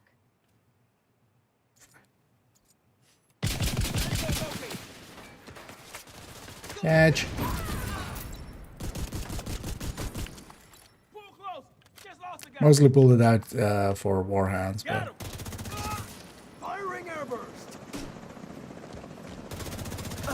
It being the multi-missile launcher.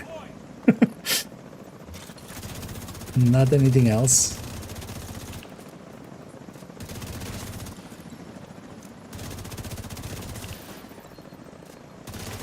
I don't forget how little enemies it spawns solo. I don't think I've done solo title in like forever.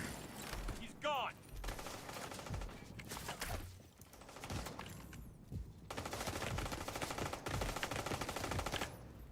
Target.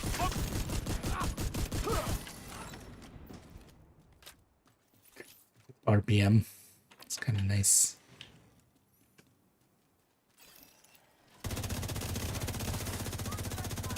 Look for a terminal that you can patch Isaac into.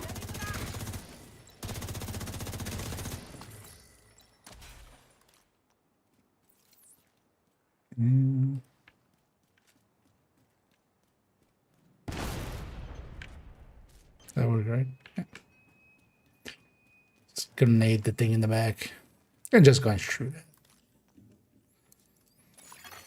Enemy transmission intercepted. This is Wyvern. Prep the helos. We need to get these antivirals out of here. The division is inside the compound. You need to make sure none of those birds get airborne. Wonder what that unlocks. Keep an eye out. Just none of the birds get airborne? Okay. That's going to be quite the task. We see any birds? It's going to start shooting every bird. Manny told me to do it. Just every like all of those birds in here. The containers are ready for pickup. What's the status on those helos? Gonna be a few more minutes. We're working on it. Shit, copy that. I'll use them at back, but then yeah. Yeah, let's go this fight. Find a way to keep those helicopters grounded. Also no Warhorn. So I'm completely forgetting how this works on solo.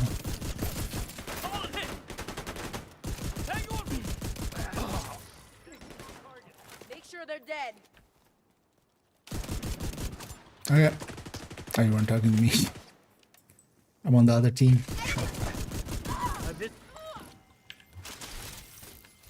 Fight me.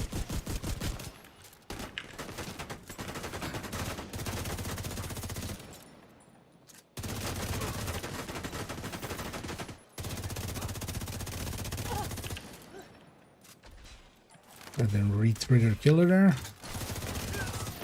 Yeah, the killer activation rate is pretty low here in comparison to some stuff. Alright, let's start blowing these up. And if you want to blow up the choppers, don't shoot the choppers. Because yeah, there's always this red barrel next to them. Just literally. Wyvern, the helo's out of commission. How the fuck did that happen? It's only that last one over there you can't shoot from the start. Now, So, seal it I need to come personally. up here. Not dead. There's no need to like waste half of a mag on, or well, several mags for some people on those. Sounds like you're gonna need all the help you can get. The support team is standing by. Also, don't shoot You them need when to there's figure out a better way stuff get to them shoot. through the main gate. That's in general a recommendation. Just there's enemies abound, don't just be sitting there shooting choppers because you'll just make me facepalm, as we had yesterday. So 3 teammates, like there's a bunch of enemies running around and they're just sitting there shooting the choppers and just barely doing any damage as well. Because those choppers are not hard to kill just by shooting them.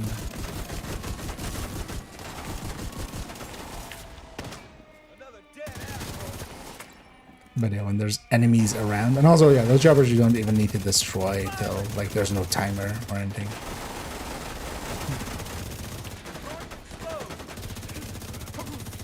You can actually even leave them and get a free out of combat to heal you, and then spawn the last 2 waves. Hostile civilian targeted.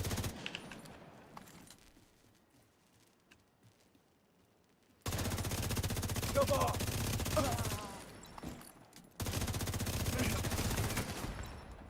Support station up. my turrets at the main gate! Find a way to disable Frame them. rate drops.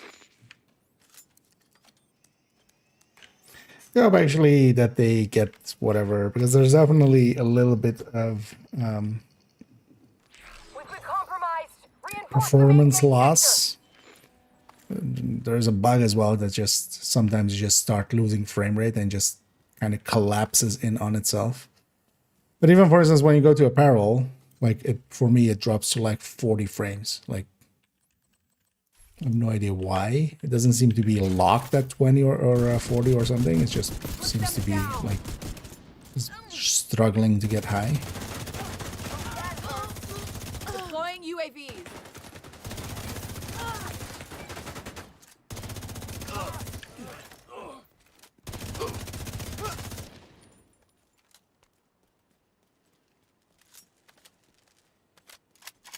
That way. Still get heavies here? I'm gonna guess that's a given, right? There's hero heavy. Hero heavy, see a heavy, shoot a heavy. You know what? I'm just gonna use your helmet. Stack up with.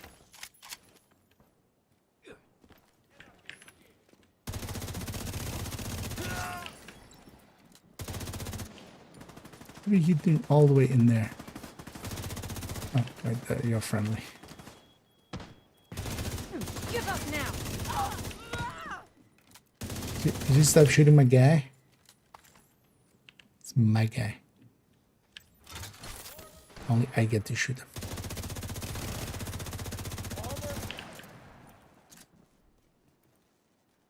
Where's this dog? Division agent in my scope.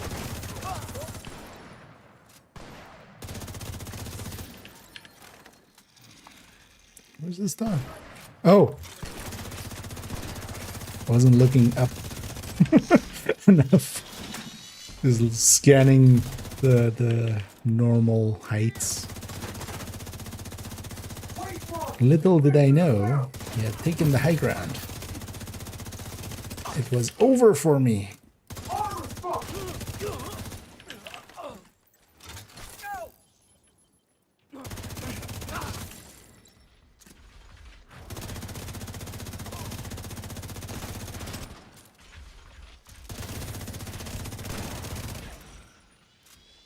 I'm coming. Bar is almost full. I think that's more damage than I've mostly have had that guy take in a long while.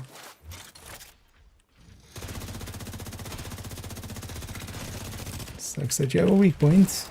Oh. Sucks that you have a friend. But your friend also has a weak point, and then he has a hole in his backside.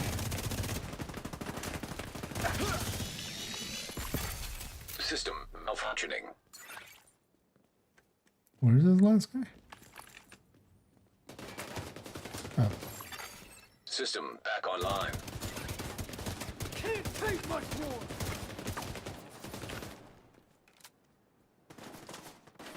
Enemy is dangerous.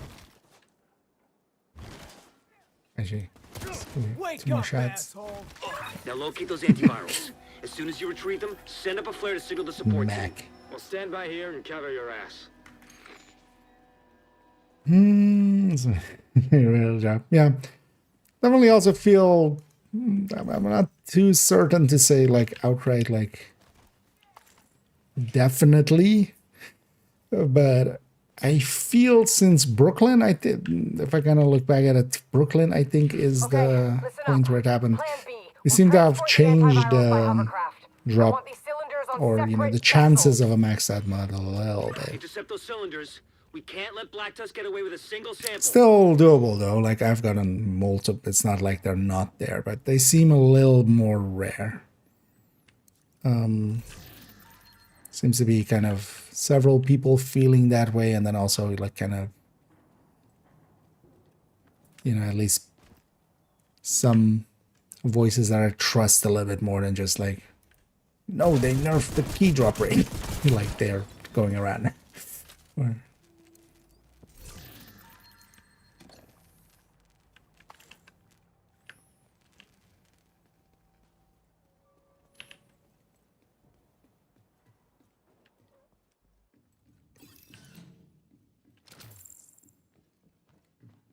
Unlikely as well, even if that has changed, like Storage device it will be detected. That's gotta be unintentionally. the antivirals. But yeah, still find it annoying that how that they definitely need to change. Like maximize are still kind of fine because you mostly you don't need too many anyway. And for instance, well, some of the things like 13 PFE and stuff are not necessary. They help a little bit. They open up some options, but they're not necessary. But the mods for the smart cover, like that, needs to change. Like We're bringing a cylinder on board it's just not happening. Enemy spotted. Keep them away from the antiviral. I'm not gonna push in further because there's that jammer over there. So I'm just gonna sit back here and destroy it from back here. Let it blow you up there. Oh, this is still heavy. Nice.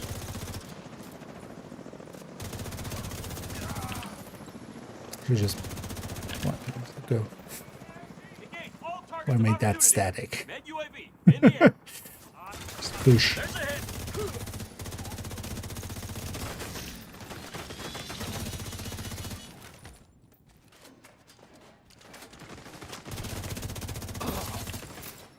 He's dead. Yes.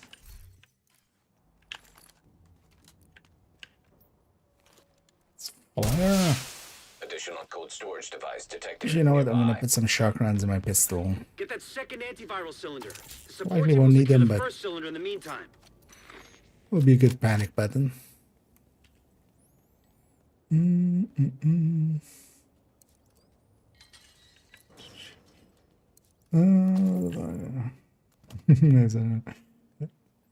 Oh, they happen still. Definitely there. Immersion game, but no. There's all no idea when they're gonna do the next one, They're but trying to intercept the other one. also they have creators that have been with them much longer and such. If I was them, I would also just pick those kind of people. Bigger creators or people that have been around way longer. With them, especially. Like in the program.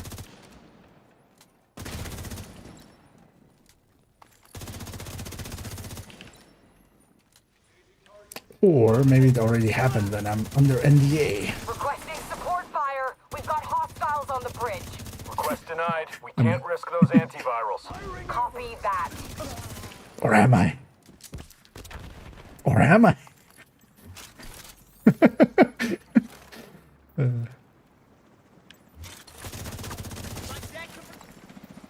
Am I even the real IKEA? I'm making an attack run on that hovercraft. Negative Thunderbird. Maybe I'm the Tell you merch. this. You can buy me. Maybe I'll drop in the game. You got a companion IKEA that just runs up behind you and just keeps going like, actually, you should be running Cheska. You're running Grupina. That's not optimal.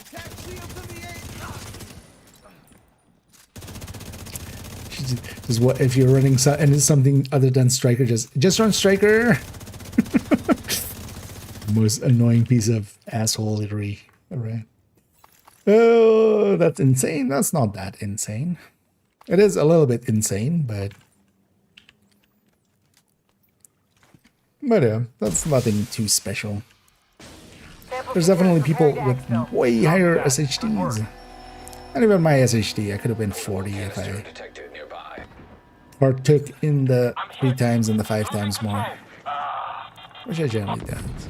But yeah, I've been around a lot. that's my SHD, so but also, don't put too much stock in SHD. SHD really doesn't mean much. Because also, cheating is a thing. We need those goddamn antivirals. In my case, You want me to I run mean, you'll have to away? take my word for it. I thought As you much knew me as better that is than word, that. but yeah, I haven't cheated mine much. Wyvern, you copy. Or at all, really. Get on board that hovercraft and But yeah, secure the some rest of the have antivirals. done The support team will protect the things that are still like a little bit questionable, like maybe like some of the stuff, but some also actually like outright exploity things, like the scent, for instance. Oh yeah, slide. I love how the heavy just slides down this ramp. But yeah, these guys aren't heavy enough. Yeah, that's why we call that a heavy. He's heavy enough to slide. That's how you check, actually. If it floats, it's not a heavy. If it sinks, that's how you can check if your heavy is fresh.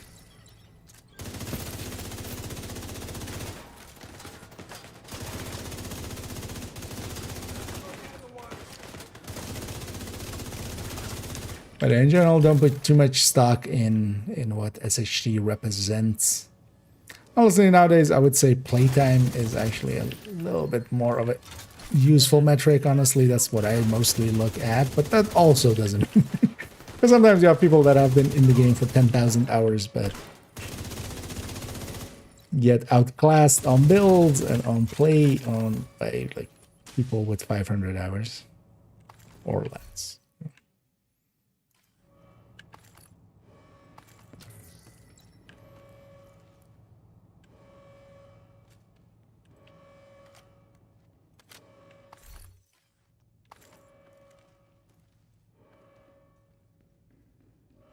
Because it also depends on, like, technically I could just go like, I'm 45k because I have a 10k second account now. So if I really wanted to, like, step on that, but it's also like, that doesn't mean anything either.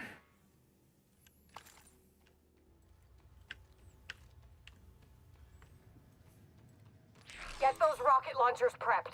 Talk to me, Wyvern. What are you doing? I'm gonna blow up the motherfucking White House. Are you out of your Oh, I should have goddamn totally mind? taken. I now realize I should have assholes. taken a So that's what I'm screenshot gonna at do. 35005. Christ, she's insane. Agent, do whatever you can to prevent the launch of those rockets.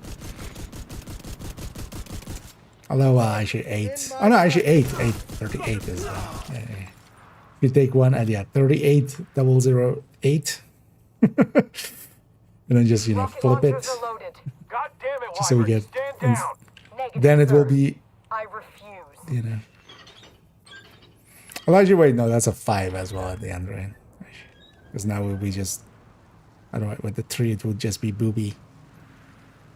Boobie. Hey, Wyvern. How you doing? Did I grab ammo? Did I grab ammo? Did I? You No, see the fireworks? no, no more fireworks. I've seen enough fireworks. You won't be disappointed. I'll totally be disappointed if you do fireworks. I've enough bangs. Target locked. There's been enough fireworks the last few days. Jesus Christ. Everyone, this is not a drill. We need to evacuate the building right now. Repeat. Yeah, this is an not a ACS drill. shotgun. This is not a drill, indeed. As well, we don't need to destroy the generators quickly. I'm gonna destroy these two on this side. I'm gonna leave the other one.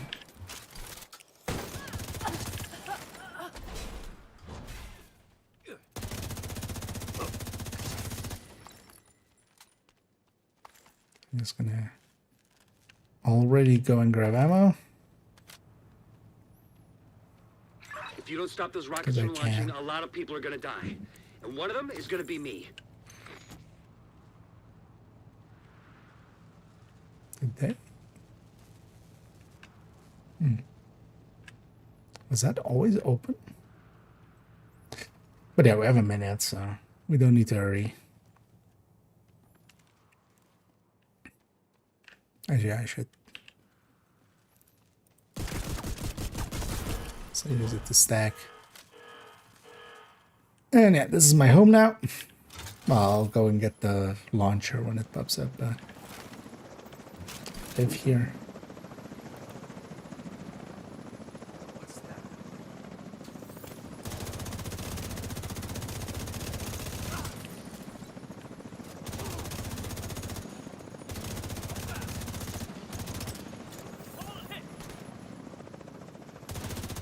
Didn't get either kill in.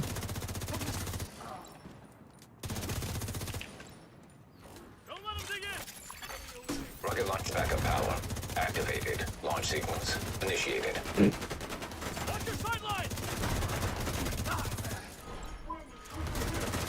think needs to die first. He's actually dangerous to me. How about you fix your chair?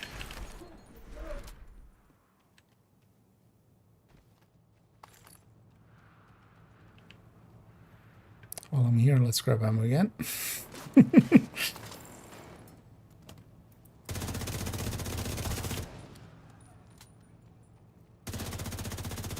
Actually, the front I can shoot from up there. Well, actually, you know what? Let's play it more like a tech tank. I'm gonna remember killing you. It's been a while since I could say that I'm about surrounded, anyone. which is not smart. I've got. Down!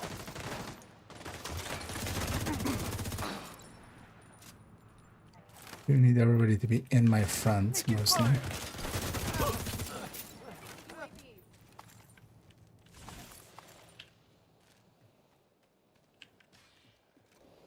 New stacks.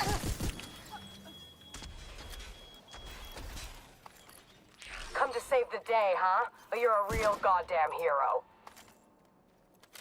Enough small talk. Oh, I can stack on you. Totally forgot. All day.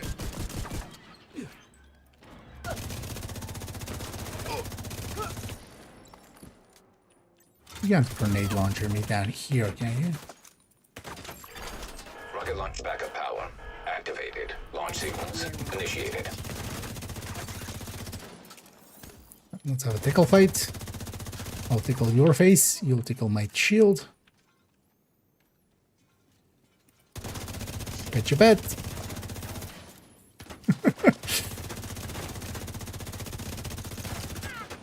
Actually, without killer up, I should totally swap to this. Because that's one of those moments, yeah. Killer flatline would have been much better there, but then I should just use this ace Wyvern, head. what's your status? Wyvern, come in. Your Wyvern, status is a little bit deceased. A little, I mean a lot.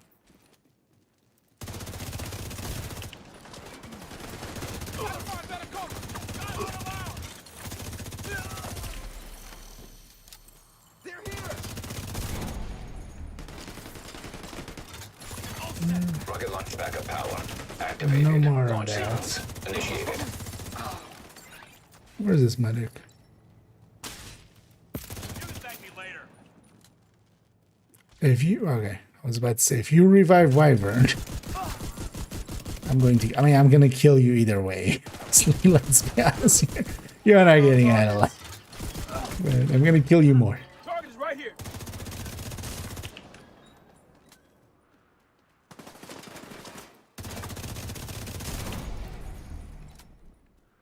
Let's kill this last wave, I think, right? And then Warhounds. And then it's over. This is a pretty long mission.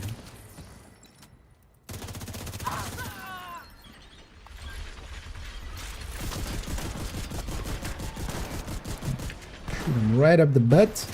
Oh, you're still alive. System curtailed.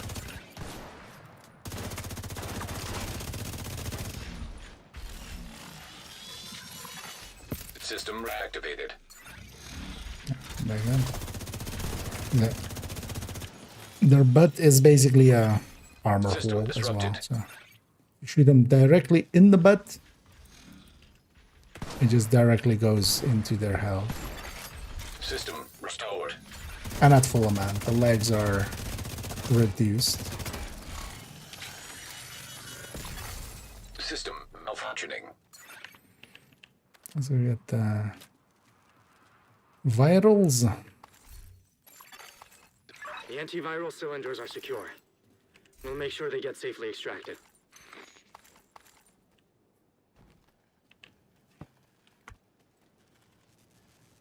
And flare and down. sir, we've got enemy helicopters on approach. Should we knock Let's them go down? get cleaned up. I think I'm gonna round it out there for the afternoon. I'll already go and actually stitch together the parts we have. Although wait, no, let's go see where this bunny went. Let's go to this bunny. Let's just see the bunny. Incredible work, Agent. Truly Just to incredible. But there's actually still more to do. clear it up. No one bunnies in other zones, so we'll just gonna do this one. I have nowhere else to go right there, so I have to give up my memento stacks there, but that's fine. Let's have the guy back on as well. Oh, that felt fine. Actually, in a lot of parts that felt a lot better than the flatline version, but then also, yeah, for instance, with the Wyvern, it felt worse. But then I should have just used I should have just used that ACS instead, or because yeah, we can always trigger. What was it? Oh, yeah. We can always trigger Brazen just by shooting people.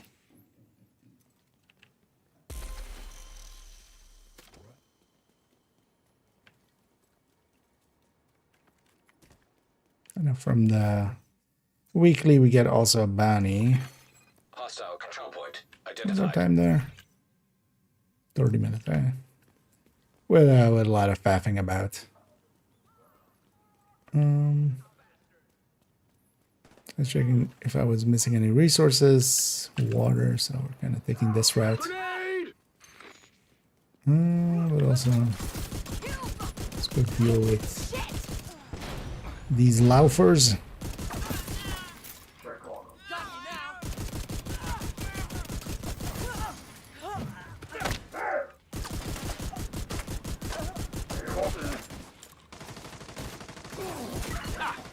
Got him.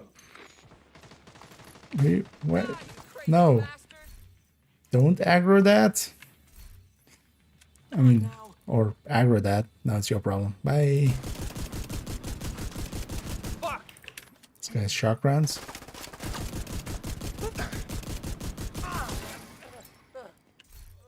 Agent, hostiles are moving into downtown east.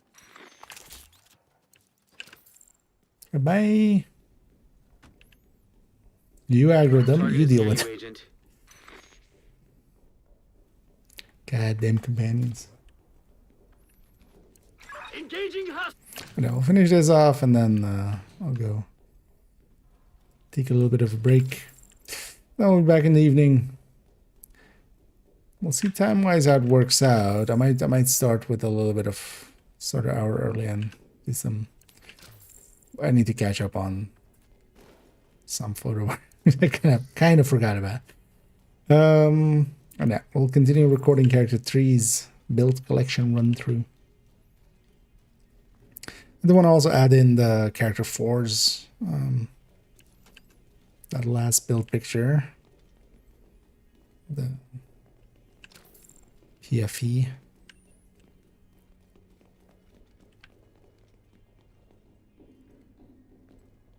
What am I?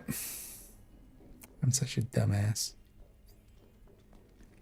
Where's the first wave of this bounty, huh? Could it be somewhere where I didn't? It's force of habit kind of ran down here. But the first wave of this is upstairs there. We kind of came through the downstairs just because I wanted that water. But yeah, the first wave is over here, of course. Not downstairs there. I'm awake. So not really.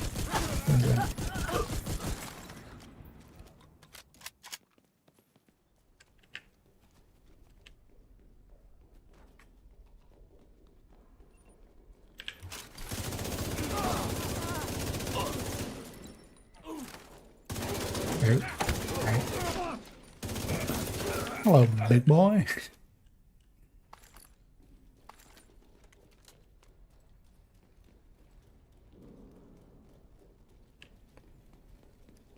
And then tomorrow we'll also do the same, likely have an afternoon and evening, and then record character 4.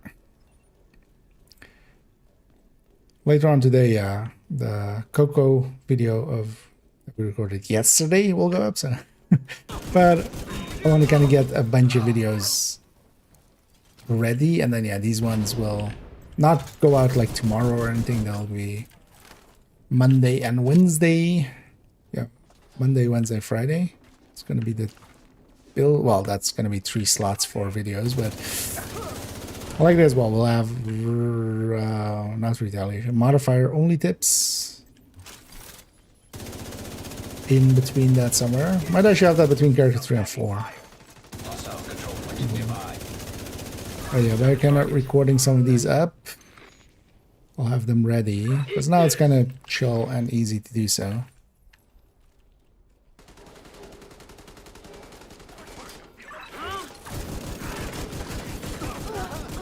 That's the target agent. Also, yeah, I wouldn't mind doing a toolbox video. That then maybe between 4 and 5. Hostile blinder firefly Even though we'll detected. record 4 already, just ready.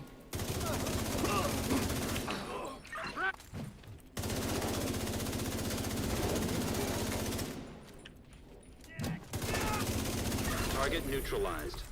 Good work. I gotta have Commander without the showing or something. Was that the name? I didn't recognize it.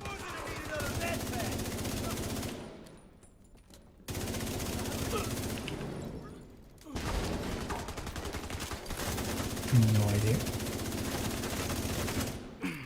Get out of.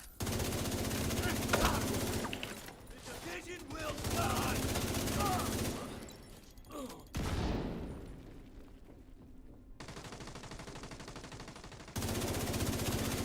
Hostile hive detected. Oh, did they change the code on revive hives? Because that was a revive hive again. Because revive hives used to be super rare. We've seen it several times now. Like they would happen on names, but they were super rare. Like last few weeks, I've seen like more than I've seen more likely, which is like 3 this week. That's more than I've like seen in the last year.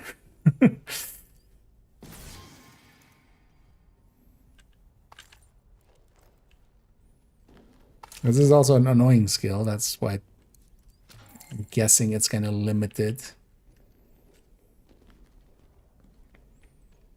Turns out when other people resurrect from death, that is kind of annoying actually. When we do it, it's fine, right? That's just respawning. That's just players being players. Yeah, let's take it back to base. Let's get cleaned up and then we'll round it out.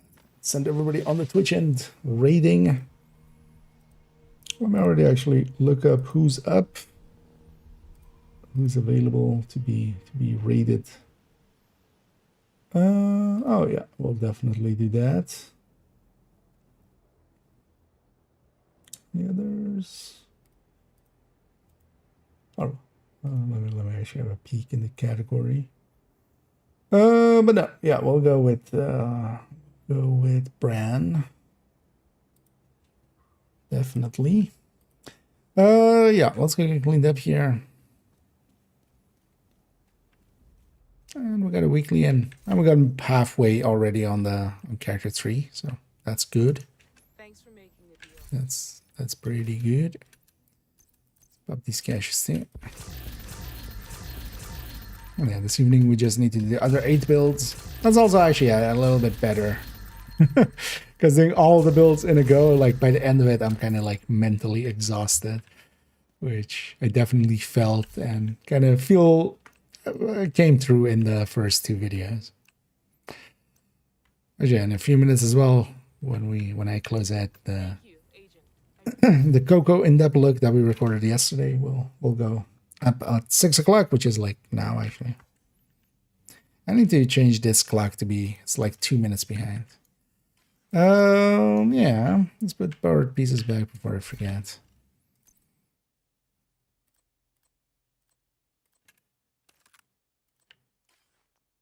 Right.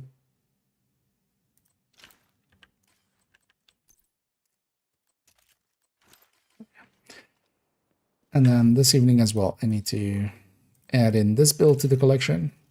Not a super like highly recommended PFE or anything, but a usable one. This definitely feels okay. The regen is nice. That's comfortable. If you don't need the all-out damage, which, you know, in a lot of fights we don't. The regen is kind of nice, and the chameleon actually works well with it. The other ones definitely are staying SMG, but this one will take chameleon. Yeah, let me... Yeah, let's get ready to read out over there. Yeah. And I'll be back in a few hours, likely in, we'll see how it kind of goes. Likely in 3 hours. Might do the photos just tomorrow, maybe. We'll see how that goes. Also, I actually have the whole coming week. Turns out time exists and there's a lot of it. But for now, yeah, we're gonna go raid Bran, who's doing Grand Washington. Okay, yeah, they were in menu, so it's hard to tell, but that is indeed Grand Washington. Yeah, enough yapping. We've yapped a lot. I'm gonna go eat, rest, maybe sleep for a bit. I'll be back either around 8ish or 9ish. If we jump around at 8ish, I'm gonna do some photo work first for an hour. But I might also just leave that for Monday or something. That might drain me as well if we're kind of focusing on that. Might just do record character 3, finish that up. Yeah, I've rambled enough. I'll leave it to others to ramble. To you guys and gals, thank you for joining me though. Hope everybody enjoyed, and hope everybody's in general just enjoying their weekend so far, and Krampusing it up if that is the thing, or just running around doing stuff and things and stuffs. Yeah, I'm super rambly, aren't I?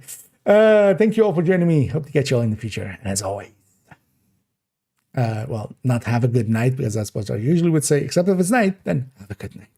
But for the rest of us, have a good day.